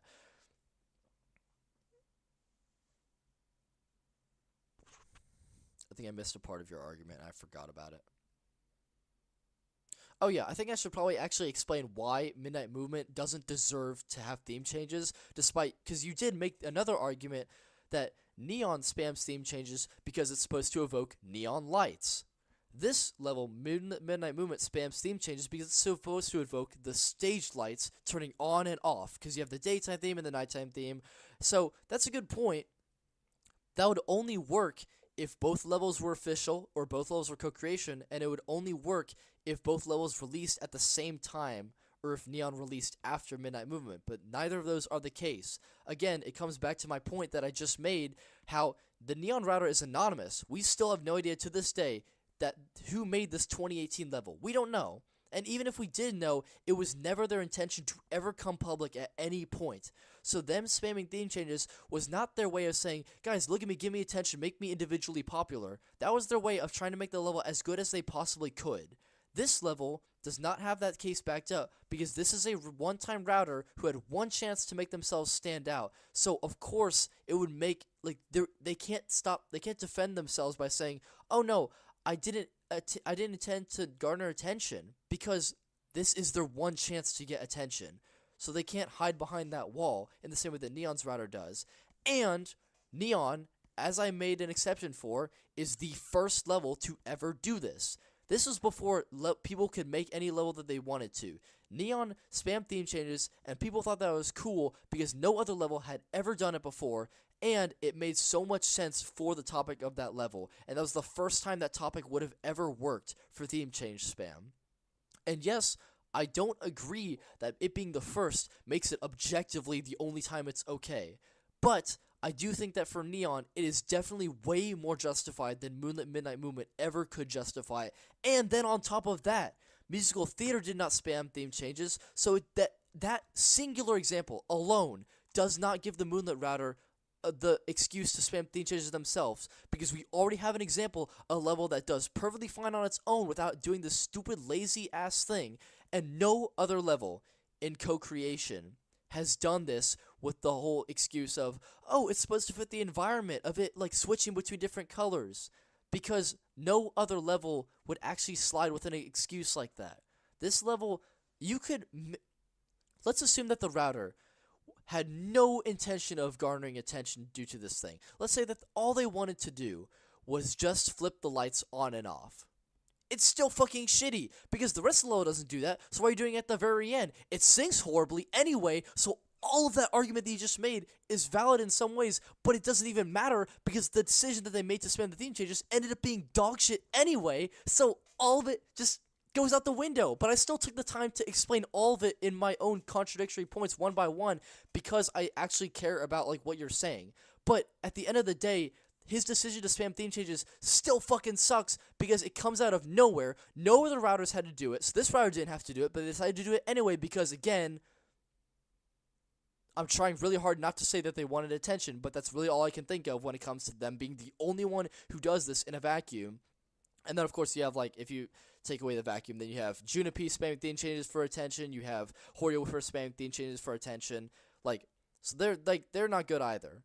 But every time that this happens in co-creation, I've genuinely never felt it was justified, for the reasons that I explained here, especially with Midnight Movement, because people like to defend it for doing this whole on and off lights thing, but there's plenty of levels that have a nighttime and daytime theme. Why didn't Observatory spam theme changes? Why didn't Crescent Moonbeam spam theme changes? Why didn't the daytime, nighttime, and parade theme spam theme changes? Because the routers don't feel the need to do that, because they have the confidence to stand on their own 2 feet. You can easily do this with a bunch of different concepts that have similar looking themes and make the excuse, oh, it's because the lights go on and off. But that's not good enough. That's not a good enough excuse to do something so outrageously different for something so outrageously terrible. So, in conclusion, I'm sorry that we disagree on this Midnight Movement thing, but I hope I've made my case clear enough. And I just, like, if I ever said that Chronos had good theme changes, I take that back. It has terrible theme changes. I don't know why I would ever say that. God damn it, Eternity is such a good-ass level.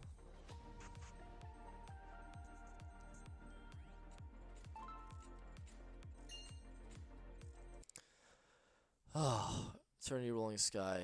Oh, let's have this background music. Actually, no, we can't do that. We have to put something, like, actually relevant in the background. Let's put fucking, Falcon Stomp in the background. No, that's copyrighted, damn it. We can put fucking Fruity Paradise in the background.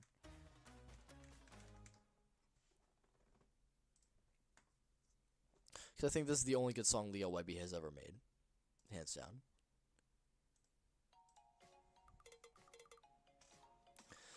Okay, what is chat saying?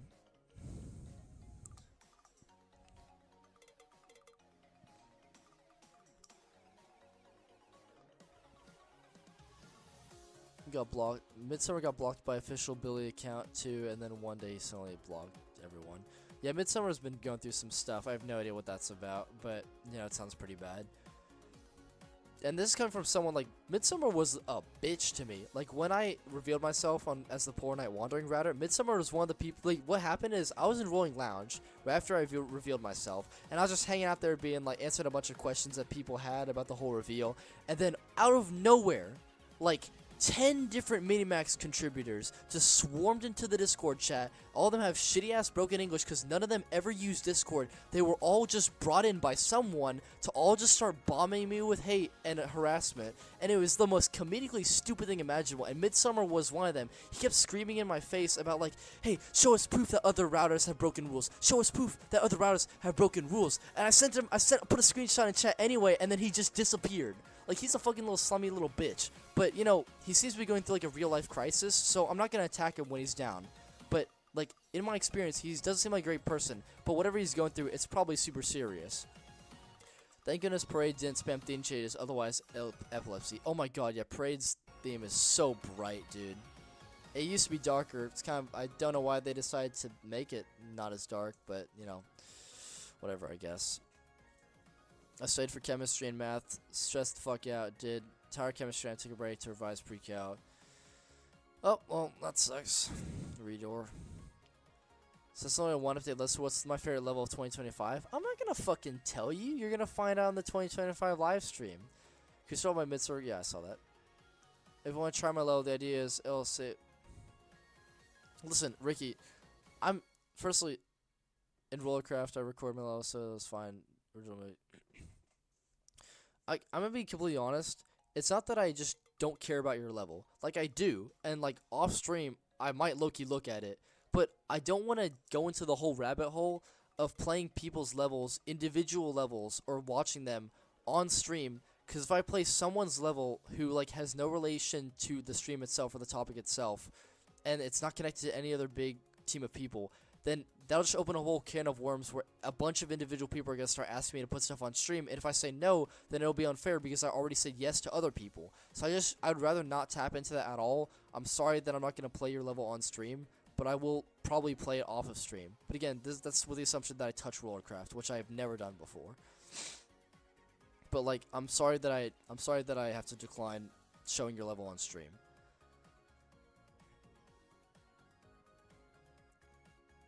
Rolling Distance 2? Okay, I also want to rank Rolling Sky 2. I forgot about Rolling Sky 2. That was like holy shit. Oh my god. No one remembers that that's a game. That game is so high quality. Like, the animation is so beautiful and the game just looks really pretty. But I forgot that existed. But we're going to rank Rolling Sky 2 later in 2026 when I run out of stuff to do related to 2025. Okay. I've never seen any Rolling Distance. I mean, I've probably seen a couple levels without realizing it was part of Rolling Distance, but I've never really been into Rolling Distance. I don't understand most of it. What about... okay, so that was the TCT thing. Will I rank Dancing Line levels? Absolutely, at some point. I also want to rank Geometry Dash levels, but I really do... Aiden just gave me the greatest idea of ranking all the beta levels in one stream. Like, that would actually make so much sense. Idea. What about you do that separate stream? You rate Rollercraft levels on a separate stream and satisfy others that way. Well, I mean, I was going to go around to Rollercraft, and I mean, I actually have seen most of the official quote-unquote Rollercraft levels, so yeah, I mean, I wouldn't be opposed to that. But yeah, it's just plenty of content we have for 2026. And yeah, maybe I could do a stream where I teach my girlfriend the ins and outs of Rolling Sky. But I feel like I've kind of oversaturated her with Rolling Sky by this point because I've like played Fission so many times. I think it's because you steal my phone and play Rolling Sky on it, and then I can't use my phone. Or your iPad. Yeah. Yeah, I have my phone now. Well, I mean, okay, basically, there's a time when I didn't have my phone because I broke it, and I had to wait for AT&T to give me a new one. And during that time period, I had no Rolling Sky, so I just downloaded Rolling Sky on my girlfriend's phone. I just played a bunch of levels. I just went through all of them, all the way from the bottom of 1 stars going up. I'd say I'm currently at, I didn't do Atomic Energy, and I didn't do the stupid Wilderness Aftertaste level. I kind of spoiled my opinion on that. Fucking hate that level. But, I think I've gotten, I mean, sure, I guess I'll show them. I got to Rainbow Castle, I believe, or the level right after that. Because I'm going straight up from the bottom of 1 stars to the top of 3 stars. It pops up in my suggestions of apps to open, and I hate it. It asked me for like a little thing, like a yes or no question in Chinese, and I press one button, and then it just closed the app automatically. So I don't think it wants me to go on the app right now. Anyway, yeah, I think I'm at like the Rainbow Castle, which is like in the middle of 3 star. I liked wilderness. I liked wilderness aftertaste. It doesn't taste good. Wait, what? Okay, goodbye. Oh my God! You actually meant to say licked. I thought you meant to say liked. Okay, that's a good joke. Forever. Oh, it loaded. Are you happy, router? I don't know who the happy router is. So I don't know what to say about that. Okay, fine. What we will do is we're actually going to look at a TIFCO level. Just a one TIFCO level. Because I will make a TIFCO ranking live stream. But I also do want to give you all a little bit of a taste. Because I have not touched TIFCO really ever, to be honest. A Rolling Sky Arcade Fantasy. So who ran this level exactly?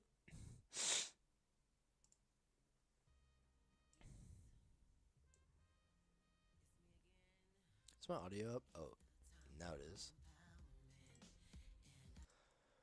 Okay, so the route was made by this guy, song was made by this guy, and the art was made by this guy. Okay.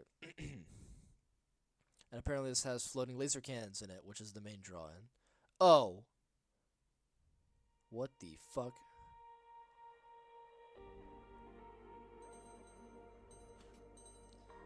Here's the thing. Levels in IIE do some of the craziest shit, especially with cameras, and then it goes even crazier in Rollercraft. And I'm just thinking, like, if Rolling Sky ever allowed this much freedom, which they're getting closer and closer to every time they add a new camera mechanic, like the weird ass like lifting camera mechanic from Palace Ruins, that's so weird. I don't know why they added that. It's so subtle, but it's not like interesting. It's just really random. And it never serves a purpose throughout the entire level. But the more they keep getting closer to this camera usage, the more I think, like, holy shit, there's, like, we're going to get into, like, really weird, annoying camera territory. And, like, filter territory. Oh, Robotoy Mechanic. Love to see that. Oh, holy theme change spam. Whoa! Holy shit, what the fuck was that? Wow, that's cool. Yeah, holy shit. I love how the lasers like expand and then like contract, because that's not a thing that the actual laser cannons do, which I wish they did. Yeah, these models are really great. Whoever made them, I'm assuming it was Afton Ivolvery. Like, that's really, really good. Yeah, so I think Afton made it because he just made a comment about it just now. It's really impressive. I love that cannon so much. How does one single person make this object, but the whole ass development team of Rolling Sky can't be even bothered to like touch it? Like, that's just crazy to me. I'll stop pausing that level as much, sorry. Holy shit, this song is really catchy. Some of these objects look a little bit low poly. Like, not low poly, the surfaces seem a little bit oddly flat when they shouldn't be, and the textures don't have much gradient on them. And again, the oversaturation of text isn't the greatest thing. I talked about that when I was discussing Heartbreak. Oh, that's a cool Harmonic Streets reference. Yeah, let's not do it. See, this is what I mean. Camera effects, like, y'all need to just chill out about that. The camera effects and filters are too much. Like, we don't need them. They're low-key a little bit annoying. Like, they're not necessary. Do those stools move? I'm sorry. Oh, they do move. Oh, wow. I thought I was, like, seeing things. Yeah, that's cool. I like that. Don't know. Oh, they have different variations. They have, like, a moving 1 space and moving 2 space. Also, I need to, like, actually pay attention and see what the hell that is. Okay. I don't know what that's about. I don't really fully understand what the theme of this level actually is. Like, is it really just arcade? Because, like, why is there, like, Japanese... Is, like, a Japanese arcade specifically? Oh, I love this song, by the way.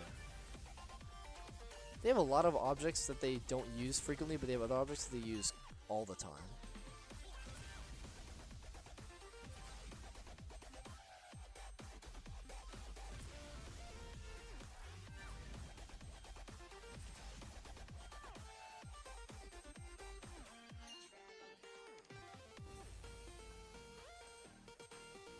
Oh, that's cool. I love the use of Vera Fairyland blocks here. That fits so well.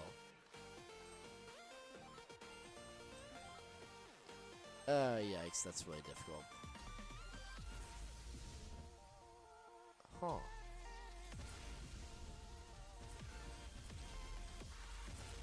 Yeah, just like we don't need all this filter usage. Yeah, the floating cannons are really cool though. I do like that. I like the mecha cameo object. It doesn't fit too well, but it fits fine enough.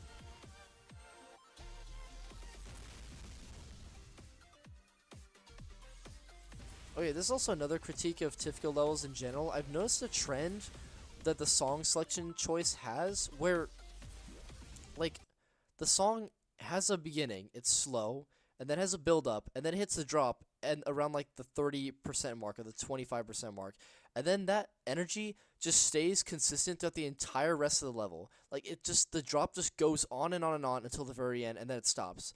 Very few TIFCO levels feel like they have much variation in their music styling, and I know that because like it's really the same few people choosing the songs, and that's one critique I have of TIFCO in general, where the song composition just doesn't feel varied enough. It feels like the songs follow the same formula of like slow, then build up, then they have a drop, and then that drop just keeps going and going, and then the level finishes. I'm definitely generalizing these levels. I'm sure there's plenty that actually have variation, but that's just a thing that I've noticed in way too many TIFCO levels. Yeah, that's a cool floating thing. Again, not another. I just like TIFCO gives their routers too much camera and filter freedom. It's so unnecessary, and it just makes the level feel cluttered and messy.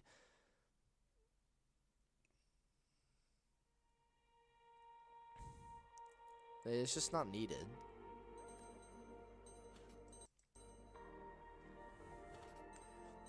But yeah, I'm not gonna talk much about my thoughts because you just wanted me to react to the floating laser cannons. And again, I will make a TIFCO ranking stream. I guess the Robotoy mechanic is used pretty cool. Another thing about TIFCO levels songs is that they feel like high energy in a way that I like, but the melody just isn't really there. They barely have a distinct melody. Like they're really catchy, don't get me wrong, but they just don't like really invoke a memorable melody. Like even Trailblaze has a more memorable melody. I'm talking about the watered down one, not even the anniversary one. Are you sure you don't want to go to the apartment? Are you though? Okay.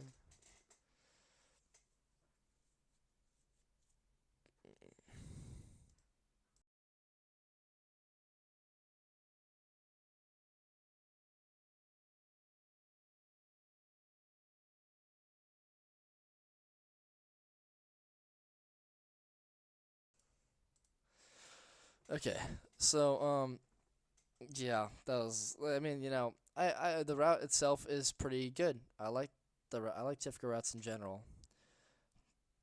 What is that guest song? I don't fucking know.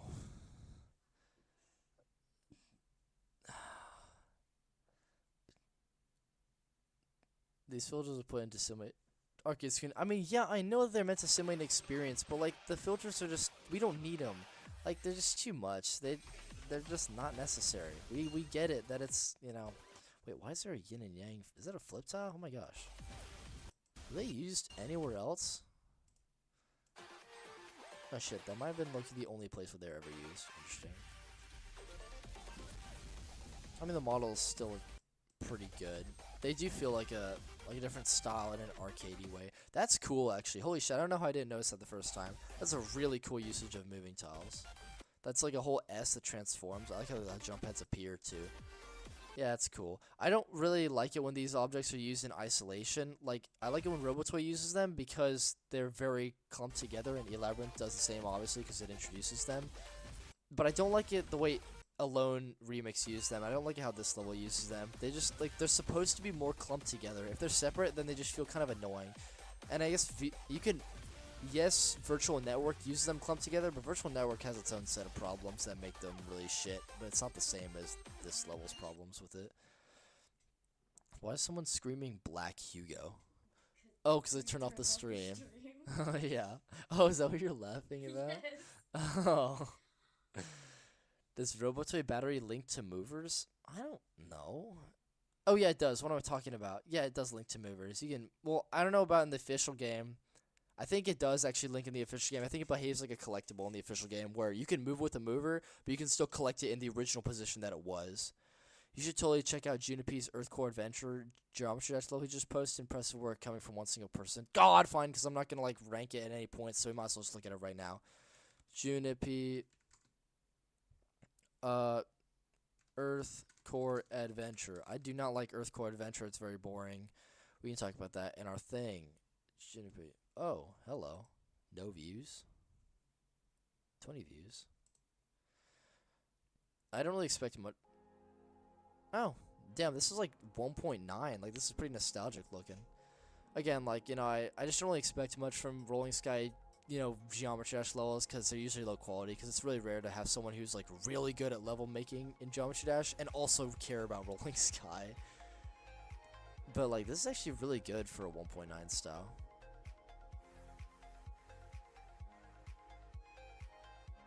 Also, there's pretty good sync, actually, as well. Damn. That's really hard. Holy shit, the sync is actually really good. Usually the sync is bad for Geometry Dash Rolling Sky conversion levels. Juniper, please make a mecha Tasukete by Hookington. Like, that would be so cool. Because that's, like, available. Like, you can use that song. Oh, wow. This is actually, like, really good. Holy shit. Juniper's cooking. Oh my god. Did he ever make other Geometry Dash levels? Because I forgot or didn't know about them. This is actually really difficult. Damn.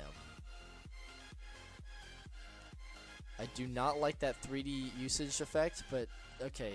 It's just a little nitpick. That's really cool.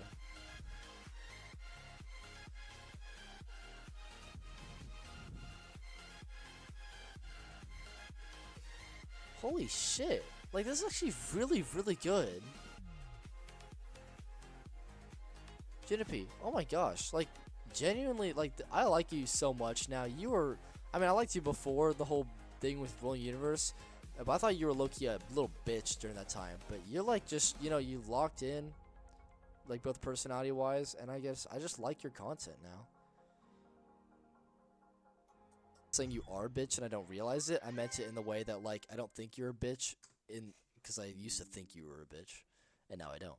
So yeah, be happy, Junipe, be happy that I've decided to spare you from my wrath, my alpha wolf wrath. Hugo, can you scroll up to see my thoughts on 2025? No. Not gonna lie, I'm really impressed how good Official Low is this year. How consistently. I'm not going. You're gonna find out in the 2025 live stream. Basically, at the end of every single live stream, I finish it, and then they get me to go on these other tangents, and I get baited by them constantly. But the moment someone asks about a level in the future ranking, then I'll just be like, no, I'll talk about it later. That's the only time I'll ever lock in and not yap about something that'll take more time. So yeah, Juniper did a good job. Sorry, what? Okay. It's me as the sound is gone. I think it's. Oh, I mean, I think it's just you, bro. At least compared to like the rest of the stream, it's pretty consistent volume wise. Yeah, Earthcore. That was actually really good. In fact, I think I enjoyed watching that more than the actual Rolling Sky Earthcore Adventure level. That's cool. Yeah, I'm gonna play that. Well, I'm gonna try to play a level. I'm not good enough to play demon levels like that, especially the wave part is pretty bad. Did you ever make Geometry Dash shit before? Like, ever? Have you ever produced another Geometry Dash level and posted it on YouTube? Oh! Oh, shit. You did?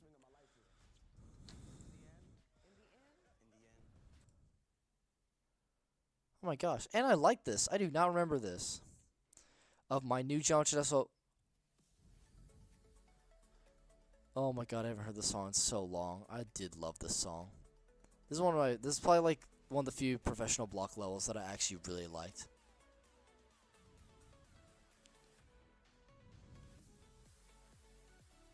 The same fucking wave for the drop, the same exact details and stuff. I don't even mind it because the sync is really well. And I mean, like, I do like the 1.9 style. It's really nostalgic. I need to look at who made Colorful Fairyland, because it's a great song. Is it C725? It might be.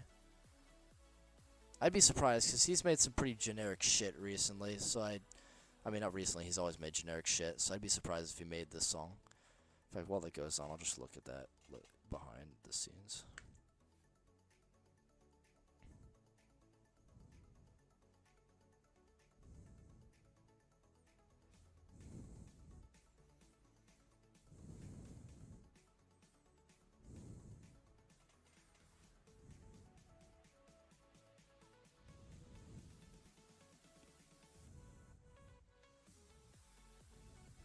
It was C725. Holy shit, yeah. I'm surprised. Wow. This is best song ever made. No no question. It's better than Accumulator too. This is a really good song. It feels like completely different than the instruments that he would typically use. Yeah, I'll have fun ranking a bunch of different things. Because again, I want to rank Rolling Universe, I want to rank Professional Block, I want to rank Rolling Fan Made, although I want to rank the official Fan Made tab as well. Especially now 2025's over, I can just be like, you know, if more fan mades come out, then I can just rename the stream to all from 2023 to 2025 type shit. I thought Fission was gonna be a Sailor level because I didn't know what fission was until I looked it up.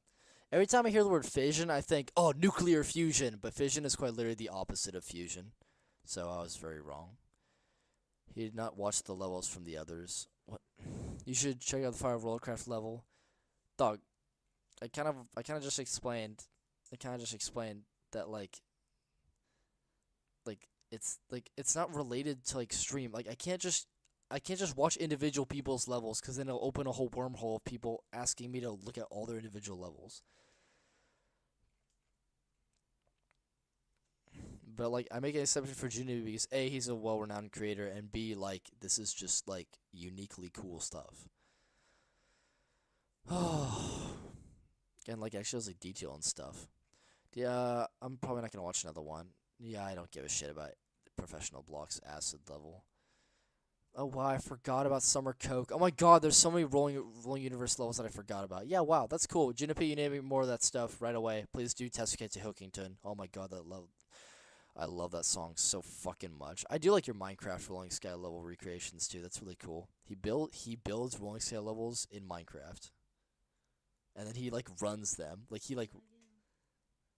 really cool.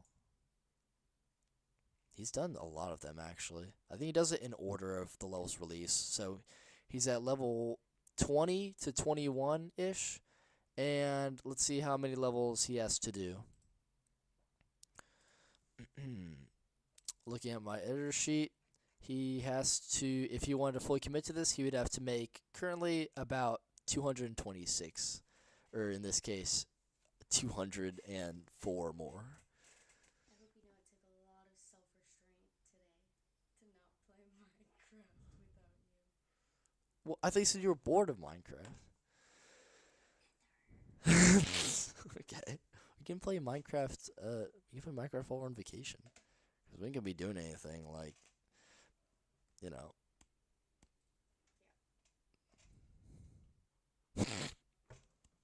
Okay. I don't think I can I'm like, we're on stream, Cara. There's what if an unsuspecting little kid goes on this, They like, can't see me. no, but like my reaction kind of says it all. What, the live stream is still going? I left or I came. Yeah, that's how like it. There's always someone who leaves the live stream and comes back, and I'm still streaming because I just yap for that much. It's been like 8 hours. It's been 7 hours actually. Get it right. 7 hours and 56 minutes and 19 seconds. So I said like 8 hours. Wait, hold up. Let me actually check. Oh, I can't click my stream. Hello. Hello. Don't worry, I got it pulled up right here for Pichu. Oh, thanks. Let's see. It's been. Holy shit! It's been 7.5 hours. Oh my god, this is the longest stream I've ever done. It doesn't help that I have the full freedom to just go as long as I want, and it's currently 4 a.m. That's amazing.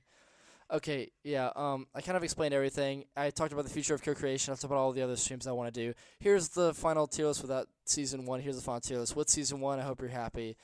Okay. Yeah, I don't see much else happening here. Jesse, Zach Strife on you said, fuck, god damn it. Jacob, I want you to DM that music to me right now. DM Zach Streiffel's unused 2017 soundtrack, and I'm going to screenshot this and put it on the screen for next stream if you don't do what I tell you to do. Because I can't look at it now, but you definitely intrigued me because Zach's rifle is very, very cool, and I would hate to miss out on something like that. It's been like 6 or 7 hours. Ah! You're so fucking funny, Afton.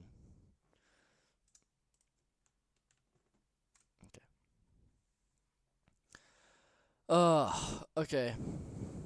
And yes, I am fully aware that I made a 6-7 reference when I was referencing Twilight Karst Cave's drum spam, which is quote-unquote breakcore, which it's not. That's bullshit. I listen to breakcore. I know it's some bullshit. Okay, yeah, so this is the stream. Okay, goodbye, guys. Love you.